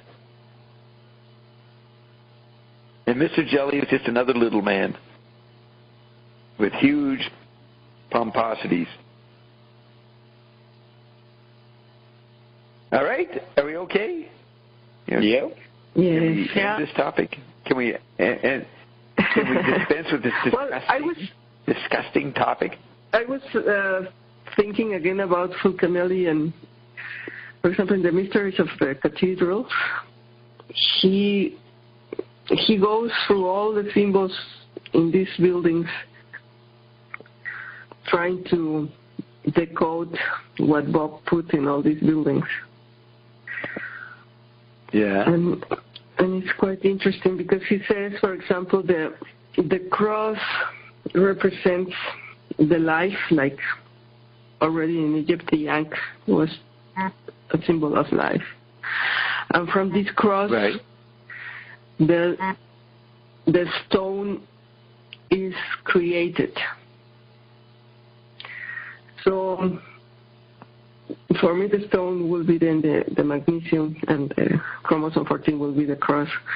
But, I mean, they might talk about the symbols, but they could not go into the deeper meaning of what Ion is saying, what they really mean.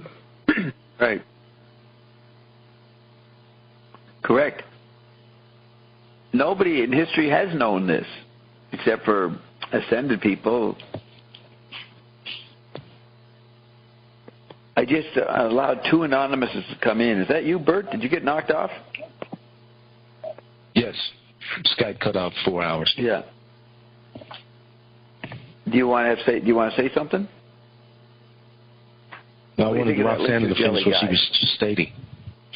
Yeah, he's an interesting character. But you know, you're right, Bob. Go ahead. Well, I just wanted to give an example of sarcophage in a castle called Saint-Germain-de-la-Laye. It's also La Loire, near Paris. What is it? What's the name of the place? Like a stone coffin, Saint-Germain-de-la-Laye. Okay. And there is a coffin with an ankh.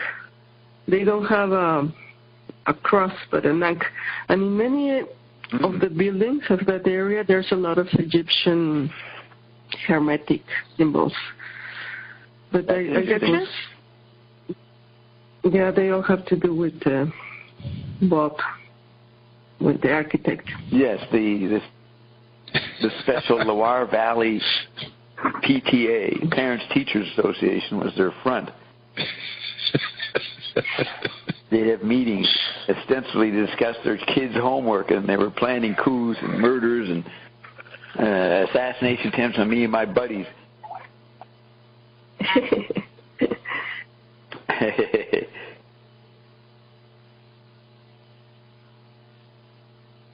Yes, and all these things have been there forever, and there is a lot of secret societies around this knowledge of the symbols and right. That's what hit me, was like how much it's a matter of fact. Mm-hmm. How did you know that? Is that online, all the secret societies into this Martin stuff? Fulcanelli. No, Alyssa. Did you find a bunch of secret societies, Alyssa? No, but when I was looking into stuff about Chambord and throughout, just my time learning about you and before that I was kind of learning about, just how you start learning about conspiracies and then you figure out which ones are real, which ones aren't. And the soundboard castle kind of made me think about just some of these people that have come up, early ancient people that knew some of this stuff. Like the knowledge has been there and then it disappears and then it's there and then... Yeah. Or, it doesn't really disappear, but you know what I mean.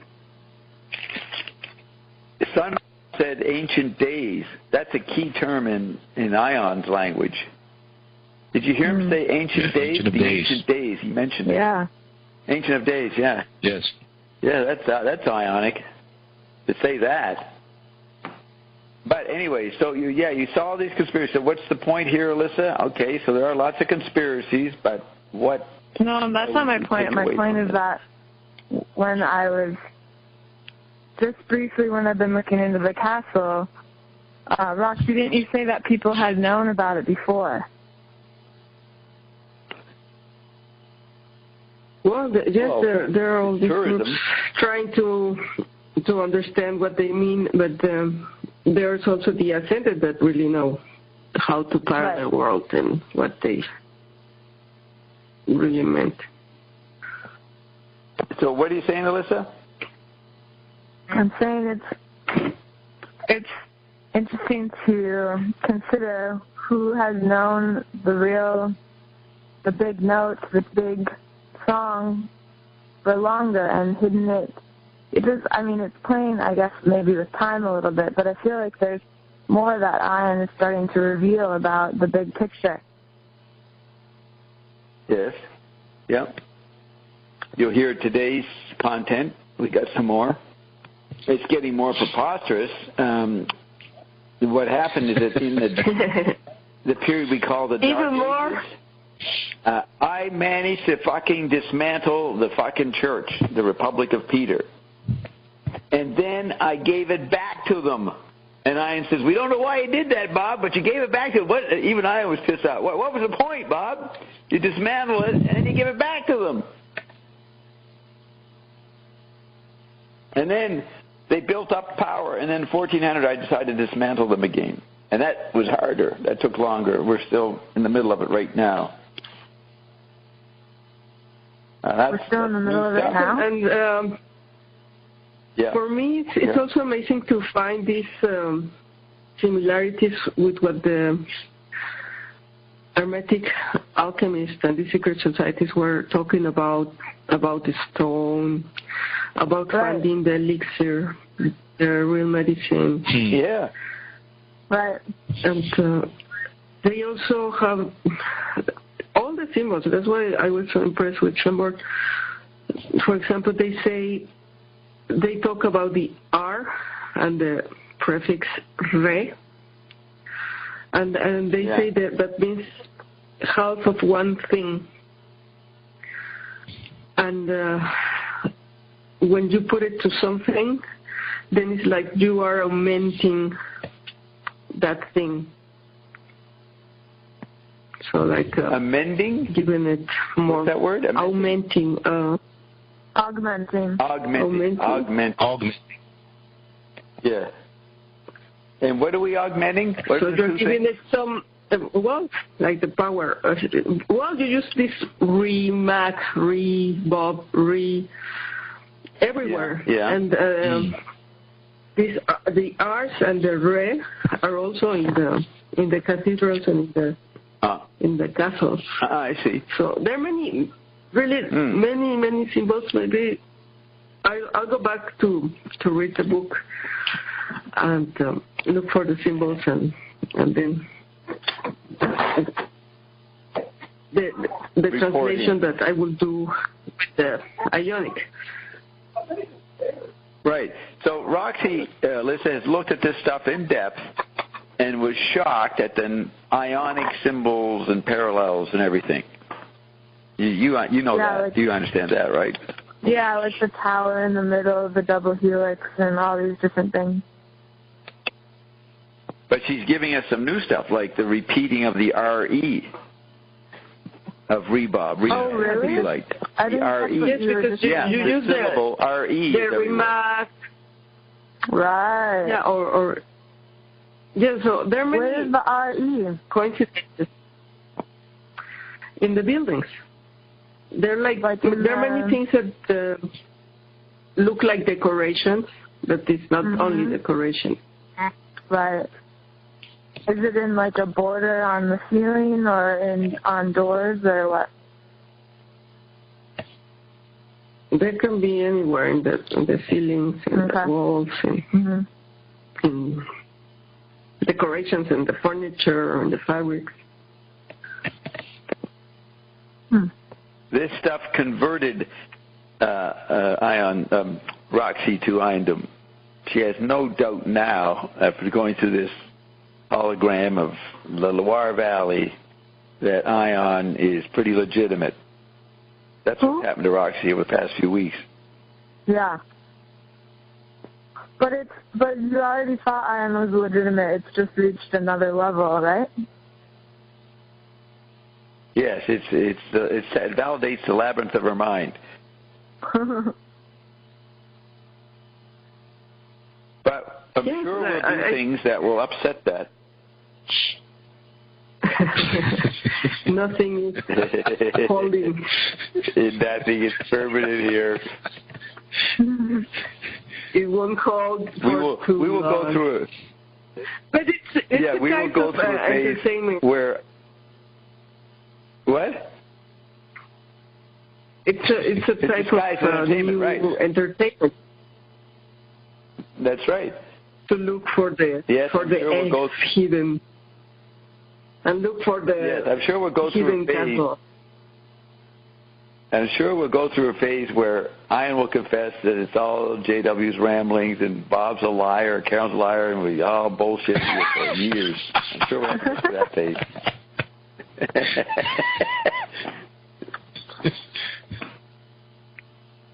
And then Bob, I want to say that the Lucio Gelli.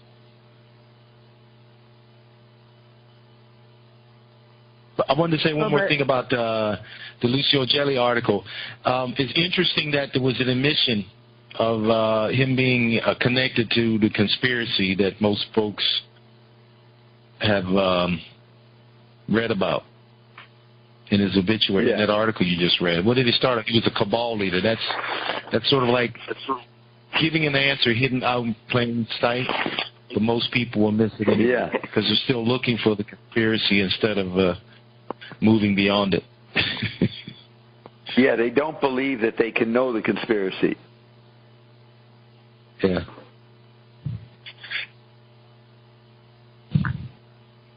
But that's pretty good for my resume that I've got Gelli in my diary years ago, and then he's the only guy called a cabal leader. You know, that's pretty good validation to me.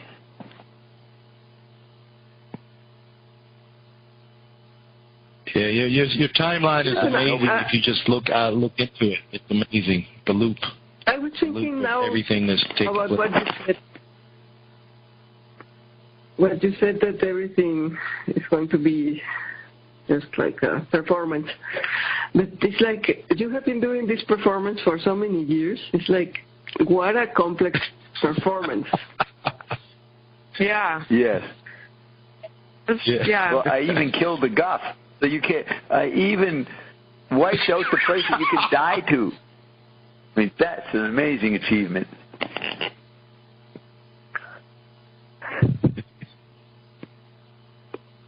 I basically got rid of death.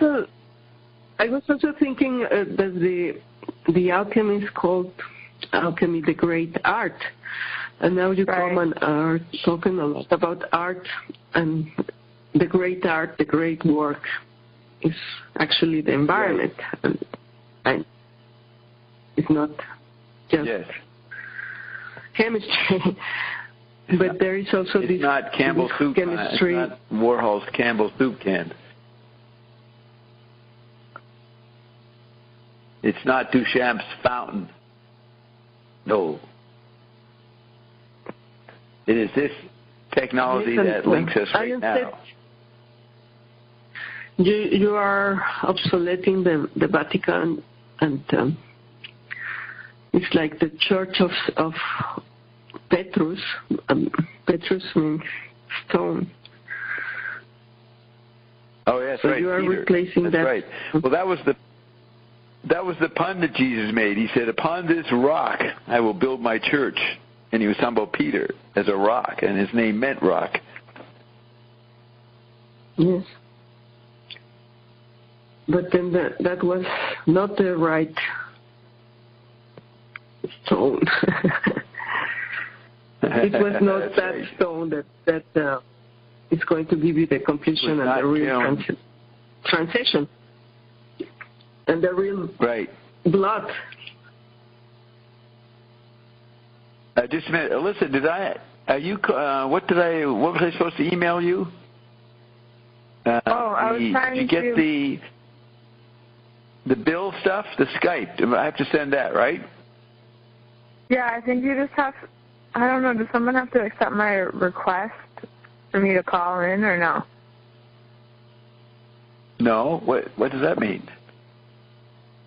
Because I'm going to call. What do you mean? You call in all the time. No, I know, but to call through Skype on the payday. Skype. No, that's what I've got. I'm sending you Bill's Skype instructions. Okay, that's it. I don't know if they're easily understandable, but he gave them to me. I've given them to people, and they never complain. So here it comes. Okay. Here it is. It gives the 3 ways to do it or something. Okay.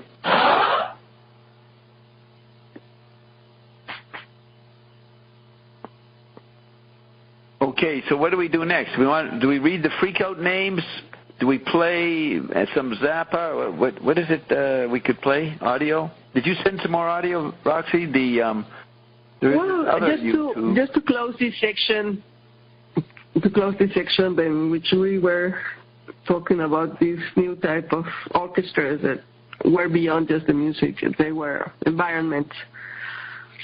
And they started with Mozart, and then Zappa and Sun Ra are replaying the Mozart thing by revolting against the corporation and the media. They do what they want to do. They want to do their thing. And there is one of the first songs of Sun Ra with his orchestra was the Deep Purple, which is your color, and then there is this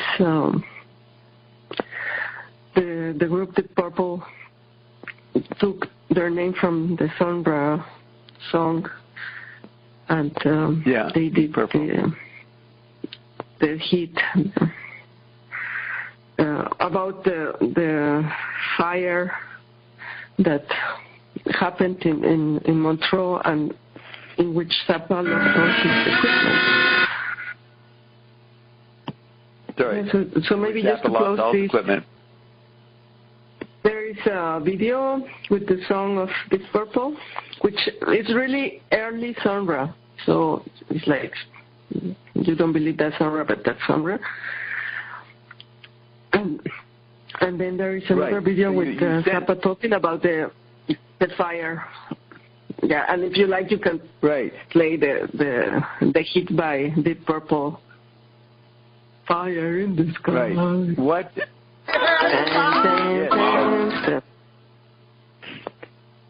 I don't see.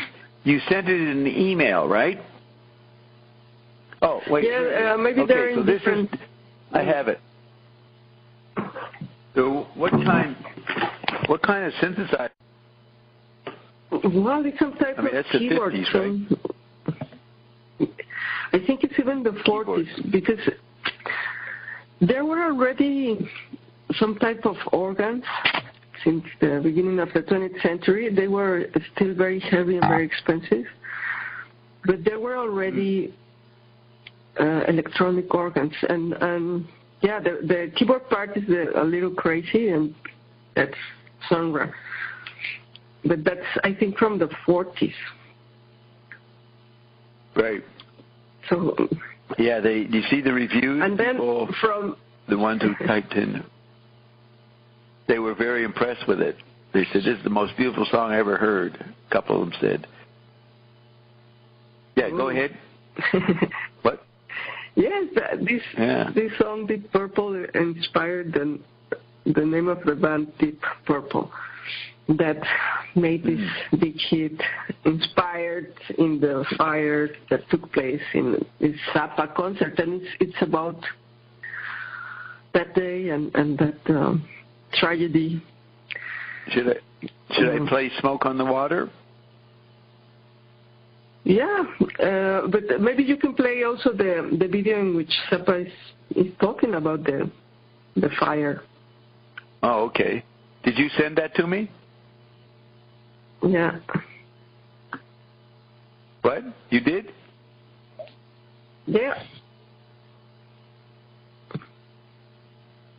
So which one is that going to be in?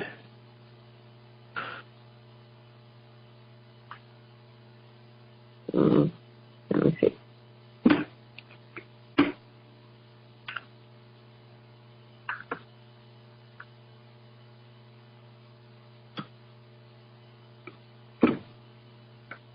Looking through.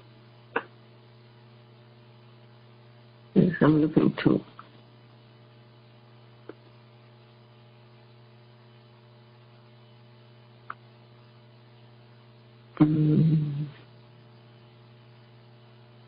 Here it is. Yeah, I have it. You sent it, so this must be it.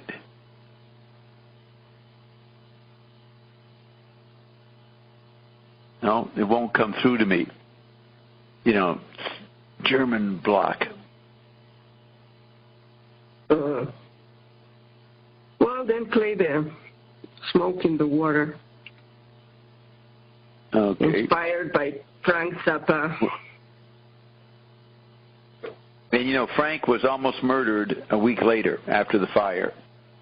He was in London. The guards let a guy run up on stage. They threw him off the stage, and he was laid up for a year. And people who looked down into the hole of the orchestra pit and saw Zappa, he was so bent out of shape, they all thought he was dead. That must have been sad for a minute. But maybe he was dead. This was a first attempt, because they burned the whole casino, the whole place, and Zappa lost all of his equipment there. Yeah. And they rented the equipment in London for the next week, and then he was gone for a year, almost a year after that. Wow. What a week. Yeah, and you know what was happening? At that time, I was in New York City with David Wally, who wrote the first biography of Zappa, and I went to the premiere of 200 Motels, and I stayed at Wally's place, and he had fallen out with Frank, and he was really pissed off at Frank, and I don't know if he said it. He certainly was thinking it. He said, Frank's going to get some bad karma from the way he treated me.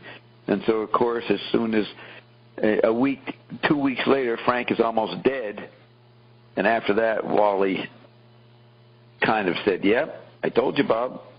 He shouldn't have fucked with me like that. So that was me. I was right in the middle of a potential cause of it, if you believe in that kind of causation. I was the confidant of Wally. He would never say that in public, but he said it to me as a fellow cosmically aware, ascending being. I had the right to know, right? So I was told. Yeah. All secrets are told to Bob.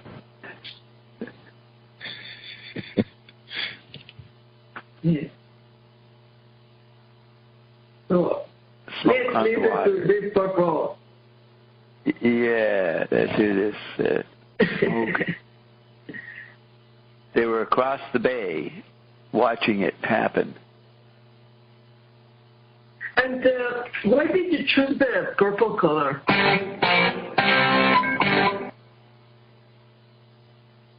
Oh. You're asking me. You're asking me why purple? Because in 94, when Carolyn went on the internet, we were in New York City, she identified with the color purple. She used to have like purple, mauve colorings, drapery in her medical office in Toronto. So she called herself Purple probably at Ingress. That was the local New York computer company, server or whatever. And then she decided to go on the medical chat line, Physicians Online. So she had to have a different name. So she called herself something, Holy Farm, POL something, Carolina POL something. And she found it very crude on the chat line among these doctors. It's just everybody flashing their ignorance in each other's face. So, but when she took on the name POL for Physicians Online, she gave me Purple at Ingress.com. I went on just after her. I wanted to read some Croker stuff. He was posting on C Theory, so I adopted the name Purple at Ingress.com. So I just, as usual, didn't do anything, didn't think. Yes. Sun Ra has also a so it was called Purple Moon, and you told us that when you married Caroline, you went to the Sun Ra concert, so your honeymoon was there. Yes. Sun Ra. But see, I got the name Purple. I never had the name Purple. Okay, I was Purple at Ingress. Then they went out of business. Then it became Purple at Tellurian.com. And then they went out of business. One of them got nailed in the 911. They had their offices in, I think Ingress.com had their offices in the World Trade Center. I don't know if anybody got killed, but they were in that building, or one of the buildings. So then I was Purple at Tellurian.com until 2006 when Matt Shepard made FiveBody.com, and then I became Purple at FiveBody.com. But all from 94, 95, from now to over 20 years, I was called Purple on Stang's forum, Alt.Black. They called me derogatorily Purple. So that's how I got known as Purple in the Alt-Slack world. Yes, and in the Purple Moon cover, there is a Sphinx that I emphasize that's you. Really? So again. Yes. Yes. What is this? Deep Purple has an album? That's Sun Ra. Sun Ra has a Purple Moon. Oh, he has a record. Purple Moon and on the title. Yes, the record is wow, that's pretty deep. Yeah. That's mathematical. And very well we'll put the word purple in. Yes, now that you mentioned 9/11, you said I came forth on March 18, 2009, and 18 is 9 and 2009 is 11. So that's the ionic real 9/11, and the whole thing with the towers, it's again the retrieval of the archetype of the dust and the fall. Yeah. You get that, Bert? And ion is the real 911. Yeah. When they wanted to make a monument in Ground Zero, I think they were talking about planting a tree. So that's again the tree of life and all these archetypes of the Garden of Eden, the fall. Yeah. And yes, somehow it's a replay of that.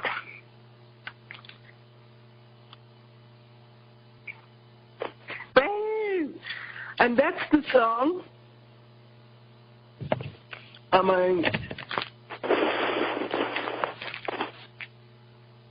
Can you hear me? Yes. That's the song everybody has to learn first. Anybody who wants to play electric guitar, learn that first. There are like thousands of versions of YouTube of people learning the guitar. And it's like an homage that was the first song I learned. Frank Zappa.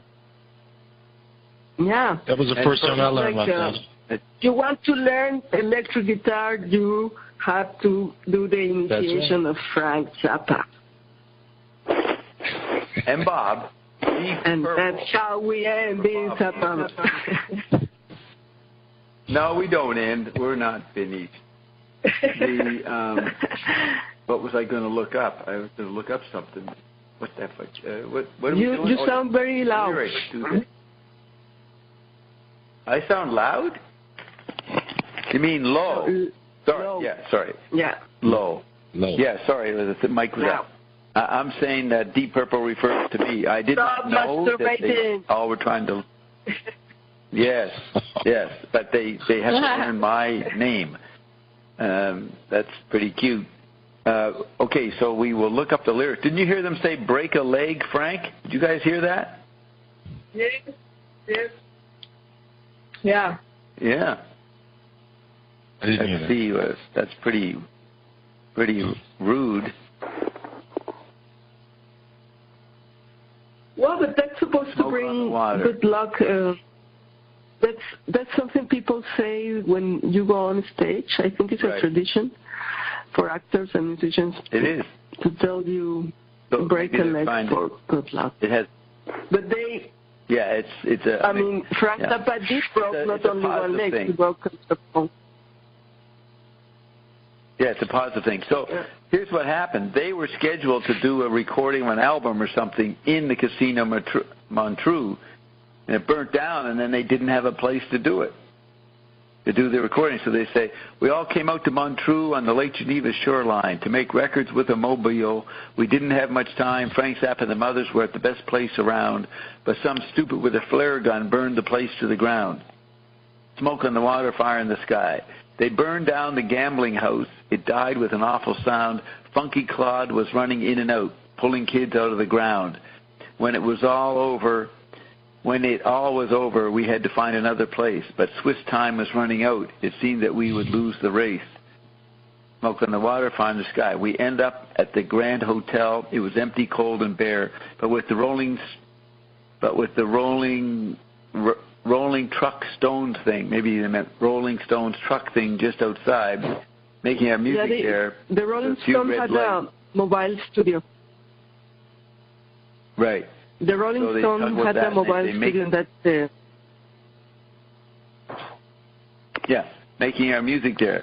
With a few red lights, a few old beds, we made a place to sweat no matter what we get out of this. I know we'll never forget. Smoke on the water, fire in the sky. What else is there? Oh, yeah, so I want to play you the Gomelsky thing. This is me explaining the importance of Gomelsky on October 12, 2004 at the Drake Hotel at the McLuhan Festival in Toronto. So I'm going to mute for this. I just want to get it into the record here. I'm sure you'll enjoy it. All participants are now muted.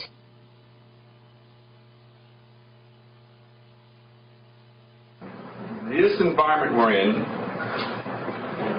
was made possible by the forces explained by Marshall McLuhan. The technological environment explains how we get to this state, 2004.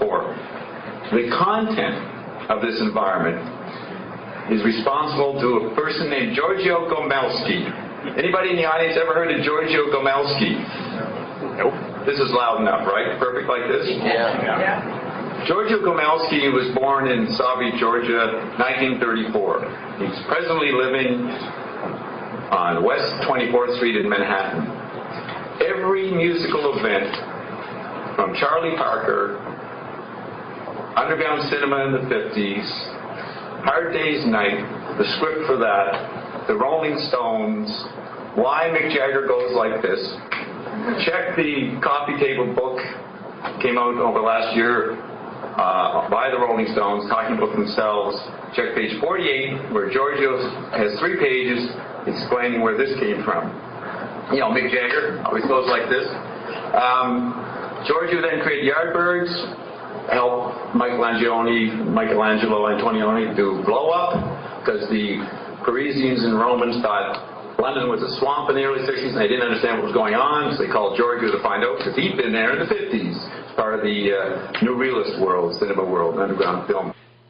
He went on to first, when he brought over the Yardbirds in 65, they met Frank Zappa before anybody knew who Frank Zappa was. He brought Frank back to London in the second trip, did the famous concert with the London Symphony.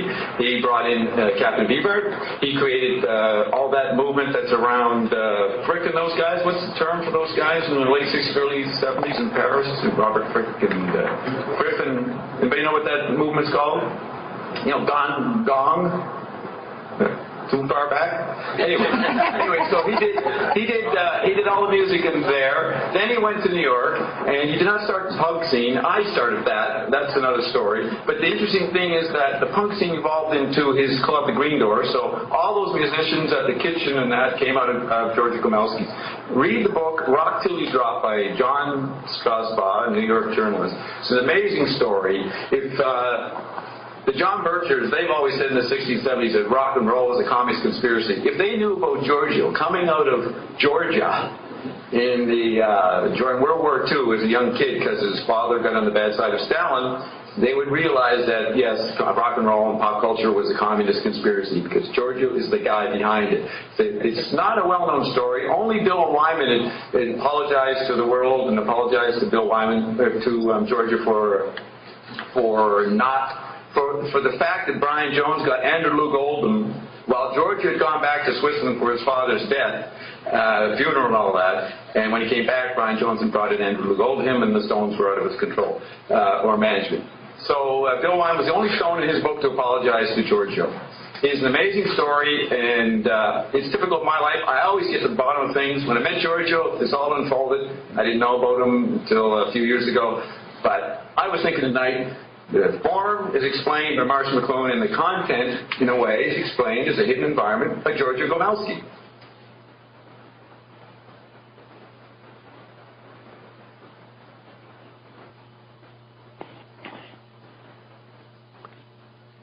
The rain. Okay, so what can we do? Well, that was a nice statement about Gomelsky, eh? Everybody like that? Oh, I muted everybody. Sorry. All participants are now unmuted. But we lost you for a long time. Yes. Bob, you had dead air. Where'd you go? 10 minutes. You're kidding. I went to another world. Yes. Holy mackerel. I got zapped by my own performance. Look at that. Bill writes in big letters, Bob, dead air. But, of course, I never look at these things. And 10 minutes of dead air, how are we going to erase that? Rob says he thinks, look, dead air, everybody's screaming. Wow, and I had a very peaceful journey to someplace else. Quite rested. Yeah, we just had the beginning. I don't know how long that it... Did you guys talk? Oh, no, you're all muted. Oh, Jesus. I imagine the silence was necessary. Look at it this way. The silence had to clear a lot of karma we built up over the last 5 hours. So we had to clear it out. I think it was necessary. Everybody forced to rely on their own resources and their own self to pass through the painful 10 minutes or 20 minutes, whatever it is. Sorry. No, I'm not sorry. It was healthy. Now what? What do we do next, guys? We do the freak-out list. We go to name number 8. So what'd you guys do during the dead air period? I was singing bang bang bang bang bang bang. Yeah. Seemed like what you were playing cut off, Bob. It seemed like it cut off in the middle. Not sure if we heard. Oh, you didn't get it all. What? Yeah, it seemed like it cut off. What was the last thing I was saying? Okay, well, let's do it again for the record. Sorry, it's only a few minutes. The replays. We must have it. It must go into the archive. Okay, we'll go back to that noisy stuff.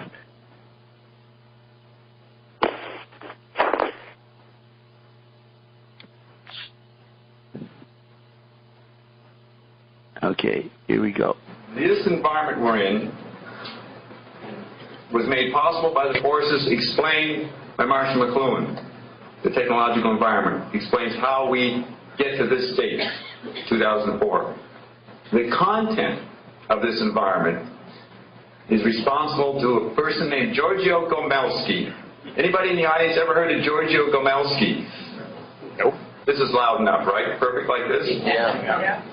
Giorgio Gomelsky was born in Soviet Georgia, 1934. He's presently living on West 24th Street in Manhattan. Every musical event, from Charlie Parker, Underground Cinema in the 50s, Hard Day's Night, the script for that, the Rolling Stones, Why Mick Jagger Goes Like This. Check the coffee table book, came out over last year by the Rolling Stones, talking about themselves. Check page 48, where Giorgio has 3 pages explaining where this came from. You know, Mick Jagger always goes like this.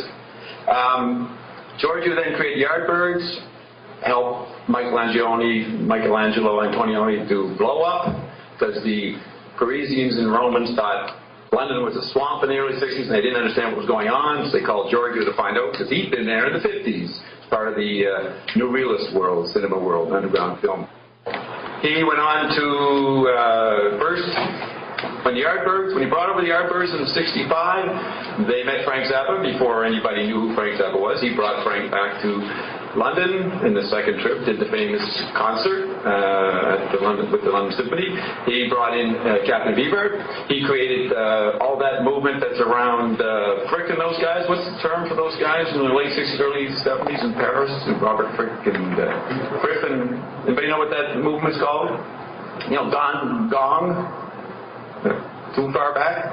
Anyway, so he did all the music in there. Then he went to New York, and he did not start the punk scene. I started that. That's another story. But the interesting thing is that the punk scene evolved into his club, the Green Door. So all those musicians at the kitchen and that came out of Giorgio Gomelsky.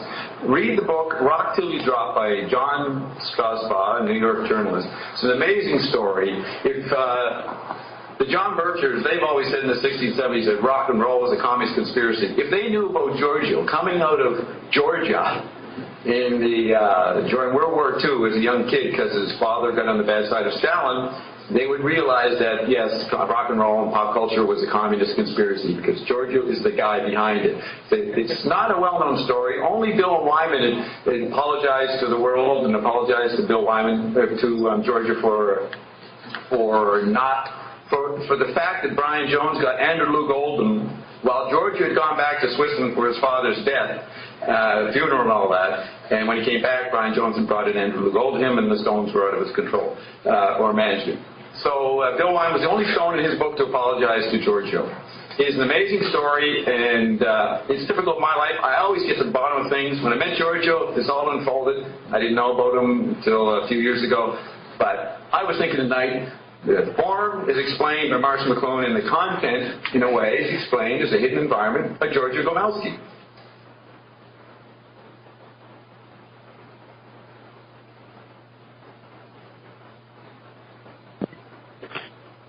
All right. Did something new get said? I mean, did it seem more than nothing new? So it did get all stated before. Yeah. All right. There was a point there. Did you hear me say, geez, I don't want to play it again. There was something I could have stopped it. Oh, yeah. I was asking, do people know the sound for Robert Fripp and these other bands? Well, the name I found out later. When I went, that happened in Toronto. I went back to City Island.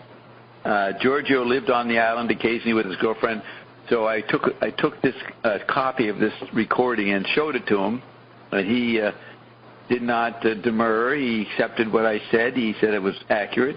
And he told me that the sound that Fripp and Gong or these bands was called the Canterbury sound. It came out of Canterbury. These bands lived in the Canterbury, England area. And then you hear me say, I started punk. Did you guys hear that part? Just in passing. I said, he didn't have anything to do with punk. Yes. I started that, but that's another story. Another preposterous statement that nobody quizzed me on. And then it ended with the proper conclusion. So I will stop the sound.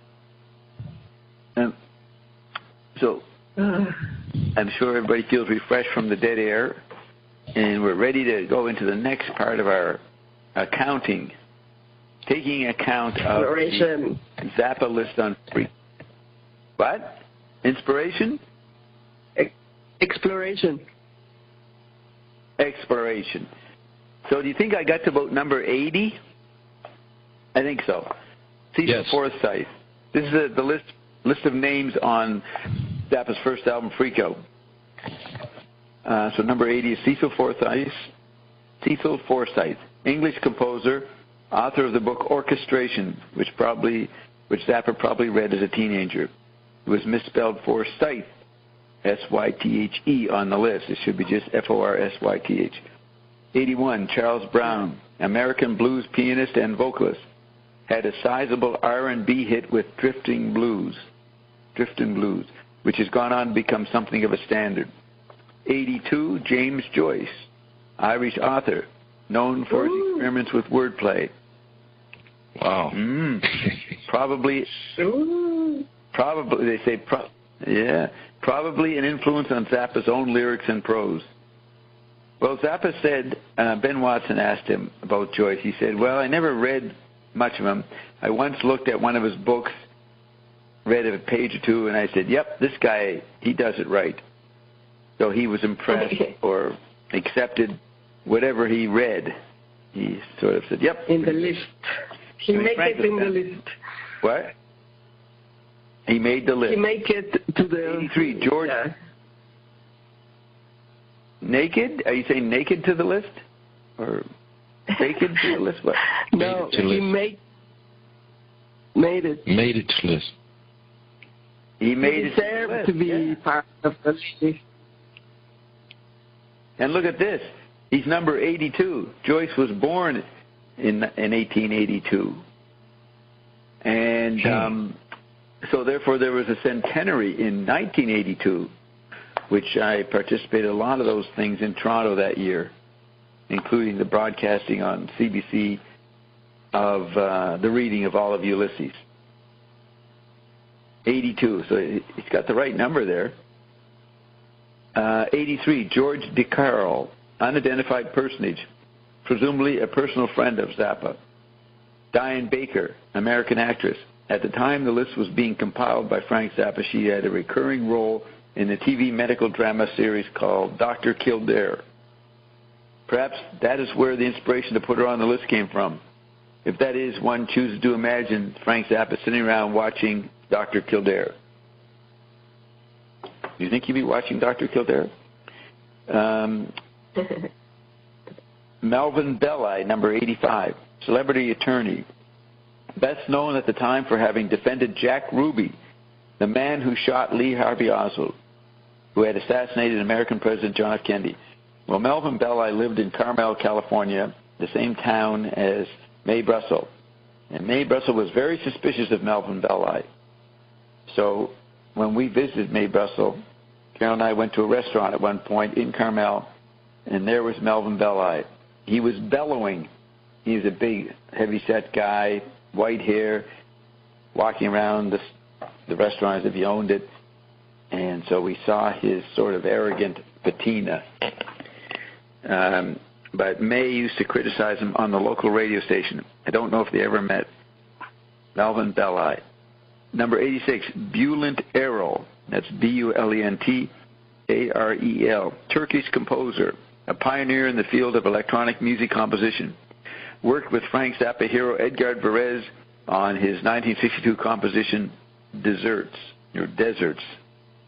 Guess it's Deserts. Deserts. 87. Mauricio Kegel, Argentinian composer, known for instructing orchestral musicians to interact with each other in a theatrical, comical manner, something which Zappa obviously drew on for his work with the Mothers. Leonard Allen, childhood friend of Zappa during the period when the latter lived in Edgewood, Maryland.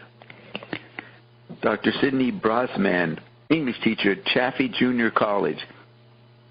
Frank sure was fond of his English teachers. Referenced as Dr. Brosman by Frank Zappa on the list. Jerry Murnane, number 90, physical education teacher at Antelope Valley High School. It is unknown if he was a personal friend of Frank Zappa, but it is exceedingly unlikely that Zappa would have been much of a willing participant in gym class. Uncle Ed, unknown personage, possibly a character in a TV show. A character by that name appeared in an episode of The Lone Ranger, a show Frank Zappa probably watched as a teenager. 92, the hypnotist, unknown personage, possibly a character in a TV show. Animal Huxley, personal friend of Frank Zappa, one of the very first fans of the Mothers of Invention, said by future mother Lowell George, said to be a relative of writer Aldous Huxley, author of the classic book Brave New World. 94, Salvador Dali, Spanish artist and the most prominent figure of the Surrealist art movement. Vincent Perichetti, American 20th century composer and teacher. His use of polytonality would likely have been a major influence, as well as his blending of pop music styles into his essentially classical compositional foundation. Carol, unknown personage, presumably a personal friend of Zappa. I wonder if that's a reference to Carolyn some way. Maybe Carolyn had an affair with Zappa I wasn't aware of. I'll have to ask her about that. 97, Sabikis. Funny, I never noticed this before. I mean, I've looked at that list a few times. He wrote a song about Carol. Remember? Yes, Hidden in Plain Sight. That song, Carol, You Fool, that was performed right in front of Carolyn in 1984 at Pier 21 in New York City. Carolyn standing in the 8th row. Standing on her chair. Great. We were standing on our chairs. Sabikis, number 97, Sabikis, Spanish flamenco guitarist, known for his inhumanly fast runs, which presaged some of the technically flash guitar playing of the 1970s and 1980s. 98, Charles Middleton, American actor, best known for playing the villainous Ming the Merciless in the Flash Gordon film series, which Frank Zappa likely saw as a child. Lance Reardon, a fictional character, hero of the 1945 film Manhunt of Mystery Island, in which he was portrayed by Richard Bailey. 100, Sabu, Indian actor, born Salar Sheikh Sabu, starred in a number of films in the 1940s and 50s, in which he usually played a person of Arab descent. Zappa was Arab descent, notably The Thief of Baghdad and The Jungle Book. J. Arthur Rank, English businessman, founder of the Rank Organization, one of the great filmmaking organizations in British cinematic history. Luigi Nono, Italian composer, a leading figure in the 20th century avant-garde movement, which Zappa incorporated into his own work during his development as a composer. 103, Sylvia Brigham Dimiziani, vocalist and personal friend of Frank Zappa when he lived in Claremont, California, referred to as Sylvia Brigham on the list. Steffi, unknown personage, probably a personal friend of Zappa. Avidas Zildjian, Turkish designer and manufacturer of cymbals. The Zildjian name remains the mark of quality for cymbals to this day. Little Arthur Matthews, vocalist for R&B combo the Johnny Otis Band, of which Zappa was a huge fan in his formative musical years. Bob Dylan, arguably the greatest folk and rock songwriter of all time. There is only one Bob Dylan, they say.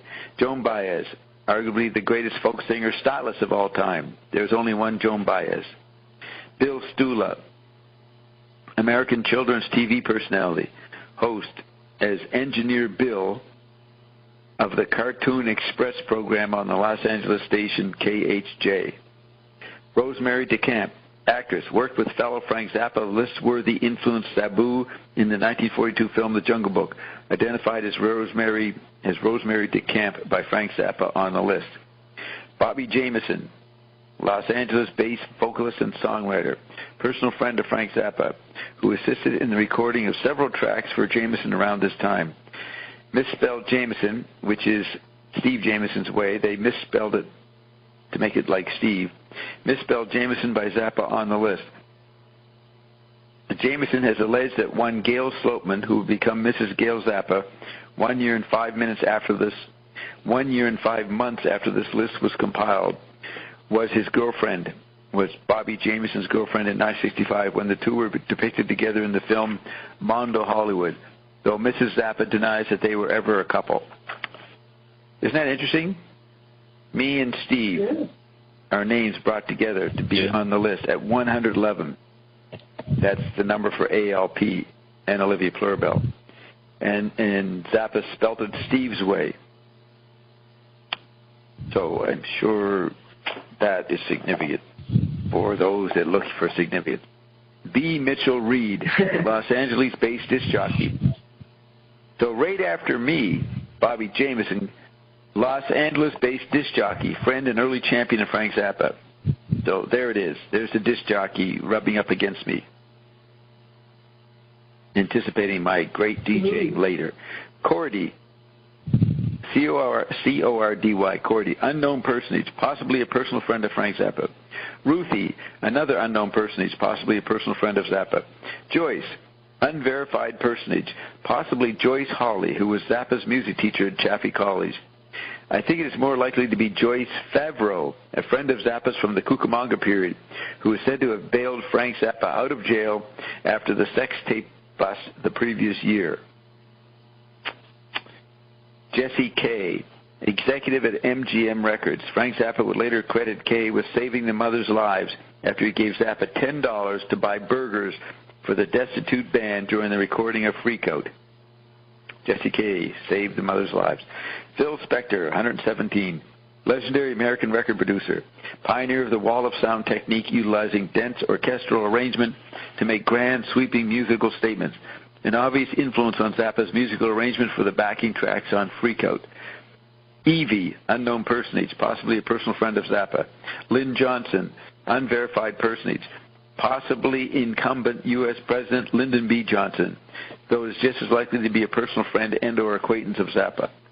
Lorraine Belcher, friend of Frank Zappa, the, quote, buxom red-haired companion, unquote, that's what the journalists called her, the buxom red-haired companion busted along with him at Studio Z the previous year, would continue to be a friend of the composer, that's how it's written, would continue to be a friend of the composer for the remainder of his life, referred to by her nickname Pete on the list.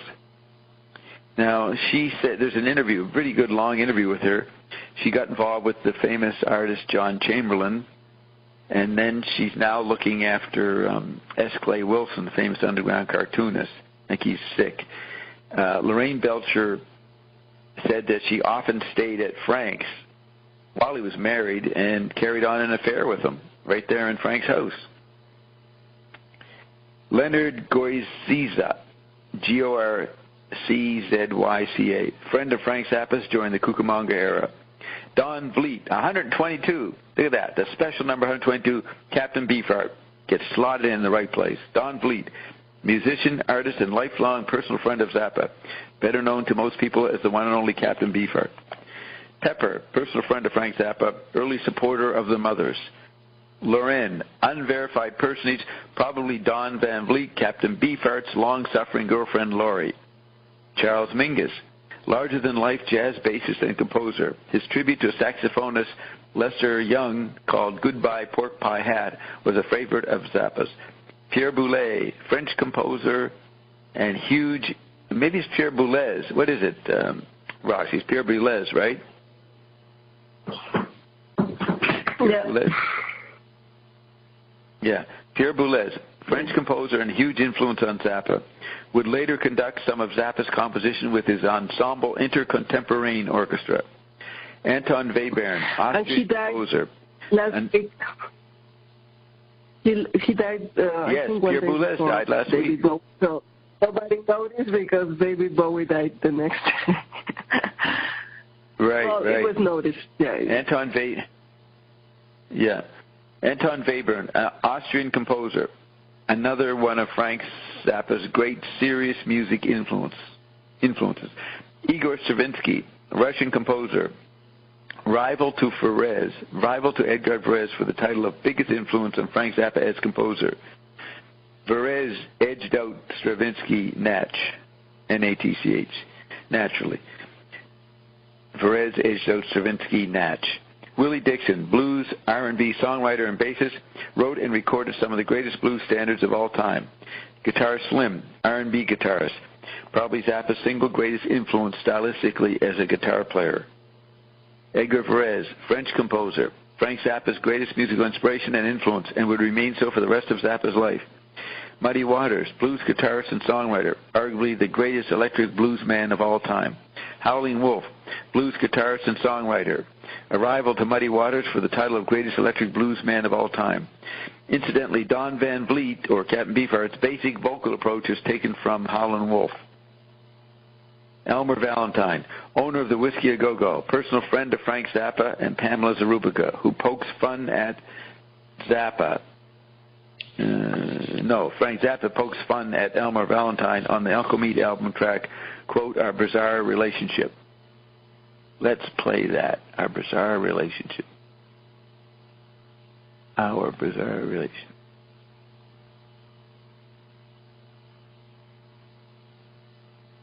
There it is. So that was Elmer Valentine. They were talking about Elmer Valentine, 134, owner of the Whiskey A Go-Go, and that was Pamela Zarubica, I assume, saying that bit. Personal friend of Frank Zappa. And Pamela Zarubica is listed as number 1. She's the number 1 listing. No, she isn't. Yes, she is. Pamela Zarubica, number 1. Friend and early supporter of Zappa and the Mothers. She would later adopt the mantle of Susie Cream Cheese for the Mothers' first tour of Europe. She left Zappa's orbit in 1969, later settled in London. She's sort of a semi-medium now. Does psychic advice. Elmer Valentine, owner of the Whiskey A Go-Go, personal friend of Zappa and Pamela Zarubica, who pokes fun at him on the Uncle Meat album track, Our Bizarre Relationship. Paul Tanzini, partner with Elmer Valentine in ownership of the Whiskey A Go-Go. Wonder if that's what...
Elmer and Phil, and this is Paul Tanzini, partner with Elmer Valentine in ownership of the Whiskey Go-Go, so that's not Phil, I guess.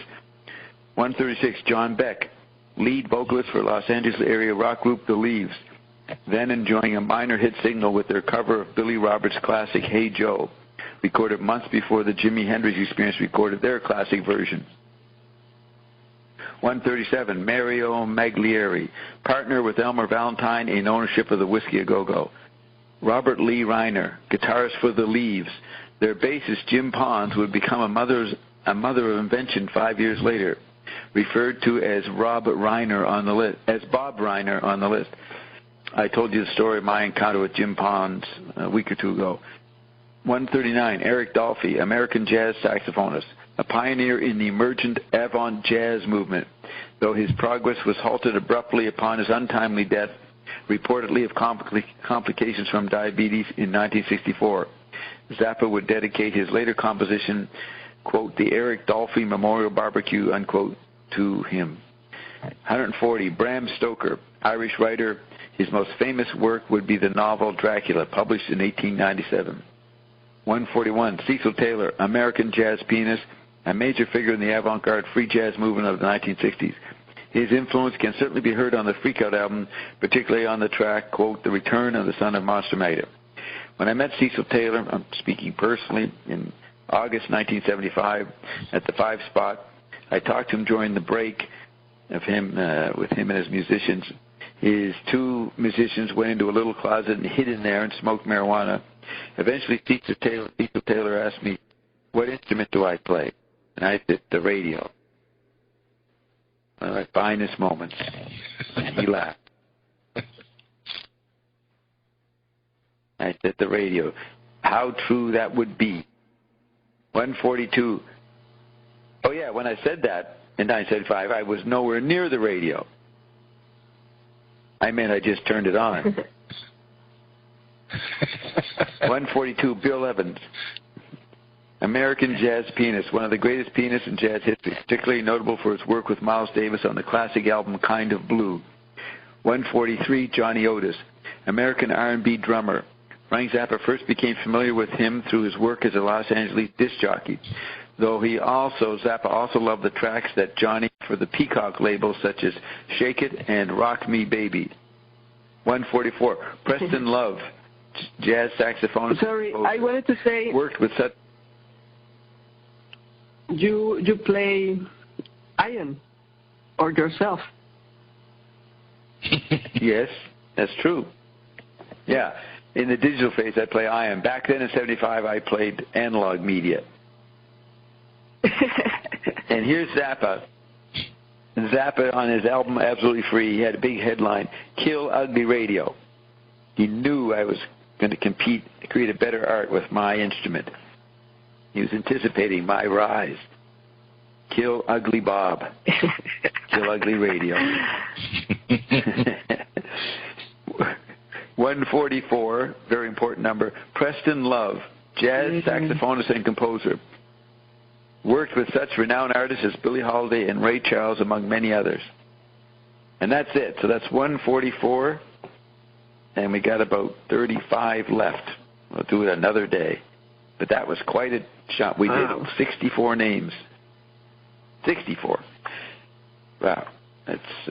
So now we will bring out the file and see if there's an article or something to read. Something that we... I just wanted to ask you about... There was an Argentinian guy that they say was asking the musicians to interact with each other. What was the name of that guy? Mauricio Kagel, Kagel. Mauricio, M-A-U-R-I-C-I-O, Mauricio Kagel, Argentinian composer known for instructing orchestral musicians to interact with each other in a theatrical/comical manner, something which Zappa obviously drew on for his work with the Mothers. That's number 87.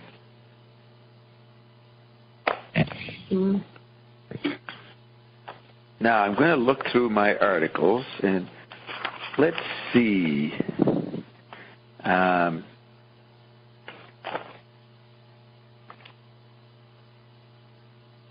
This is going to be a neat article that only my archives have.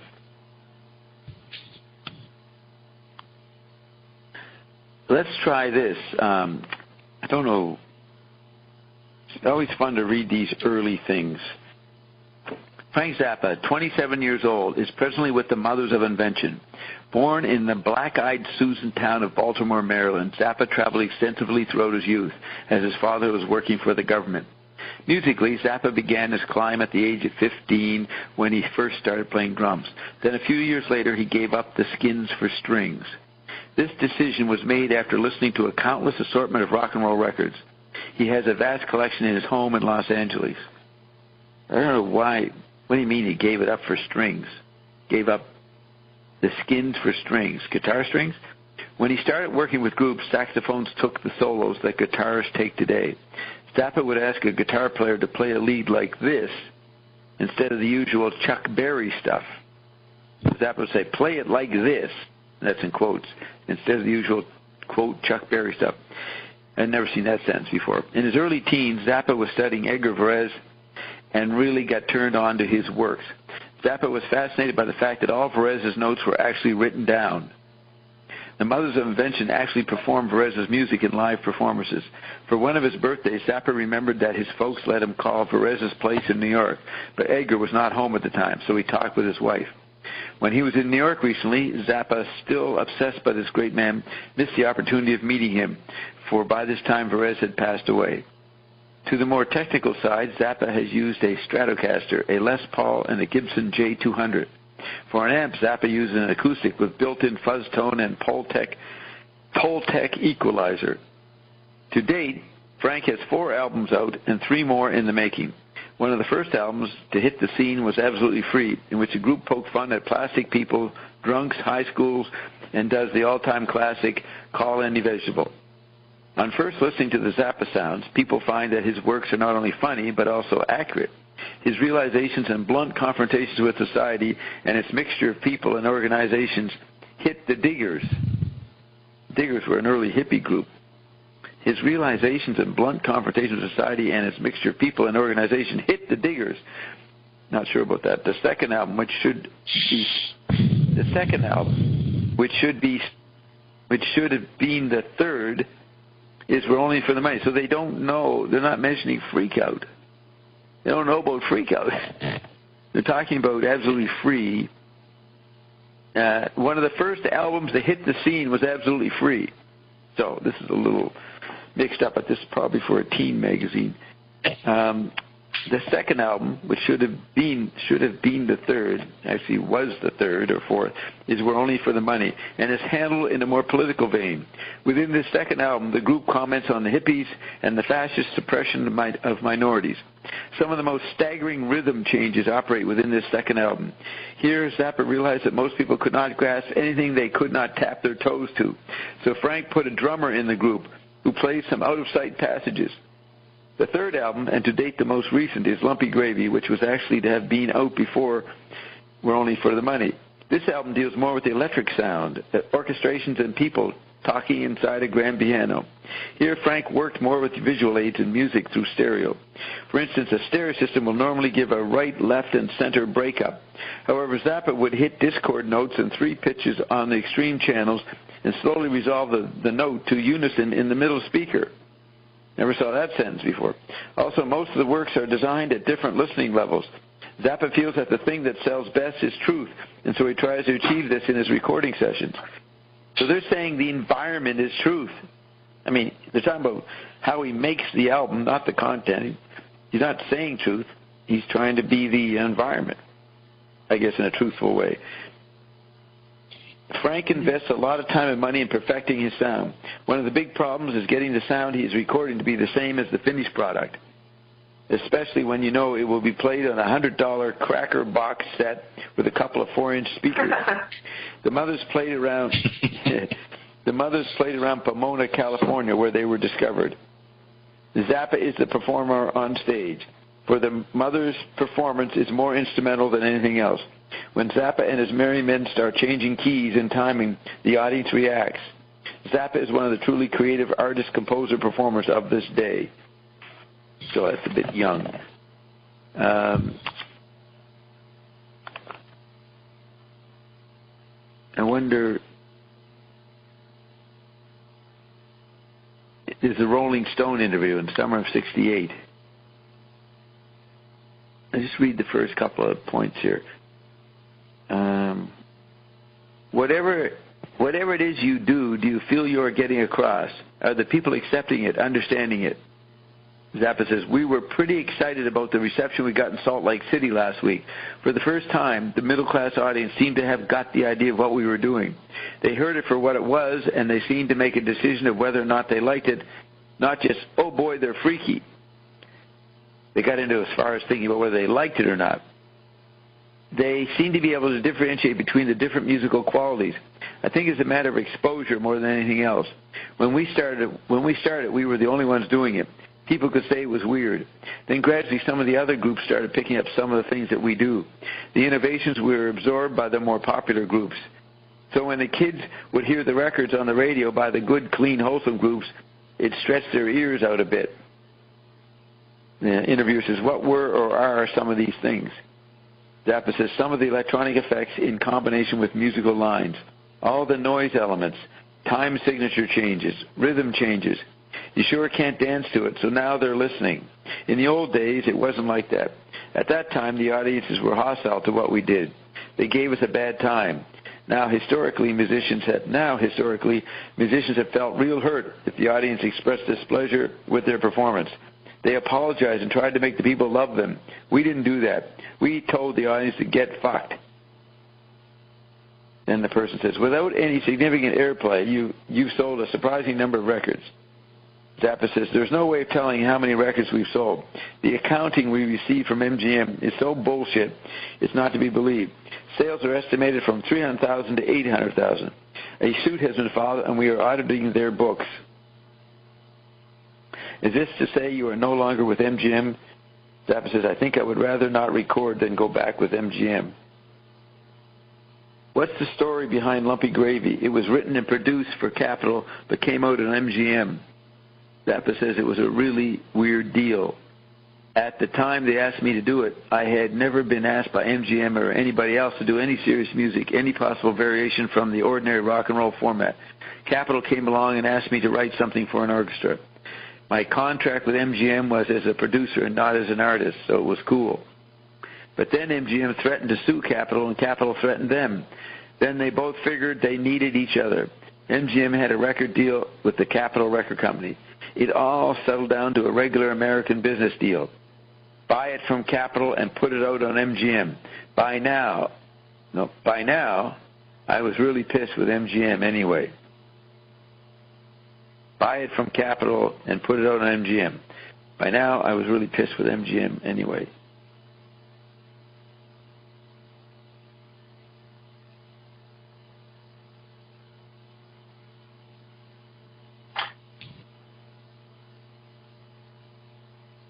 I don't know if I want to read much more.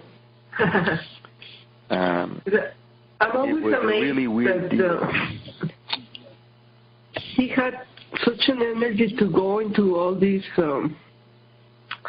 legal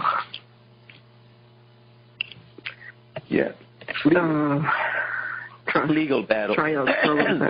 Legal. Yeah. Yeah. Besides all he was doing, to put all this energy and all his money, and I mean, it's awful to deal with lawyers. I don't know how he did it. Right. He was a tough guy, ascended. He was like one of the last musicians to actually be. He was like one of the. He had me to back him up, guys. You can go into all the trials. Yeah, but he was like one of the last. Bob on your side. To deal with the business. Yeah, I mean, you hear him talk on the interview about how the whole record contract ran and everything. He was really, I mean, he invested his money back into the band. I heard an interview where someone said, you made a lot of money. He said, well, I didn't. I invested my money back into my band. I mean, he took the risk. Yeah. But he knew all the business the record companies were going. Yes, and when he broke up the Mothers in '69, August '69, JW's birthday month, he paid for their unemployment insurance for a year or so. He carried them. Yeah. Yeah. And they later, some of the mothers sued him, claimed that they were cut out of royalty rights because they were part of the creating of the song, of the music. And it was settled out of court, so nobody knows what was settled. But Zappa would talk about the business, Bert, because he said kids, young people going into the rock industry were ripped off because they knew nothing about it. They didn't think about business. And he made a point of trying to say what they're up against if they get a contract. So here it is. He makes Lumpy Gravy for Capitol, but it came out on MGM. Zappa says it was a really weird deal. At the time they asked me to do it, I had never been asked by MGM or anybody else to do any serious music, any possible variation from the ordinary rock and roll format. Capitol came along and asked me to write something for an orchestra. My contract with MGM was as a producer, not as an artist, so it was cool. But then MGM threatened to sue Capitol, and Capitol threatened them. They both figured they needed each other. Didn't I read this? Yes. I didn't finish it, did I? Yes. You said, no, I don't know if I want to continue reading. Yeah. Oh, yeah. So just, I'll catch up to what I didn't read. No. Something else. Yeah, MGM had a record deal with the Capitol Record Club. It all settled down to a regular American business deal. Buy it from Capitol and put it out on MGM. But now I was really pissed with MGM anyway.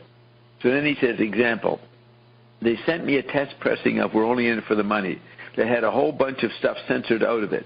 This is one line they cut, quote, and I still remember Mama with her apron and her pad feeding all the boys at Ed's Cafe, unquote.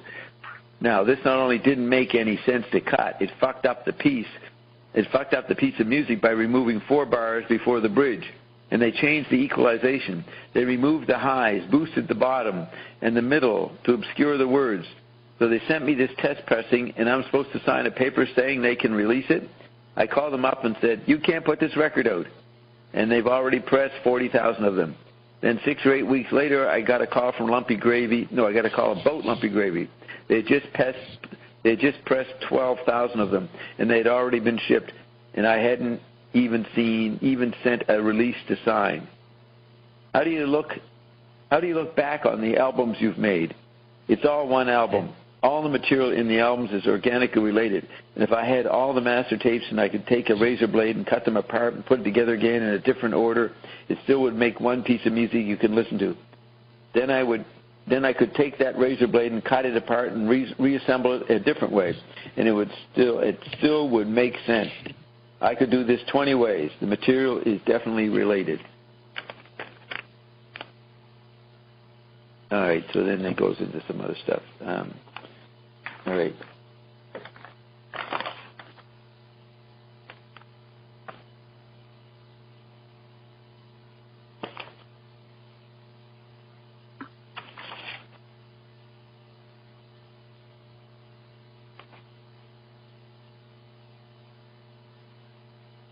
Here's a Zappa quote from an obscure book. This is in 1968 or so. If you want to come up with a singular, most important trend in this new music, I think it has to be something like, it is original, composed by the people who perform it, created by them, even if they have to fight the record companies to do it, so that it is really a creative action and not a commercial pile of shit thrown together by business people who think they know.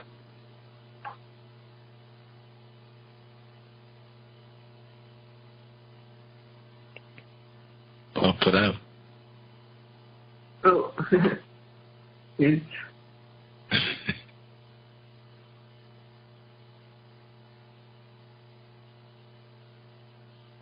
En Chimomeo.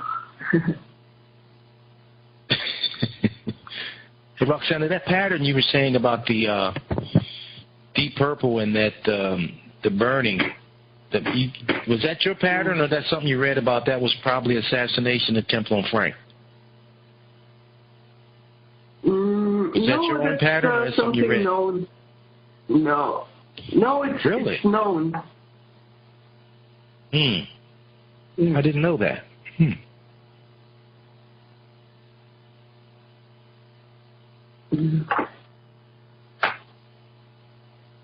Bob said a week later he was thrown off the stage. So yeah, that well, I didn't know that. I knew about him being thrown off the stage, but I didn't know that the Montreux may have been a assassination attempt. That's wow. Did not know that. Well, it was really impressive. I mean, maybe it was just an accident. I mean, yeah. There are some videos in YouTube with the concert and the whole incident. Oh, okay. I'll have to go check it out. That puts new light into that song then from Deep Purple. Wow. It's Did you also say that Deep Purple, the group, got the word Deep Purple from Sun Ra? Did I hear that correctly? Or that was yes, that's your own pattern? Yeah, that's the name of that song Bob was playing, the one with the violin and the weird keyboard. That's called Deep Purple. And I don't know why they liked it. Again, that's wow. Is that that's inspirational to see that loop. Hello, Bob. Yes. Sound like it. Yeah. Oh, that's an interesting connection. Sun Ra, Frank Zappa, and Deep Purple. Yes, what I like is they were making not a band, but real orchestras. Yes. And they both demanded a lot of engagement to be able to play the music they wanted to play, and in the way they wanted to play, demanded the musicians' participation and the audience participation. They really, it was like another type of listening and dancing, and for example, Sun Ra also, and Zappa too, made people sing. It's like a new type of ritual, of ecstasies. And what? Sun Ra. Yes, the audience participation in the concerts of Zappa and Sun Ra, they demanded people to sing and dance and be part of the show. But it's a type of new ritual, a new ecstasy. Right. Okay, so I was reading this Zappa quote. All right? Go back and read it. I heard, I was in and out and I couldn't come in as a host for some reason, but I heard Bert ask about Deep Purple, and you said something that I said, and I don't know if you got that right. But what did you ask Roxy about something I said? Yes, if it's my theory that he was, that it was like assassination. Oh, the assassination. Then a week later you said that. Yes. Okay, they burned down, I mean, it seemed to be an accident. Some idiot threw a flare and it caught the curtain on the ceiling on fire. But a week later, he's playing, and some guy in the audience later claimed that Frank was making eyes with his girlfriend. Now, usually the performers can't see the audience in those old theaters. So the guy gets up, and he runs up on the stage, and the cops are standing there at the edge of the stage. They let him run onto the stage. They didn't stop him. And he just came up and pushed Zappa off the stage. And then the guy got caught, and I think he got fined or something. I don't think there was much, he didn't get much of a punishment. But people were suspicious of this, that the cops let the guy run on and attack Frank. Okay, so Frank says... Too much. Yeah, go ahead. What? Yes, it's too much for such a small period of time. It's too much what? Too much tragedy. Yes, right. Loses everything 1 week, and a week later almost loses life.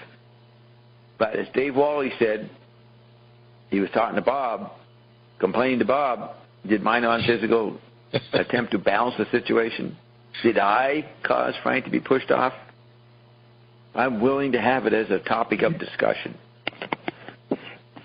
Yes. Do not hold me responsible for any conclusions, though. It's just a theory or a theme. But I did witness the author complaining about Frank and how he was treated by Frank. Why? Why did I get to hear this? To tell us this day. Yes, to tell them, to make the story, to make a better radio show. Yes. So Zappa says, if you want to come up with a singular, most important trend in this new music, I think it has to be something like this. It is original, composed by the people who perform it, created by them, even if they have to fight the record companies to do it, so that it's really a creative action and not a commercial pile of shit thrown together by business people who think they know what John Doe and Mr. Jones really want. I guess he's referring to Bob Dylan's Thin Man, Ballad of the Thin Man, addressing Mr. Jones. He says, we did freak out a long time ago, if you measure time, the way the clock of music is running today. Our new things are not released yet. It takes a long time. Some people are just starting to find one of our records, which is far behind what we're currently doing.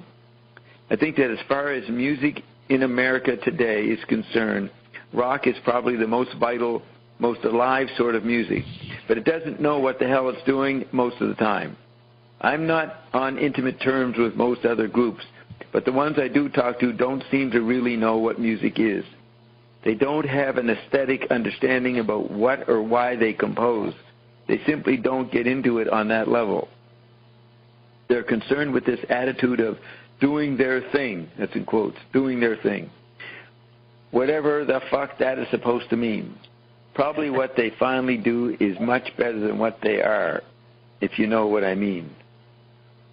Because they don't have the equipment or the background to really develop themselves on an aesthetic level. For me, it's different. I care a great deal about music, all kinds of music, and I have helped. I really think that I've helped to turn some kids on to some of the most. I really think, and I have helped. I really think that I've helped to turn some kids on to some of the important music they may be missing. You see, when I was a kid, I used to save up for a month so I could get an R&B album, and the same day the completed works of Anton Webern. Maybe that means something. Maybe that tells you something about my music. So if they think it's all weirdness, well, okay, as long as they listen to it. At least they know I'm alive. You also have to take some notice of the way rock has changed the public's ear. It was pretty rough to expect most people to listen to a recorder or a Bach trumpet and that sort of instrument. For some reason, it takes exposure for us to get into the sound of various instruments, let alone electronic music. We've made a lot of progress. Let's face it, kids are listening to the classical string quartet without suffering. That's pretty heavy stuff. It's like in the olden days, they used to think atonally, that any chord in any key was okay. At one time, that was very advanced theory. Then they said that it was no longer necessary to even think about key at all. We'll just treat all 12 tones equally. But they didn't really do much to the space between the notes. They kept a pretty austere view of rhythm. Some of the things I write have all kinds of chords within keys that nobody expected to find there. And there are other things. Some of the things we use don't even make use of what you would call noise. For me, the art of composition is the art of assembling anything. Like packaging is to a certain extent an extension of the work itself. The packaging is to a certain extent an extension of the work itself. If a person who gets one of our products in their home if a person who gets one of our products in their home has enough perspective to sit back and view the whole package, well, I think he would find some pretty revolutionary ideas. There always was a lyrical Frank Zappa, except for one thing. It's quite possible to take any tune and play it and make it sound horrid. Arranging is a science, and the clothes in which you dress up any tune makes a lot of difference in the way people hear it. For instance, you can take something that's really a bullshit tune and play it on a pretty instrument, or have the strings play it and it becomes nice. Or you can play something that's really an interesting melody and really has something happening chord-wise, and play it on a fuzz tone guitar, and you're going to get a completely different effect from it. So a lot of things I've written have never been played prettily, and mostly that was done on purpose. Also, you have to understand that most people like to perceive satire in what I do. I mean that they really aren't into the music. They are too hooked on the pure theater side of the music. They're listening to a comedy routine, and they want to listen to it that way because, unfortunately, a lot of people aren't really equipped to educate.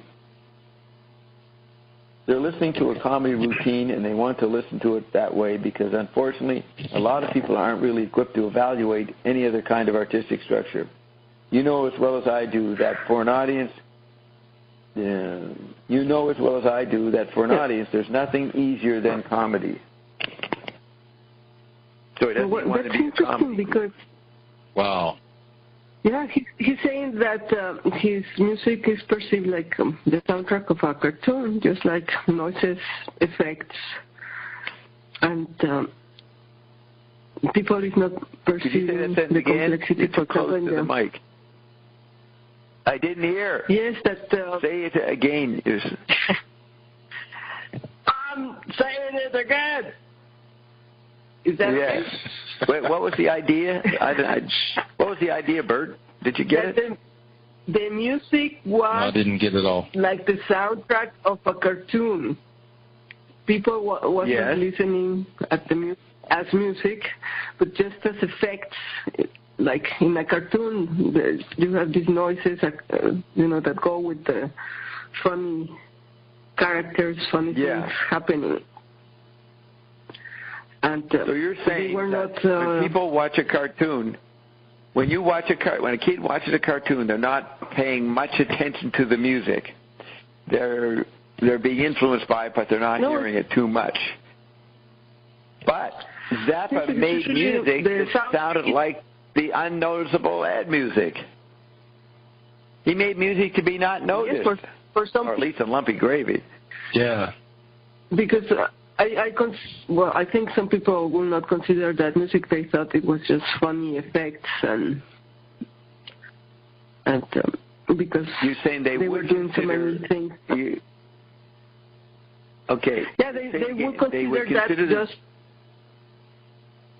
effects, funny noises, the music.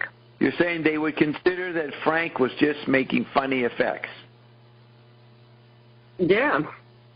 Some people, they wouldn't were more into the theatrical and the funny things they were doing. They were not really listening. They were not listening the complexity, for example, of the rhythms that sometimes each musician had a different tempo, and that's very hard. Or the changes, they had a lot of changes in velocity and breaks and all these things. And yes. They will not appreciate that. Zappa can't complain. Right. Zappa can't complain that the people were interested in the comedic theatrical part. Because he did do theater for them. More than any other band. They would break up their music and do skits. So they were encouraged to think theatrically about him. Yes. And that's amazing that they could do this complex music and at the same time all these funny things. I mean, right. And people were encouraged not to hear. Yeah, people were encouraged to not notice what the composing was, especially in Lumpy Gravy. It's a collage album. Whirling for the Money is a collage album. And he's saying, I'm going to make an album that's like dull advertising that people won't notice. I don't think that's exactly right, but there's something funny there. It's like in these old pieces of La Commedia dell'arte,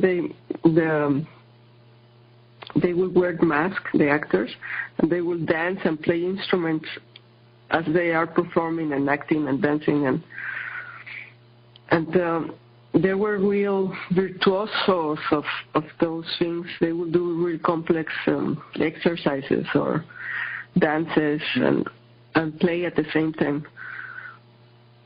So it's like okay. Well, here's it.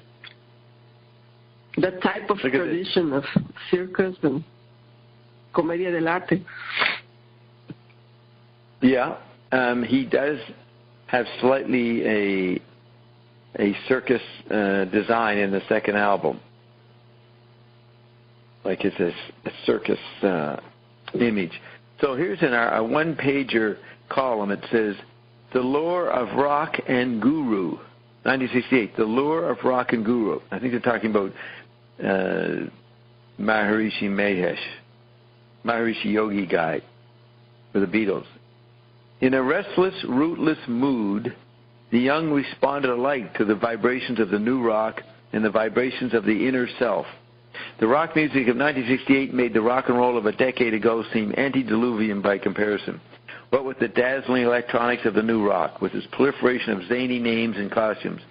Among them, Frank Zappa's Mothers of Invention, whose thing included posing, there's that thing, Thingfish, whose thing, quote, thing, whose thing included posing with naked babies and performing on stage in unrehearsed abandon resembling a happening.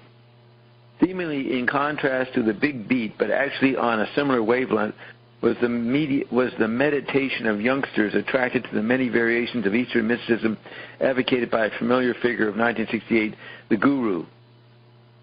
Most famous of them all was the Maharishi Mahesh Yogi, who attracted such famous followers as Mia Farrow and made a triumphant tour of the United States, including lectures to packed halls at Harvard, in New York, and on the West Coast. In the summer of 71, after we'd gone to Hawaii, Carol and I heard about him, and we went to a lecture by him. He was 13 years old at that point. But we didn't hang around and didn't join the cult. In his wake, I guess this guy, who was he? Didn't we see something about some guy who, I don't know where it went. In his wake followed a new pop culture irreverently labeled the Swami Circuit. So in the wake of the Maharishi, followed a new pop culture irreverently labeled the Swami Circuit, in which young people swarmed to sit at the feet of innumerable gurus and learn about the inner vibrations which brought many of them to a state of ecstasy that had previously been credited to drugs. But by year's end, some of the novelty seemed to be wearing off. One disillusioned girl announced, quote, "It's all a fad, just like psychiatry. Me, I'm going to go back to modern dance."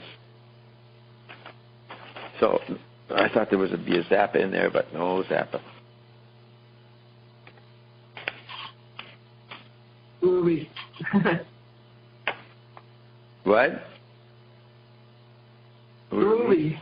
Yes, but it's the effect of the electric environment. People, it's trying to translate that into this internal vibration. Right.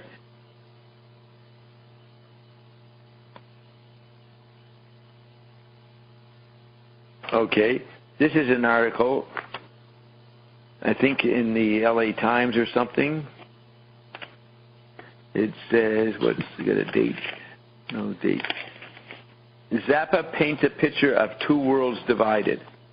Frank Zappa drew a picture of two worlds, the pop hippie musicians and the vintage recording company executives. And Zappa analyzed how the underground looks at the establishment. In his speech on understanding, so Zappa gave a speech somewhere.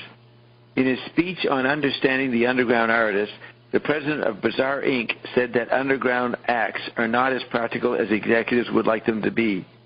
Quote, "The record industry should remember that the music sounds that way because of the environment in which the kids live. They have a concept of music as art. You don't understand their music and the way they look. Most A&R people know nothing about music, but look instead for the commercial potential." End of quote by Zappa. Zappa blamed the American education system for not teaching courses which relate to today's music, and as a result have had the effect of not properly training young people for careers as serious pop musicians. They have not had the effect of... Zappa blamed the American education system for not teaching courses which relate to today's music, and as a result have had the effect of not properly training young people for careers as serious pop musicians. Yet, he said, the underground bands have been using techniques which educators claim are forbidden in compositions. Quote, parallel fifths and parallel octaves are a moving sonic experience for young minds. Most pop groups are crawling with such devices, yet the schools say they are forbidden because they don't sound good. End of quote. A lot of the underground sounds are raw, Zappa said, and the fact that they assault the ears helps contribute to the misunderstanding about the music. Zappa says, you call it noise, but you don't look underneath it for the chords or melody lines. Zappa said that a musical generation gap is an expression of fear on the part of older people. There's a feeling that the young kids are out to get you, and this colors the way record companies treat underground acts. Record executives don't like or understand the underground acts, Zappa contended. And to ameliorate this situation, he suggested that executives, quote, go down and sweat with the kids in the psychedelic dungeons, unquote. Next paragraph, quote, Zappa's wife says, a lot of the underground acts don't care about making a hit record. They're interested in making an artistic expression. These underground acts, Zappa continued, are a different, and then it cuts off, are a different, oh, here it is. These underground acts, Zappa continued, are a different kind of person. Quote, some of their bodies are chemically altered, and they have leisure time activities that would be very foreign to you. Unquote. See, wow. There's the, talking about the chemical ground. Yeah. Yeah. Some of their bodies are chemically altered, and they have leisure time activities, so that would be very foreign to you. Zappa's biting attitude toward his audience alienated some people, but it offered the long-haired leader of the Mothers of Invention's insights into the most mystical area of the music field. Quote, Zappa warned, you should care about the artistic merit of the music you're selling, Zappa warned.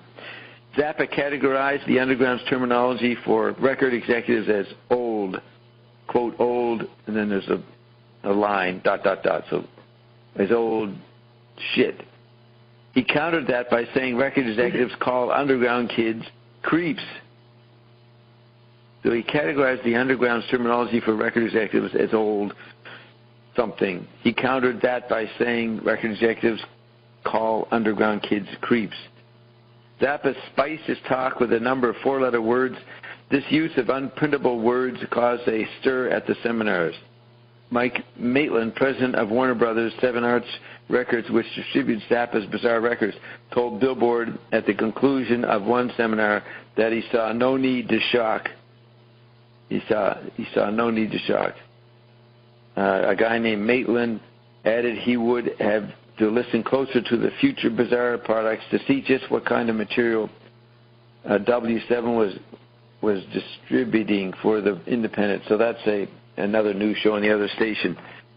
Maitland added that he would have to listen closer to future Bizarre products to see just what kind of material CBC was distributing for the independent company.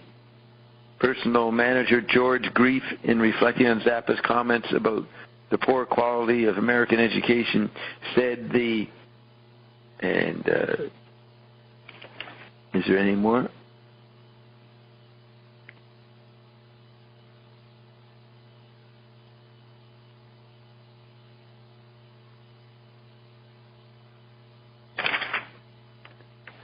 All right, so what are we waiting for? Am I waiting for something? Did I get cut off?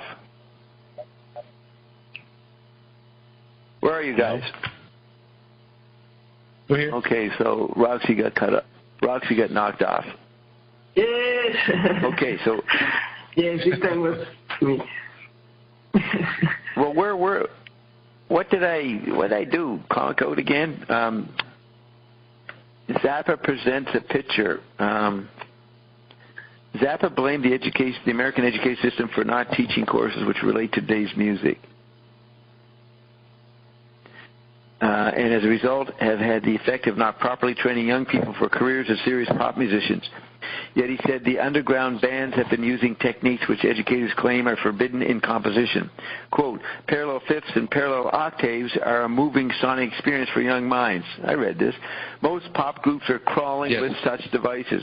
Yet the schools say they are forbidden because they don't sound good. Yeah, you read that. Yeah.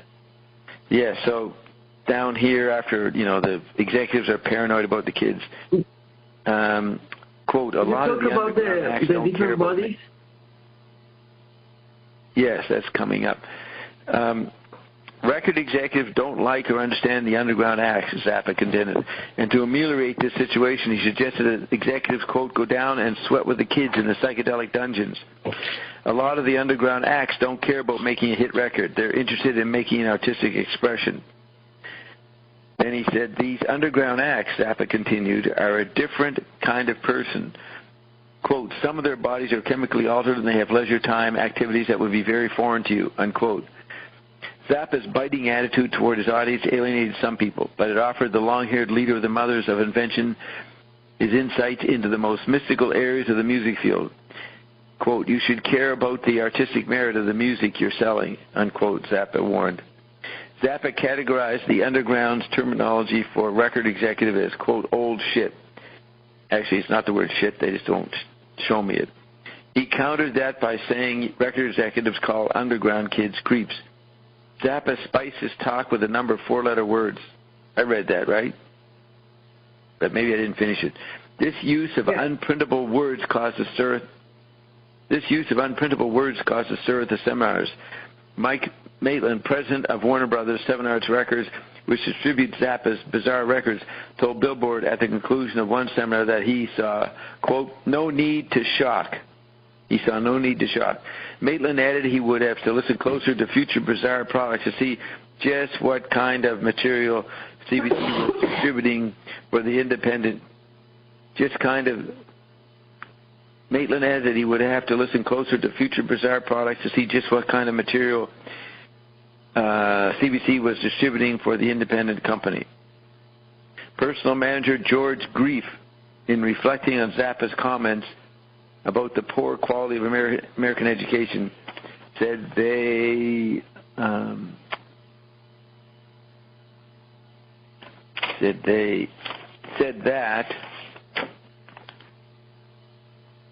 he finds he is loaded with a lot of jackets that might cost as much as 15 cents each in order to generate a cash flow. He presses me corresponding record for 25 cents a piece and then diapose of the album at a 10% retail price. It goes on. That's just technical talk. No Frank in here. But maybe Zappa was part of a panel.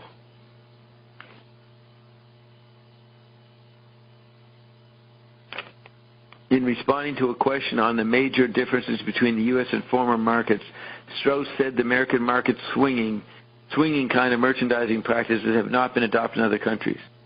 I don't mean to be chauvinistic, but very few foreign markets have adopted the practice of giving 200, 300 freebies with every 1,000 singles, or from 1 to 3 albums with each 12. Strauss assured one delegate that he could use the data and charts presented by the panel for speeches before local service clubs. Several charts giving breakdowns of record volume and a consolidated income statement covering many aspects of record company cost accounting were eagerly snapped up following the session.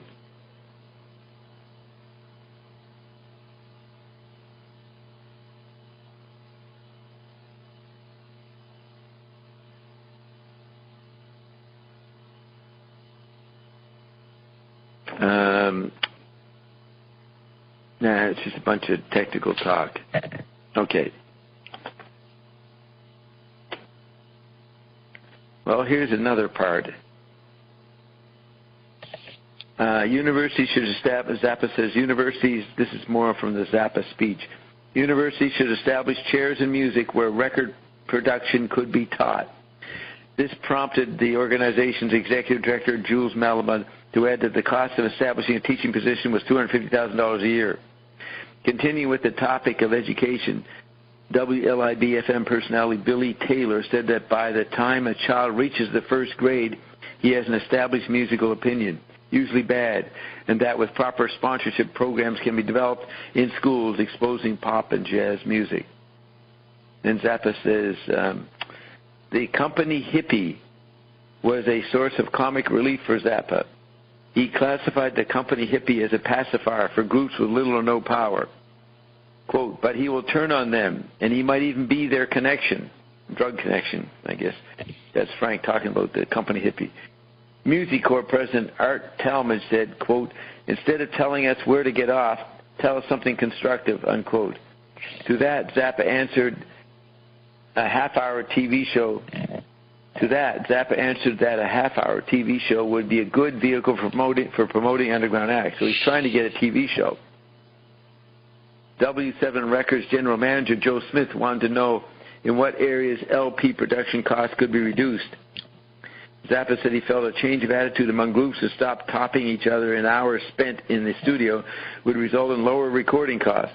There would be live recording again with fewer overdubs and getting away from the track-by-track concept, Zappa said. Look at that, blaming me. What did he say? There was something in there that sounded like me. You remember it? I don't. Well, topping each other in hours spent in the studio. We've been arguing with people about how many hours Bob's been here. So then Corvette's merchandising manager, David Rothfield, brought up the subject of refusing to stock albums which contain questionable material. Zappa says, I don't believe in obscenity or pornography as a concept. Zappa replied, adding that it would be a good idea for executives to help explain to people that the word on a record won't kill them.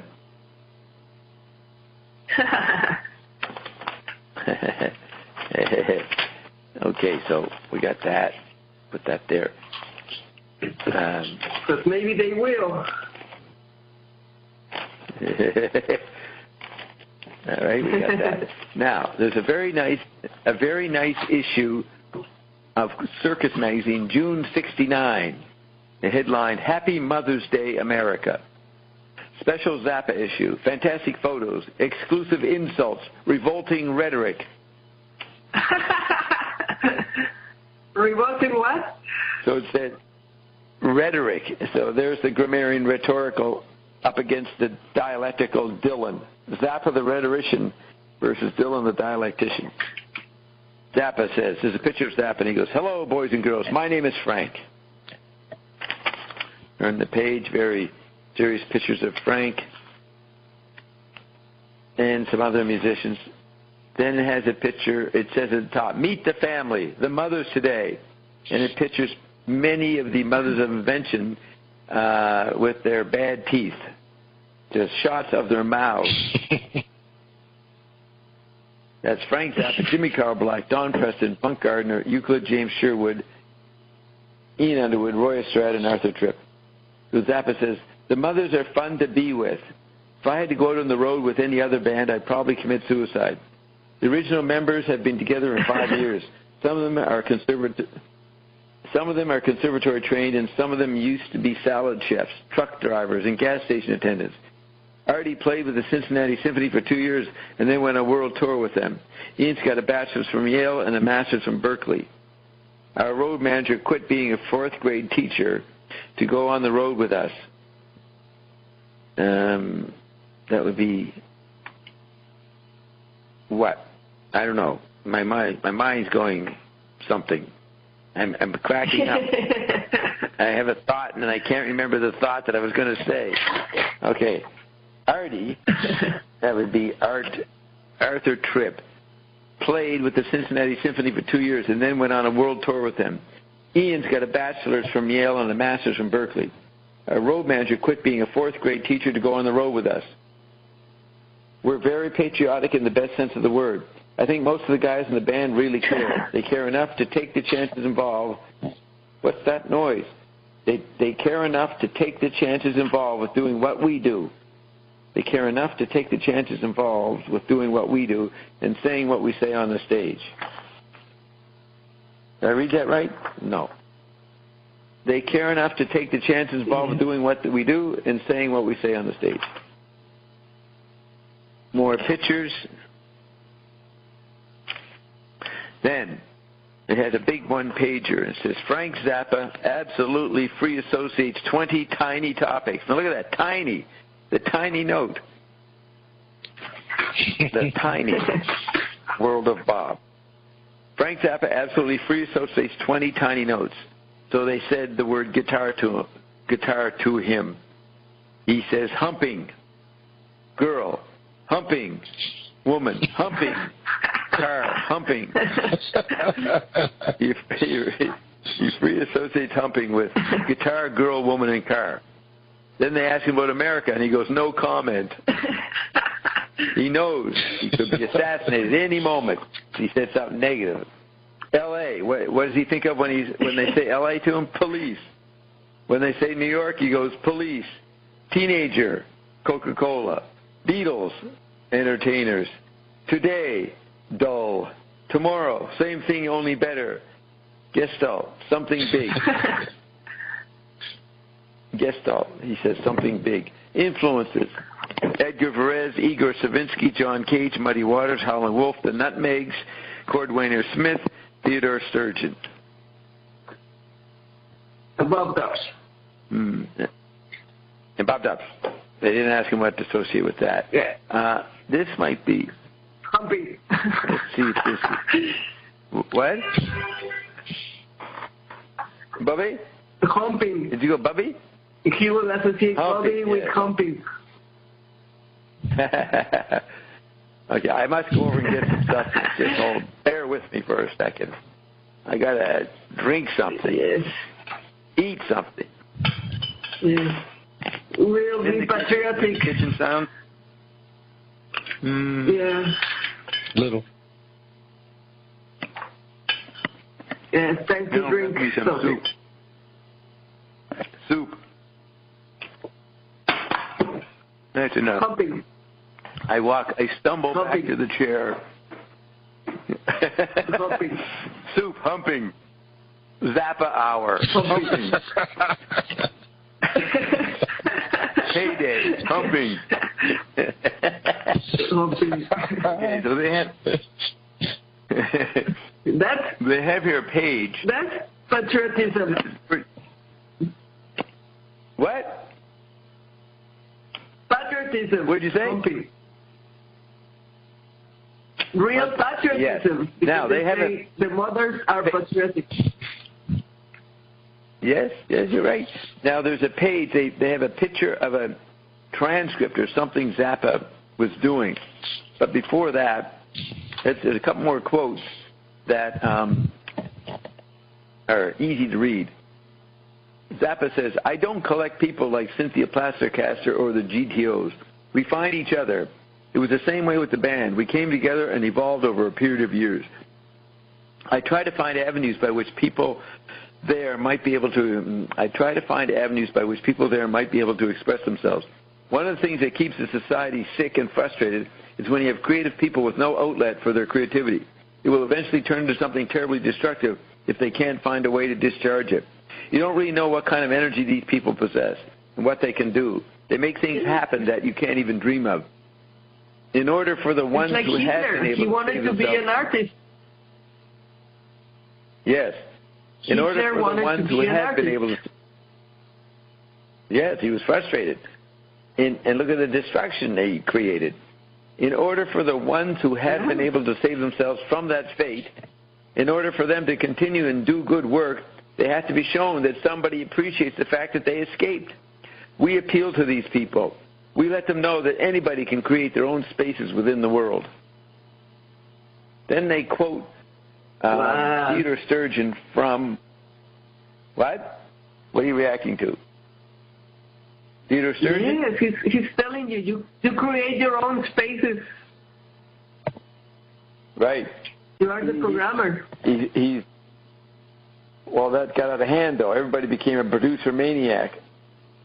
Frank didn't recognize the flip point here. He thought that they would create their own spaces. He didn't know that when that happened, that would be like a new technology, a new environment, and it would be pushed to extreme and flip into its opposite. So, Theodore Sturgeon wrote a book called More Than Human. This is a quote from the book. So it's the characters. There were 5 or 6 characters that were hiding out from society.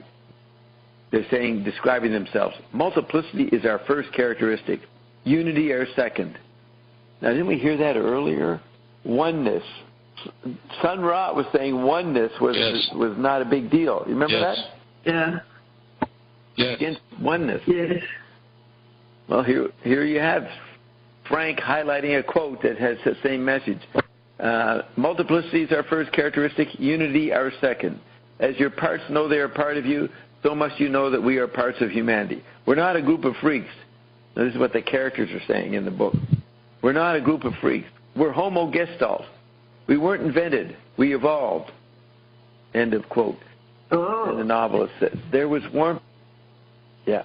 There was warmth and laughter and wisdom. For each voice there was a discrete personality, a comprehensible sense of something like stature or rank, and an accurate locus.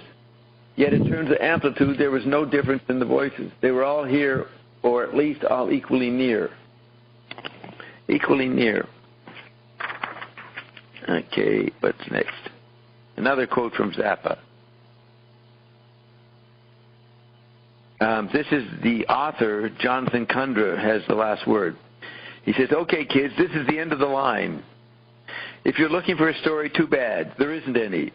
It would have bored me to death and been pretty useless for you besides. Zappa and the Mothers really don't lend themselves to being laid out neatly on a page. Don Preston told me, quote, a lot of people spend time with us with the idea of doing a book.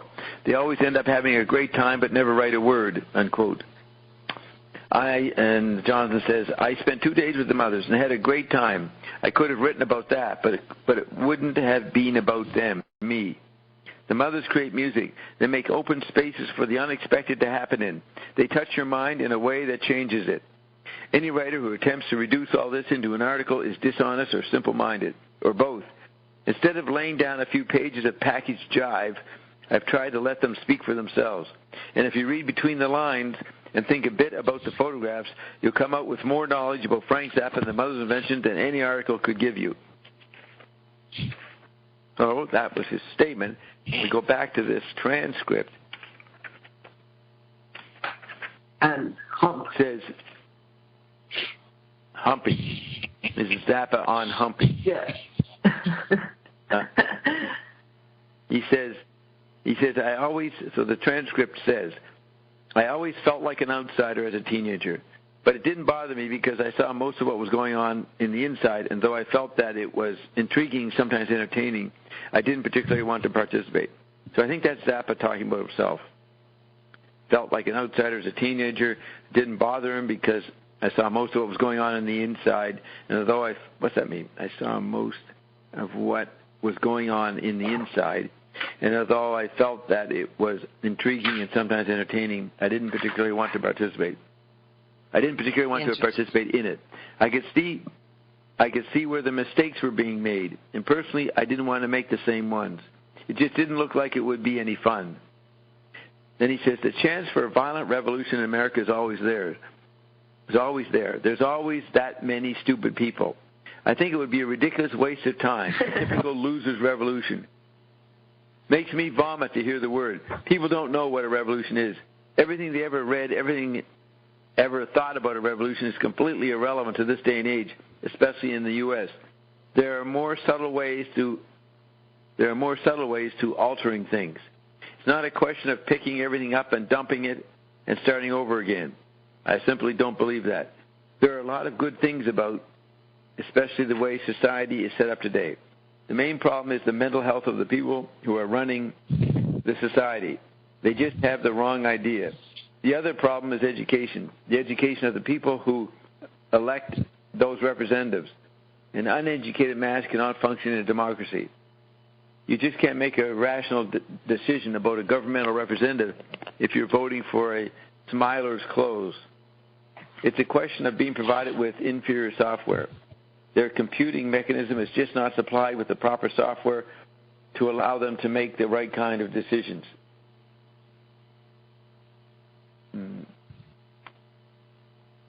One more line. It's a question of inferior software. It's a question of being provided with inferior software. Their computing mechanism is just not supplied with the proper software to allow them to make the right kind of decisions. They compute a problem and come out with, well, you feed in 2 + 2 equals, and they come out with something like 75.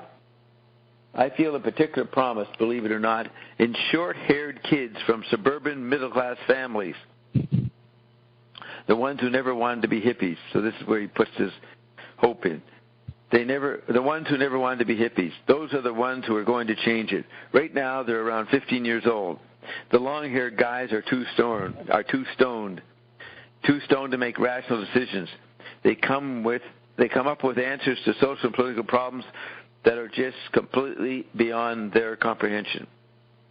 Sort of like me and Ion, right? Talking about post-New Year's Day meeting. The transcript says, Zappa says, I wouldn't want to have any part of a revolution engineered by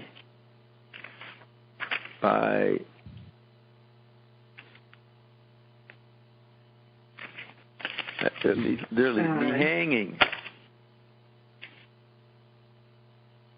Well, by Corbin. Bob, what year did Zappa write that?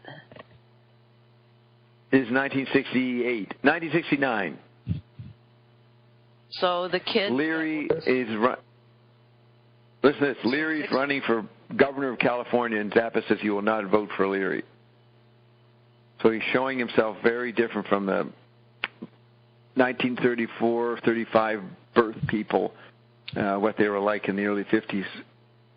And so in 1969, 15-year-old kids were born in 54. And he had more hope for that those kids would turn things around than the hippies. Is that what I heard? The new degeneration. The what generation? Yes, the new degeneration. Degeneration. Yeah. Our hopes are in the new degeneration. Okay. And that would have been... Well, yeah, I didn't see a lot of change from that group either. I was thinking of an older generation where everybody just immersed themselves in business. You know, there was no turnaround from the 60s and 70s. It just became all business. Yeah. Now, Bob, the statement you read before that one could describe Payday. Yeah. Just as easily as Zappa's work. Yeah, what did it say? The humping one? Which part? We read a lot. Okay, the one. Do you know the one you just read? Yeah. It was not that one. It was the one before. So, are you reading from the same? The Payday, the More Than Human book by Theodore Sturgeon? I think so. Where We're not a group Zappa of freaks, involved his audience. It was Zappa involved his audience. We're not a group of freaks. Yes, we're not a group he will of eventually freaks. turn. He says, in order for the ones who have been able to save themselves from that fate, in order for them to continue and do good work, they have to be shown that somebody appreciates the fact that they escaped. We appeal to these people. We let them know that anybody can create their own spaces within the world. Is that the sentence? Yes. No, we don't going. do that. It is? Keep going. Well, that's it. That's the end of that sentence. Now, there's a quote. Oh, well, that's not There's a quote from More Than Human. No, the quote from More Than Human. We're homo gestalt. We weren't invented, we evolved. Then the narrator says, there was warmth and laughter and wisdom. For each voice there was a discrete personality, a comprehensive sense of something like stature or rank, and an accurate locus. Yet in terms of amplitude, there was no difference in the voices. They were all here, or at least all equally near. You mean that? No, but that kind of works too. You might mean this. Listen to this. I don't collect people. Bob doesn't collect people. Like See, here we go. Or is it? This is it? You think this is it? Maybe. Keep going. Bob doesn't collect people. Bob doesn't collect people like A.S.A. Scott or Tina. We find each other. It was the same way with the band. We came together and evolved over a period of years. I tried to find avenues by which people there might be able to express themselves. Is that it? That's it. That's not it, is it? That's it. Oh, okay. One of the things that keeps a society sick and frustrated is when you have creative people with no outlet for their creativity. Yes. I would say that with Ion, we tend to suppress people's creativity. We make people feel less than. Ion, when he does private sessions, he massages you and you feel good. But the way we act in the show, people are nervous, they're intimidated, they're hesitant, right? We're not that encouraging. Well, then you have to go back to the first sentence. It's the people that have already escaped that can be creative on payday. The people that already left. What was that first sentence? This is an avenue for those of us that die next week. Say that again, Roxy? For those of us that are going to die next week? The ones that escape and come back and escape. Yes. There was a case of somebody. We escaped to payday. Oh, yeah, Ben. Yeah, Clyde. Matter of fact, what happened to Clyde? He came on, we talked to him, well, we forgot about him. I don't need, did I fall asleep? What happened to Clyde? Let's see. What happened to Falconelli? Who? Falconelli, yes, Falconelli. All right. Falconelli. I don't, yeah. I don't know what Gene's really talking about. It's sort of maybe some of the sentences we said, right, Gene? Yeah, yeah. You hit a few, and you hit some other ones that applied for me as well. Now, you got more creative when you came here? She's defining the payday experience. Yes, I got more creative because you create avenues for me to be creative, Bob. So. All right. Okay. There. Yes. Now, I found another thing. I searched Pamela Zarubica's name, and I found an old website called Zappa's Frequently Asked Questions. Okay. And there is, it's from, looks like 1995. Mm-hmm. And I'm dropping the link into chat right now. Because it looks like somebody categorized all of Frank's music. And I'm curious what you guys think of that. What do you mean? So, yeah, it's good. So, do you see the link, Bob? Oh, no, I didn't. I was... Go to chat and... in other activities. Of a Frank's music is a lot of music. All right, so there's this FAQ. But what do you mean categorized by genres or? Well, I'm not sure. That's why I want you guys to look at it because. Oh, okay. You can't. All right, are you at the page, Bob? Roxy? Bert? Well, it didn't come up. No, I'm not in the chat. Link. It didn't come up. Did I do it wrong? Yeah. Maybe I did it wrong. Okay, here. Okay, there it is. Then you bring it up here.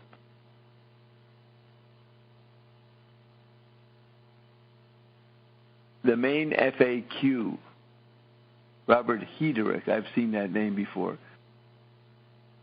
So I scroll down. Okay, now, Bob, it's indexed, and if you go down to 2.1.1. 2.1.1.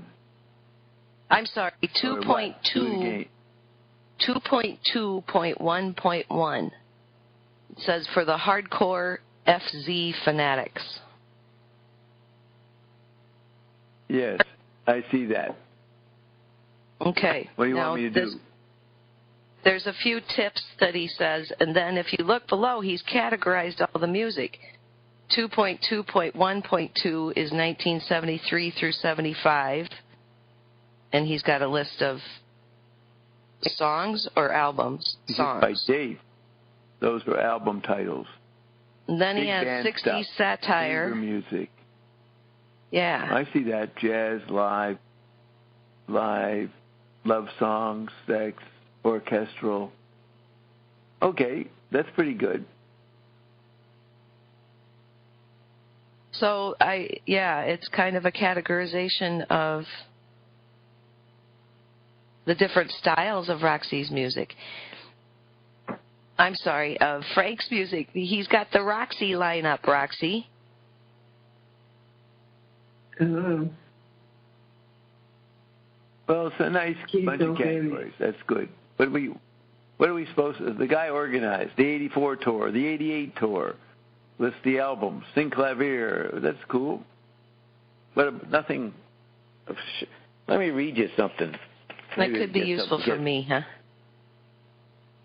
Yes, for you to get a handle on what he's done. Yes, it would be useful. It looks well organized. The Mothers. Zappa is the antithesis of an American pop idol. Yet on Friday at the Albert Hall, that would be in London, which is fast becoming my... What's so funny? What did I say that was funny? Well, I think everybody wants to be now an American pop idol. Oh, okay.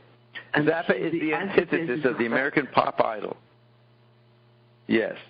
The antithesis of the American pop idol, and yet on Friday at the Albert Hall, which is fast becoming my local almost, said the writer, he must have felt a bit stupid when a dozen adolescent boys stormed the stage in an attempt to get at their God, God unquote.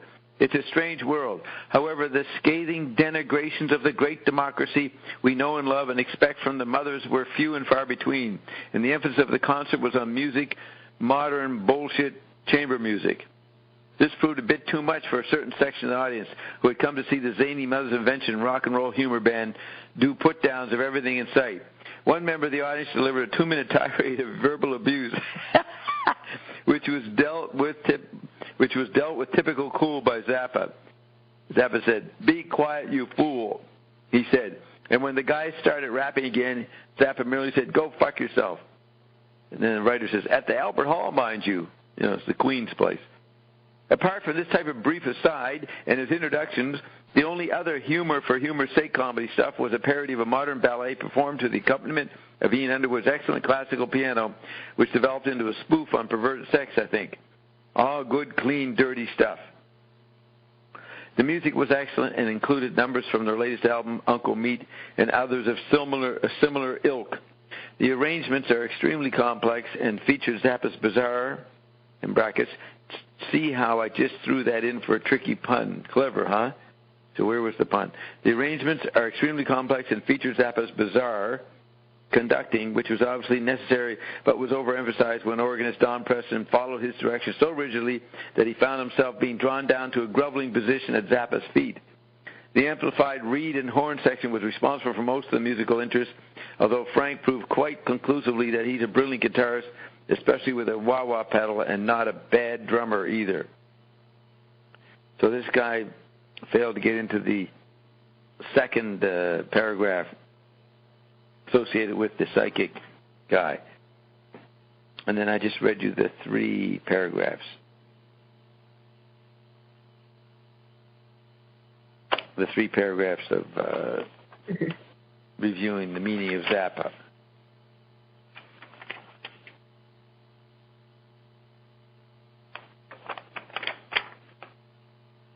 Going through my papers.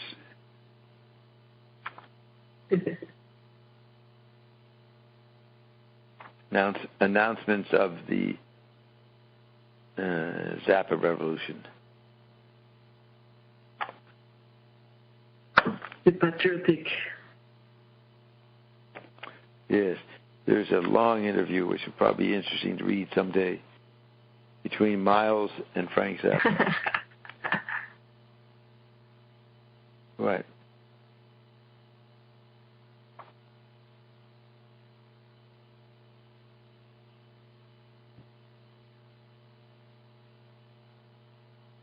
I don't know. What do you think? And Frank wrote a book entitled "Am I a Sexist or What?" No. Or no, a chapter in the title. Frank Zappa book? I don't recall that, but it might be in the second edition or something. From the Real Frank Zappa book, chapter, Am I a Sexist or What? Okay.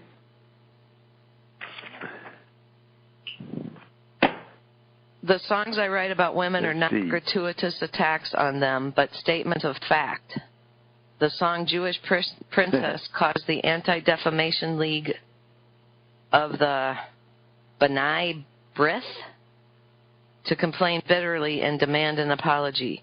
I did not apologize then and refuse to do so now, because, unlike the unicorn, such creatures do exist and deserve to be commemorated with their own special opus.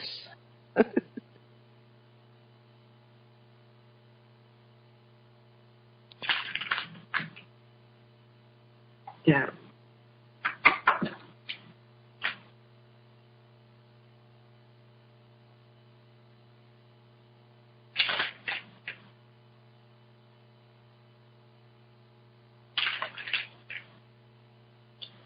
Yeah, or like the unicorn Bob exists. Okay, you got to speak into the phone. It's too muffled. Yes, because there wasn't there, so I just said, or like the unicorn Bob exists. Yes. And if I didn't exist, the world would have to invent me.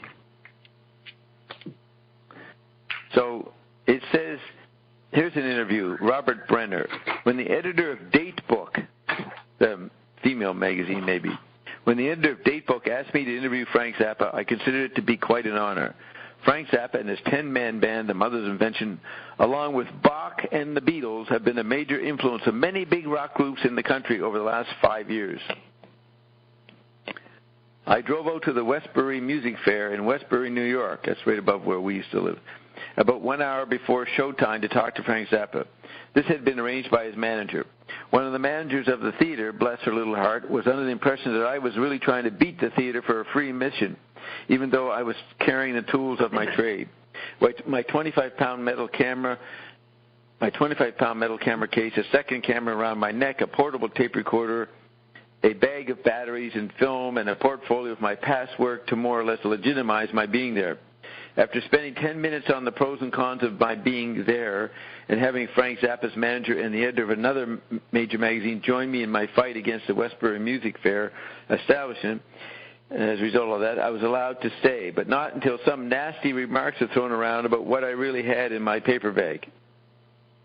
I went backstage, and there was the man, his long hair tied in a ponytail, nervously smoking cigarettes, talking firmly to his horn players. Quote, Zappa says, "That part stinks. I've got 15 versions of it, and every one has got a mistake in it. I was thinking of giving the held note to the trumpet, and both you guys play the other thing in unison. It's not very strong, and aside from not being very strong, it's not played right. It seems like at one point somebody blows and doesn't put his fingers down. Your hands aren't catching up to what you're doing. Your hands aren't catching up to what you're blowing. What's your head note? You play D. You play D? You play D.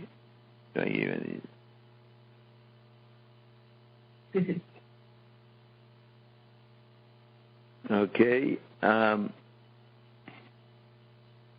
He says, that part stinks. I've got 15 versions of that, and every one has got a mistake in it. I was thinking of giving the held note to the trumpet, and both you guys play the other thing in unison. So I guess he's giving instructions to his band. It's not very strong, and aside from not being very strong, it's not played right. It seems like at one point somebody blows and doesn't put his fingers down. Your hands aren't catching up to what you're blowing. What's your held note? You play D, 1, 2, 3, 4. Do you harmonize that part? Try it slow. A whole step lower than that. D sharp. One at a time, from the beginning. One at a time. Try that note. Is that the actual note? Do that Stravinsky thing, where it's a fifth.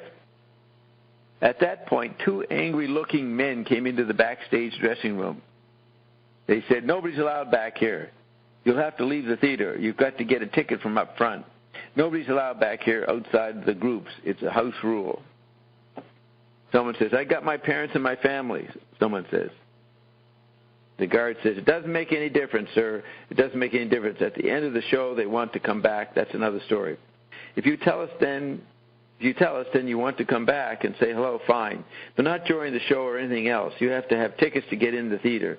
Get punch tickets from the people producing the show. You're not allowed back here. Go get some tickets. Then it says about a half dozen people slowly filtered out. Frank Zappa, who had been quietly sitting there, engrossed in what was going on, turned to me and wittily said, that's a lot.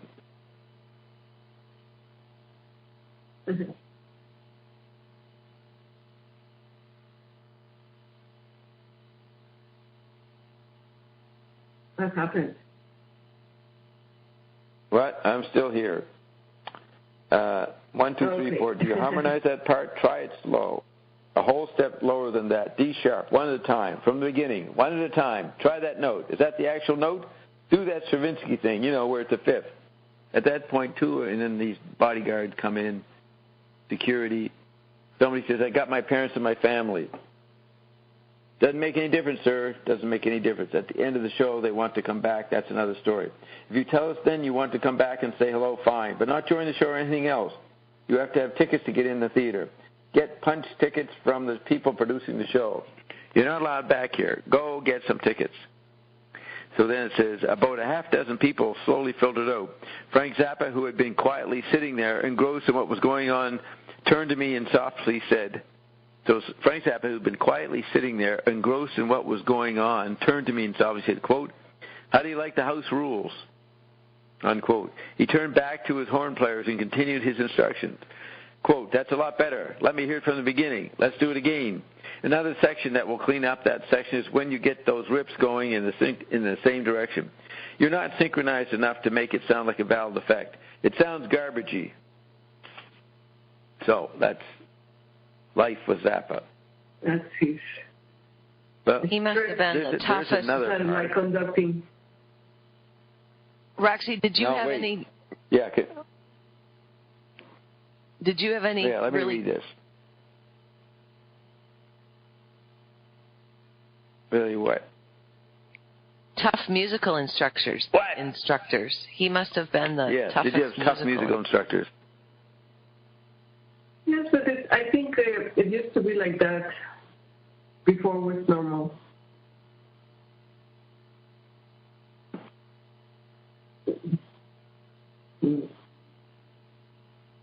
People were also taught like that. It's not like they were just imitating what they knew. He was exacting. But not, I was always a nerd and I always liked to study, so I never suffered any punishments or anything. I like homework. You like homework? Yes. Yeah, I like to practice and I enjoy it a lot to play and practice. And I think to play any instrument you need to be very disciplined and actually sort of normal what he's doing. He's just asking the musicians to do what they have to do. It sounds a little strict or too much, but that's the way it is. It demands a lot of practice. Hours and hours and hours and hours. And Yeah, and if you enjoy it, it can people who are into becoming a performer of any instrument, that's the only thing they do, the only practice.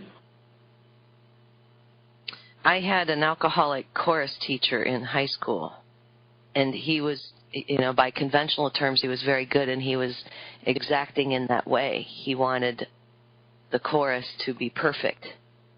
And there was an intensity there that was thrilling and frustrating at the same time. I'd get really tired of his badgering, but I quit for a year and I came back because I enjoyed the experience so much.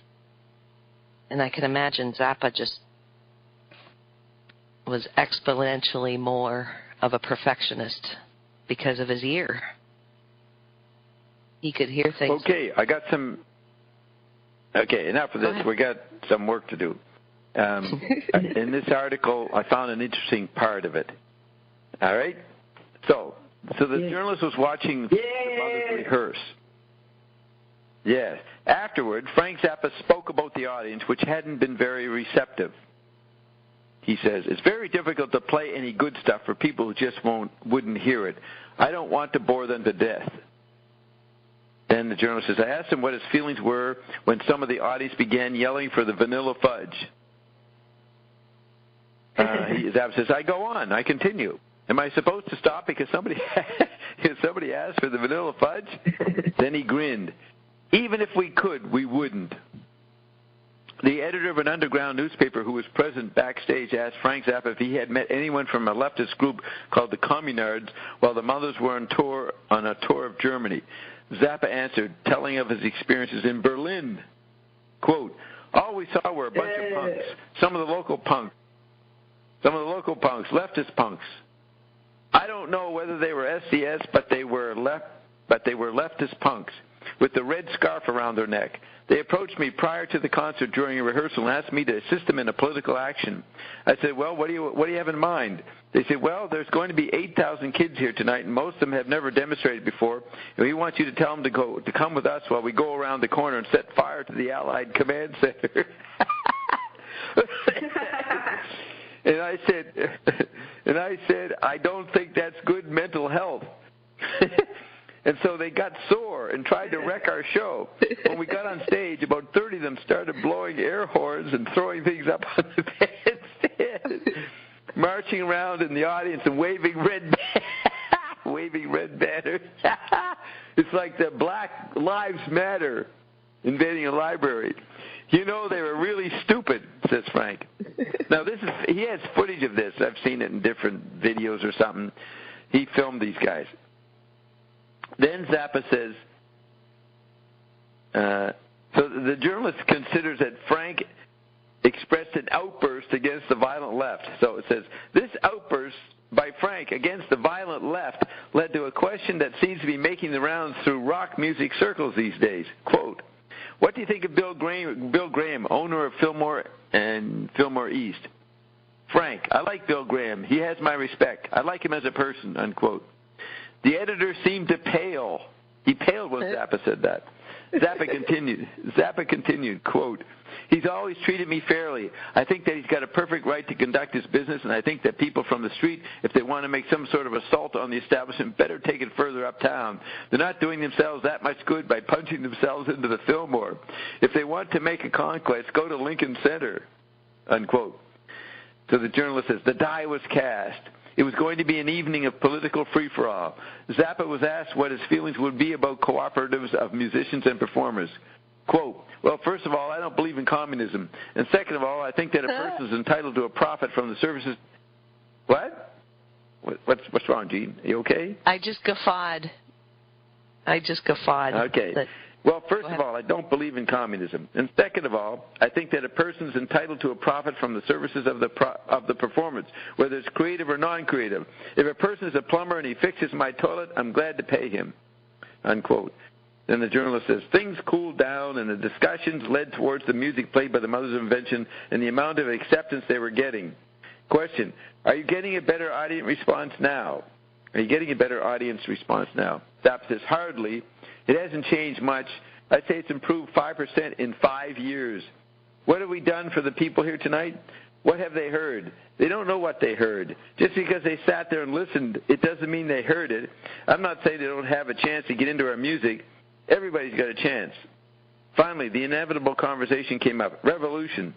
Zappa spoke angrily. Quote, I suppose kids now know... Do it again. I suppose kids now know what a revolution is. They've still got a picture with red flags, marching, a lot of shouting at policemen, pigs, pigs. Is that the way you say it? Zappa goes, is that the way you say it? Pigs? Then they hit you. Then the cops hit you. Hey, and then you say, you say, hey. I knew he'd find this. We always find some hilarious thing. We just have to keep looking. Let me nod off every now and then. Then they hit you, and you yell, hey, he hit me.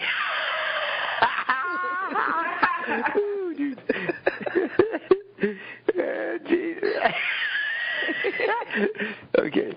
All right, calm down. So then, this is how Zappa sees it. It's rededicated. Is that how you say it, Bob? I suppose. Is that how you say it? What? Is that how you say it? I suppose the kids now know what... Yeah, that's how you say it. I suppose kids now know what a revolution is. They still got a picture with red flags marching. Okay. They still got a picture with red flags marching. He can't do it.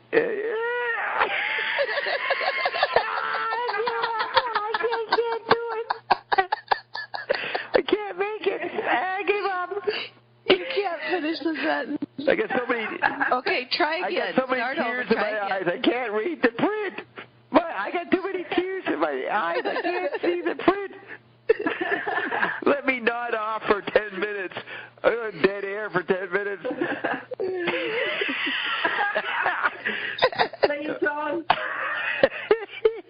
Red flag. Something red flag. This is what Zappa does. Zappa just describes what he sees, what's going on. He sees a bunch of people.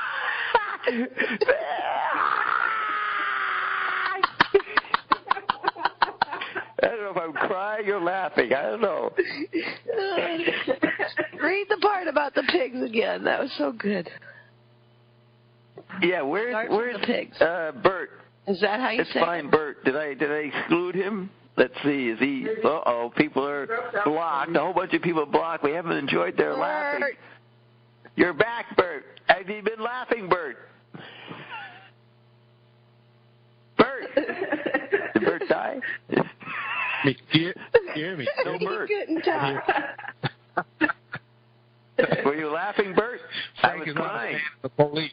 Yes. Frank is not a fan of the police. That's for sure. No, he's not. He's being detached. He's not. He's saying that the police, the demonstrators are stupid. He says. It's like when he does dialogue in movies. He has this really mechanical way of doing, okay, you say this and then they say that. I've got a hamburger. I'm eating the hamburger. This breaks down the sensory operation. So these kids are marching. He says they still got a picture. This is the picture the kids have of what they're supposed to do. They have a revolution. You march around with a red flag. Okay. Keep going. Finish it. They've still got a picture. Yeah, they've still got a picture with red flags and marching. A lot of shouting. You can't do it. I can't get there. A lot of shouting at policemen. He goes, pigs. And then he goes, is that the way you say it? Is that the way you say it? Oh, jeez. Well, you made it through, but we didn't understand a word you said. Okay. Try again. He says there's a lot of shouting at the policeman. Pigs. Zappa says the word.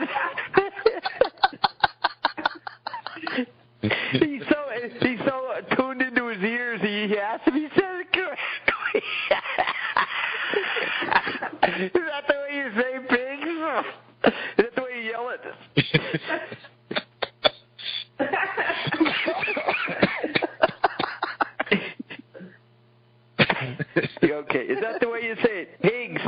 Then they hit you.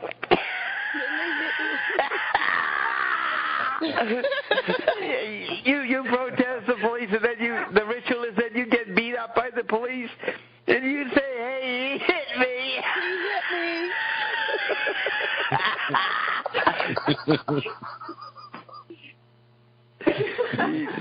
Then he hit me.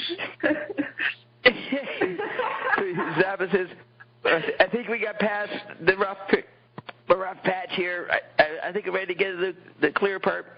Zappa says, "They ain't going to go no place that way. They ain't going to go no." Zappa was trying to have a serious revolution, and he's put up with kids running around. You're almost to the red Can we take your 8,000? Yeah, can we take your 8,000 audience and go around the corner and burn down NATO?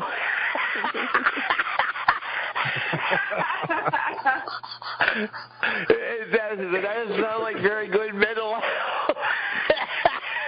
That doesn't sound like good mental health. Okay, so they ain't going to go no place the way they're doing it. They're running an imbecile revolution. Imbecile revolution.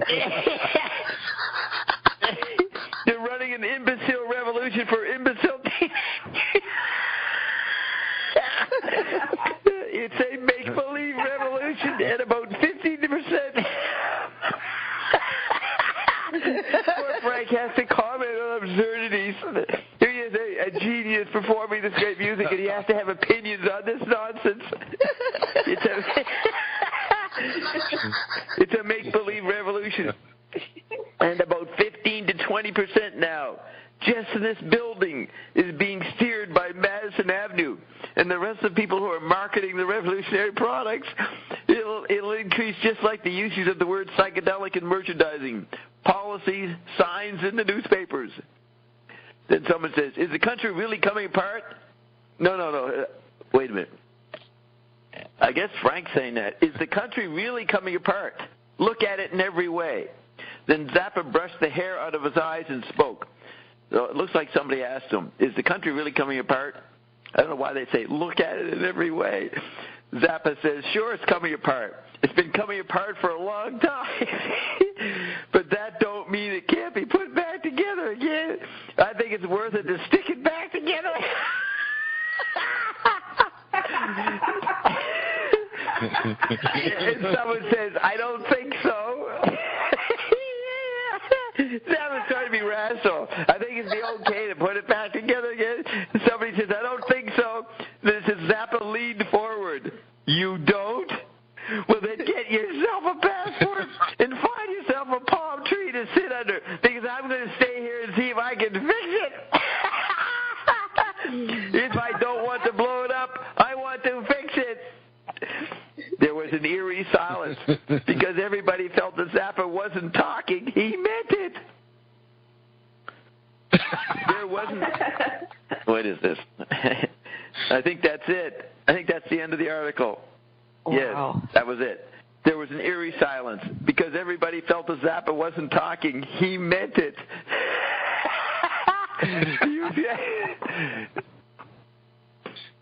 He's projecting these kids will get yourself a passport, find yourself a palm tree to sit under, because I'm going to stay here and see if I can fix it. See, he was going to program the environment, as Roxy says. He was going to fix it. And these idiot kids, I like this. I suppose kids now know what a revolution is. They've still got a picture with red flags, marching, a lot of shouting at policemen, pigs. Is that the way you say it? Pigs. Then they hit you, and you say, hey, he hit me. They ain't going to go no place that way. They ain't going to go no place the way they're doing it. They're running an imbecile revolution for imbecile teenagers. And then he says it's marketed by Madison Avenue. It's a make-believe revolution, and about 15 to 20% now, just in this building, is being steered by Madison Avenue. And so there's the programming. And he wants to do counter-programming. by Madison Avenue and the rest of the people who are marketing the revolutionary products. It'll increase just like the usage of the word psychedelic in merchandising. Policies, signs in the newspapers. Yeah, the country's coming apart. It's been coming apart for a long time, but that don't mean it can't be put back together again. I think it's worth it to stick it back together. Someone says, I don't think so. I don't think it's worth putting back together.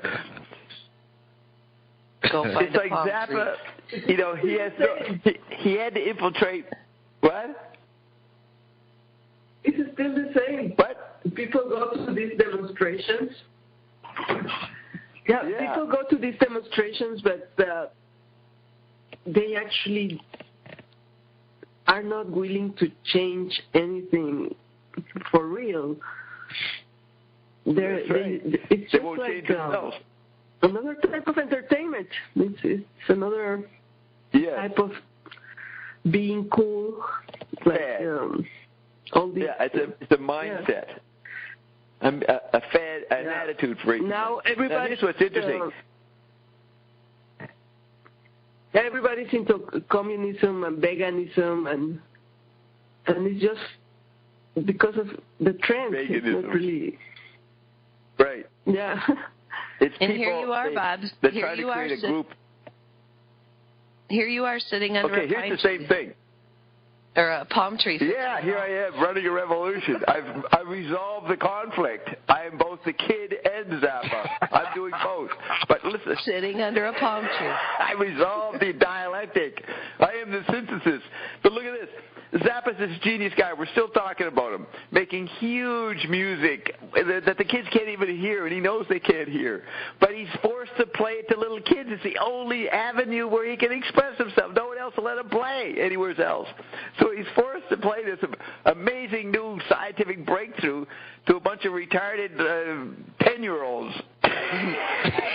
And they're running around, if they have the guts to talk to him, they'll actually bring up their little trivial concerns, and he's got to answer their stupid questions.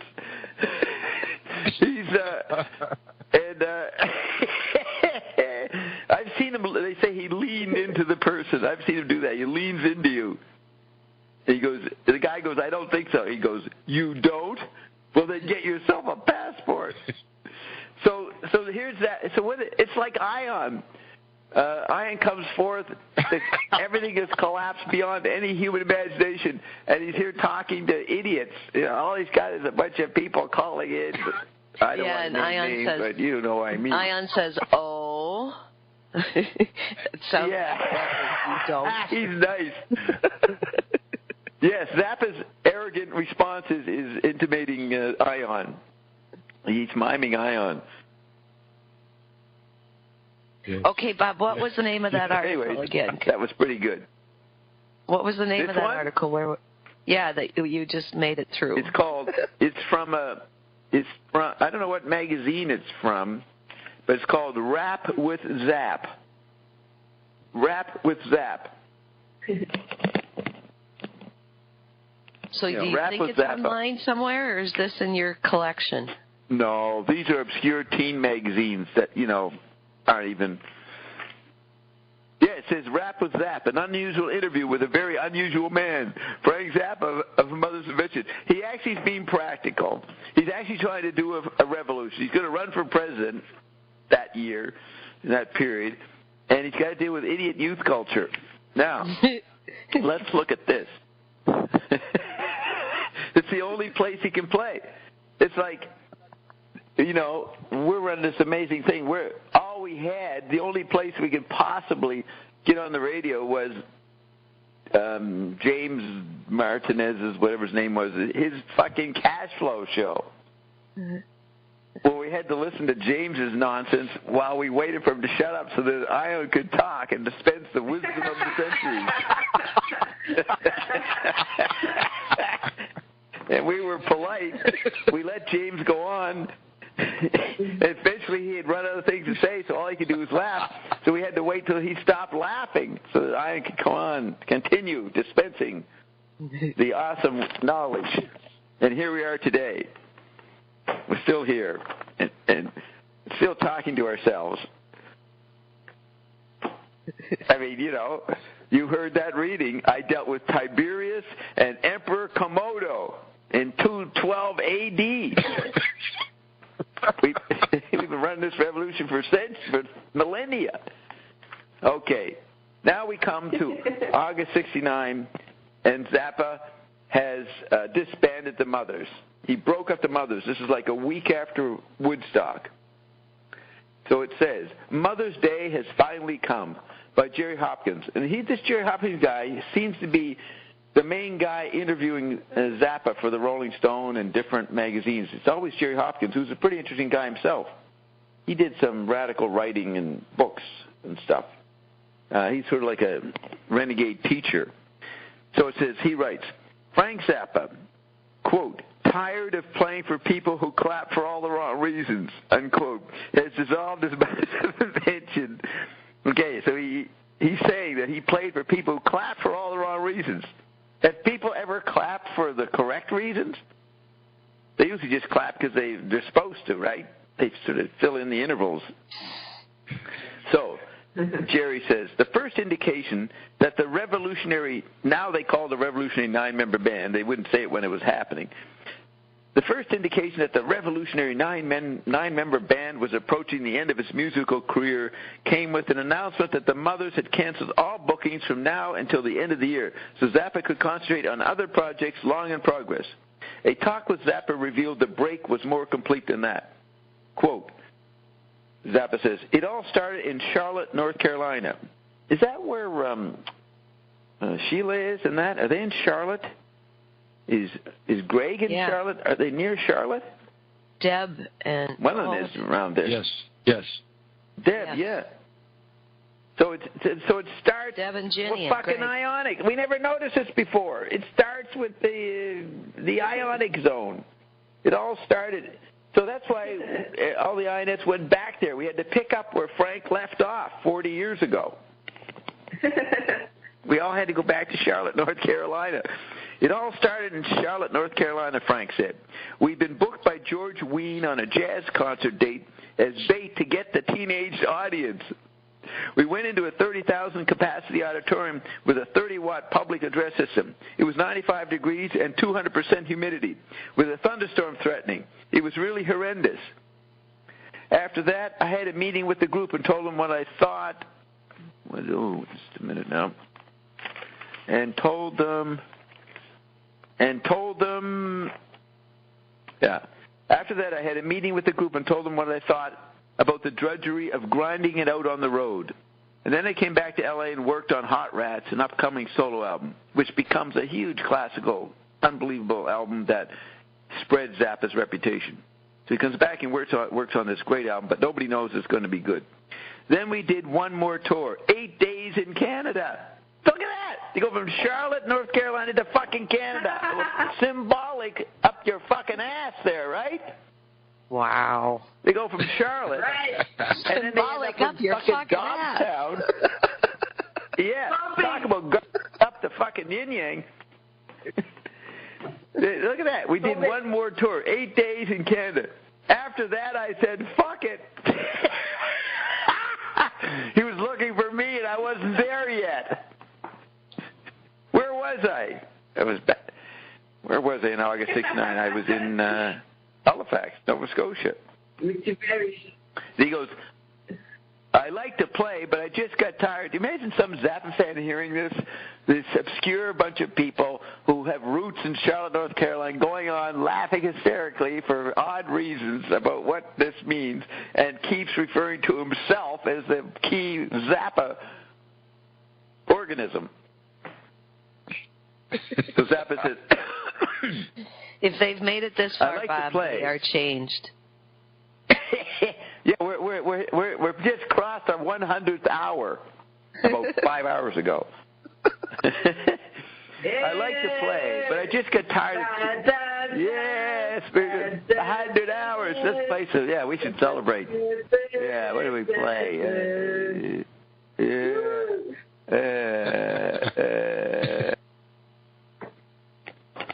Man, what a great song. Ray Pollard. Here, never heard ever again anywhere else. This is the only place you ever hear it. know the song existed unless you listen to this show. What an awesome song. I'm just a drifter. So here's Frank. He says, after being 8 days in Canada, he says, fuck it. I like that. I like to play. What? I really like it. It's pretty cool, Gene, how Roxy can pick up music. Just have to hear it once and she can fucking replay it. You know? Yeah. She don't. She's got that ability to, the recall, musical tonal immediately recall. mimic. She did it with some Zappa, some obscure, that Zappa thing we played a few hours ago. She immediately could do this sound again. What was that? That was pretty neat. I can do it now that she did it, but I couldn't pick it up in the music. That's cool. You couldn't do it yourself. I can't even do it. I could do it after she did it. The point is, after hearing her. Yeah, but she has to get you going. I thought everybody She has to identify it first, yes. She just said, I thought everybody could do this. No, we can't, Roxy. Yes, it's like repeating the phrase. It's like you just hear hello and you say hello. It's the same. No, it's too complicated. I don't have the rhythm. I can dance it. Yeah, you pick things up. Here, I'm dancing it. Can you hear me dancing it? I'm dancing it, Roxy. Yeah, Bob, you should go on video. You should go on video in the morning when you're nodding out and all that, and then when you play that music. I want to see you dance in the morning. Well, we'll see. You know, I'm here. What do you mean? I'm here. Wait, hello, I'm here. You were thinking. Okay, let me read this. This is Zappa quitting. It's so amazing. 8 days in Canada. After that, I said, fuck it. I like to play, but I just get tired of beating my head against the wall. I got tired of playing for people who clap for all the wrong reasons. I thought it time to give the people a chance to figure out what we've done already before we do any more. Like, this is like that executive interview a couple years later where Frank is explaining the conceptual continuity, and the executive doesn't even know what he's talking about. Whoever said, Humperdinck or Elvis never said, well, I did a few songs, nobody knew what I was doing. I'll give them time to figure out what I just did. You sang a song, Elvis. Frank is doing science. Yeah. That's right. That's ionic. It takes a... I'm tired. Yes. Whatever.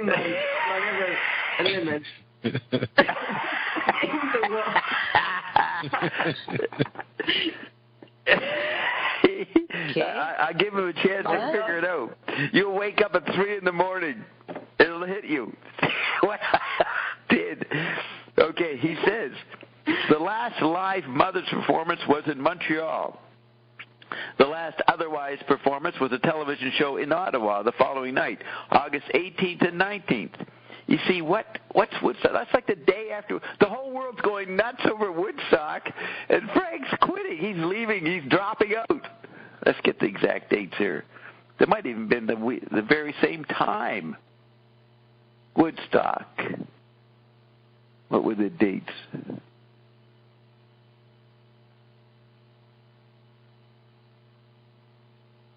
August 15th to 18th.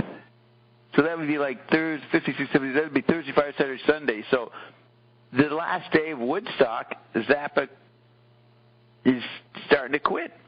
Those two, like Woodstock ended, everybody's soaked and rained on and struggling to get home, and Frank is going to do two more shows, back to back. That's why nobody knew he did it.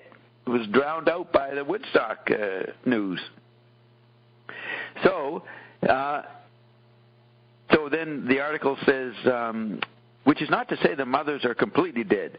The band will not be performing or recording as a group, but they will be seen on film. 3 short films are now complete, 2 of them documentaries from Germany, and a 4th is in the works. All these, Zappa said, will be offered to colleges as a package in lieu of live performance, probably beginning in late fall. course, none of this happened, as far as I know. Zappa also said he had recorded material for a dozen full-length LPs on the shelf in his Hollywood Hills home, records he hopes to release through a Mothers of Invention record club now being planned. The albums cover the band's 5-year development and were recorded on tour in Europe as well as throughout North America and in studios stretching from Los Angeles to New York. Meanwhile, the individual members of the band are making plans of their own. Jimmy Carl Black, the drummer known as the Indian in the group, for example, has formed a band of his own, as yet unnamed, and already has begun preliminary recording. Later the band was called Geronimo. While Don Preston, one of the Mothers' keyboard men, the guy who plays the Moog synthesizer, has gone to New York to work with a company that combines dance with electronic music. That was that famous Mercedes dance company. Maybe the guy who lived with John Cage, too. Anyways, these were all spelled out a year later. At the same time, Zappa has holed up in his basement workshop to concentrate on one, Captain Beefheart versus the Grunt People. We read that script. This is a feature-length film, presently in script form, written by Zappa in 1964. Zappa said that thanks in part to Easy Rider and the Woodstock Music and Art Fair, quote, two of several things, finally showing the youth market really means business, unquote. That's not the way the world took it that way. They thought they started a revolution with Woodstock. So he says, 3 major studios have made offers to back the flick. Zappa also said that if anyone had shown interest in the film 5 years ago, he would never have played rock and roll. His ideal cast in quotes, includes parts for, among others, Don Vliet, who's better known as Captain Beefheart, an old high school chum of Zappa's, Chester Burnett, better known as Howlin' Wolf, several of the Mothers of Invention, and Grace Slick. You know, Grace Slick of Jefferson Airplane. Another project, an unnamed weekly television show. For this, a major deal is imminent, too, he said, but details could not be discussed. He did say, however, the program would be a music show and not a talk or interview show. Didn't we just talk about that a little while ago? He was talking in the interview with somebody about making a music show. Next project, continued activity in production of Come back? There you are. What? Sorry, I couldn't hear you for 30 seconds. Everybody heard you heard me, didn't you, Bert? Yes. Bert. There was no blip out. You guys can't hear me? Hear me? Yeah, no blip. No, I can hear you. Okay. I heard you. No. All right. Sorry, just continued activity in production of just you. Continued activity in production of records for his own Bizarre and Straight record company labels. This includes final editing of the debut LP for the GTOs, recording of the second Captain Beefheart and his Magic Band LP for Straight Records, and final work on a new Mothers album called Bert Weenie Sandwich, which relates to an 18-minute color film just completed. This film would be one of the 4 offered to colleges. Zappa has additionally produced an album by Jean-Luc Ponty, an electric violinist from France, and has completed his own solo guitar debut, Hot Rats, to be released by Bizarre and distributed by Reprise in October. Hot Rats happened. The Jean-Luc Ponty album happened. That was a good album. See, I can remember getting all these. Bert Weenie Sandwich, Weasels Rip My Flesh. It was a wonderful period. Supervision, next project, supervision of planning the Mothers of Invention Record Club, which he said he hoped would be announced in Get Ready Playboy magazine. So he's going to announce in Playboy magazine. Zappa explained, quote, those are the people who need to listen to us the most. See, there's his therapeutic environmental programming. He's actually looking at himself like a doctor. Those are the people who need to listen to us the most, he explained. The Humpers, right. Adding that Mo Austin, president of Reprise Records, was working on it. He ends up having a real problem with Mo Austin and these guys. Frank has to end up suing them. So, the titles of the 12 LPs are, here's the 12 LPs. Before the Beginning, the Cucamonga Era, Show and Tell, What Does It All Mean, Rustic Protrusion, Several Boogie, the Merely Entertaining Mothers of Invention record, the Heavy Business record, Soup and Old Clothes, Hotel Dixie, the Orange County Lumber Truck, and the Weasel Music. Zappa mentioned one final project. he said he might be accompanying Captain Beefheart and his magic band to Europe in October, not as a musician but as road manager, which he did.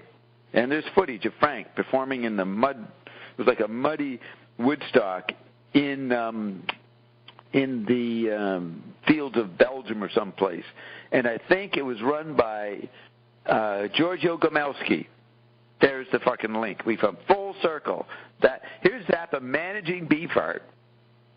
It's freaking everybody out because, well, why would he be doing that? Road manager, and he's doing it in Europe and for Gomelsky's festival. So it all tightly works as usual. So what the fuck are we going to do, McLuhan? Am I awake fully enough to do McLuhan? What do you think? Where are we? How are we doing? Am I awake? You're doing pretty good, Bob. We woke up. Yeah, who is that? You're doing pretty good, Bob. That's a new voice. Was that Sean or who was that? No, this is Jean. Oh, it was Jean. All right. Well, who was the other voice? Jean, Roxy, and is that it? The Four Slings.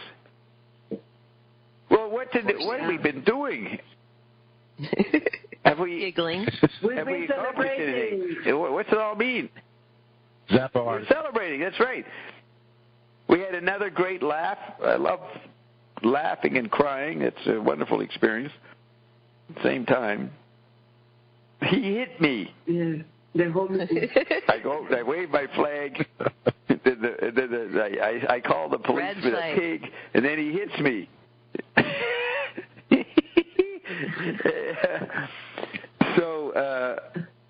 And Frank did fix it.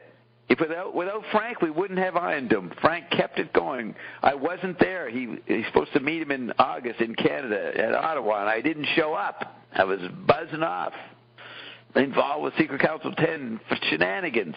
So Frank had to wait and wait and wait. And then he died. Then finally Bob showed up. Went over to make amends with Gail, and Gail died.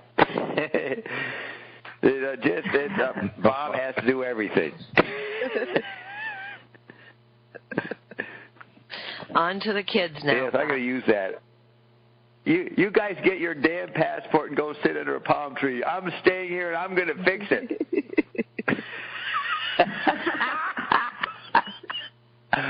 Uh-oh, here we go. Down the rabbit hole of the G-spot. The G-spot of full circle, Bob. That's all you got to do now. You can tell Frank. That's all you got to do is sit under a palm tree now, Frank, to fix it. Yeah. Yeah, you're the one near to the palm trees. Yes. Of Maui. I'm quadrophenic. I do all four things and do everything, as I said on the, remember Nelson's House. What do you do, Bob? Write a novel, leave the country, or write a letter to the editor? And I go, do all three. I got a passport, went to the palm tree, and continued the revolution on the radio. Yes, I solved it. And fixed it. I am Big Fish. Yes. Take me to your loser. I am Big Fish. Take me to your loser.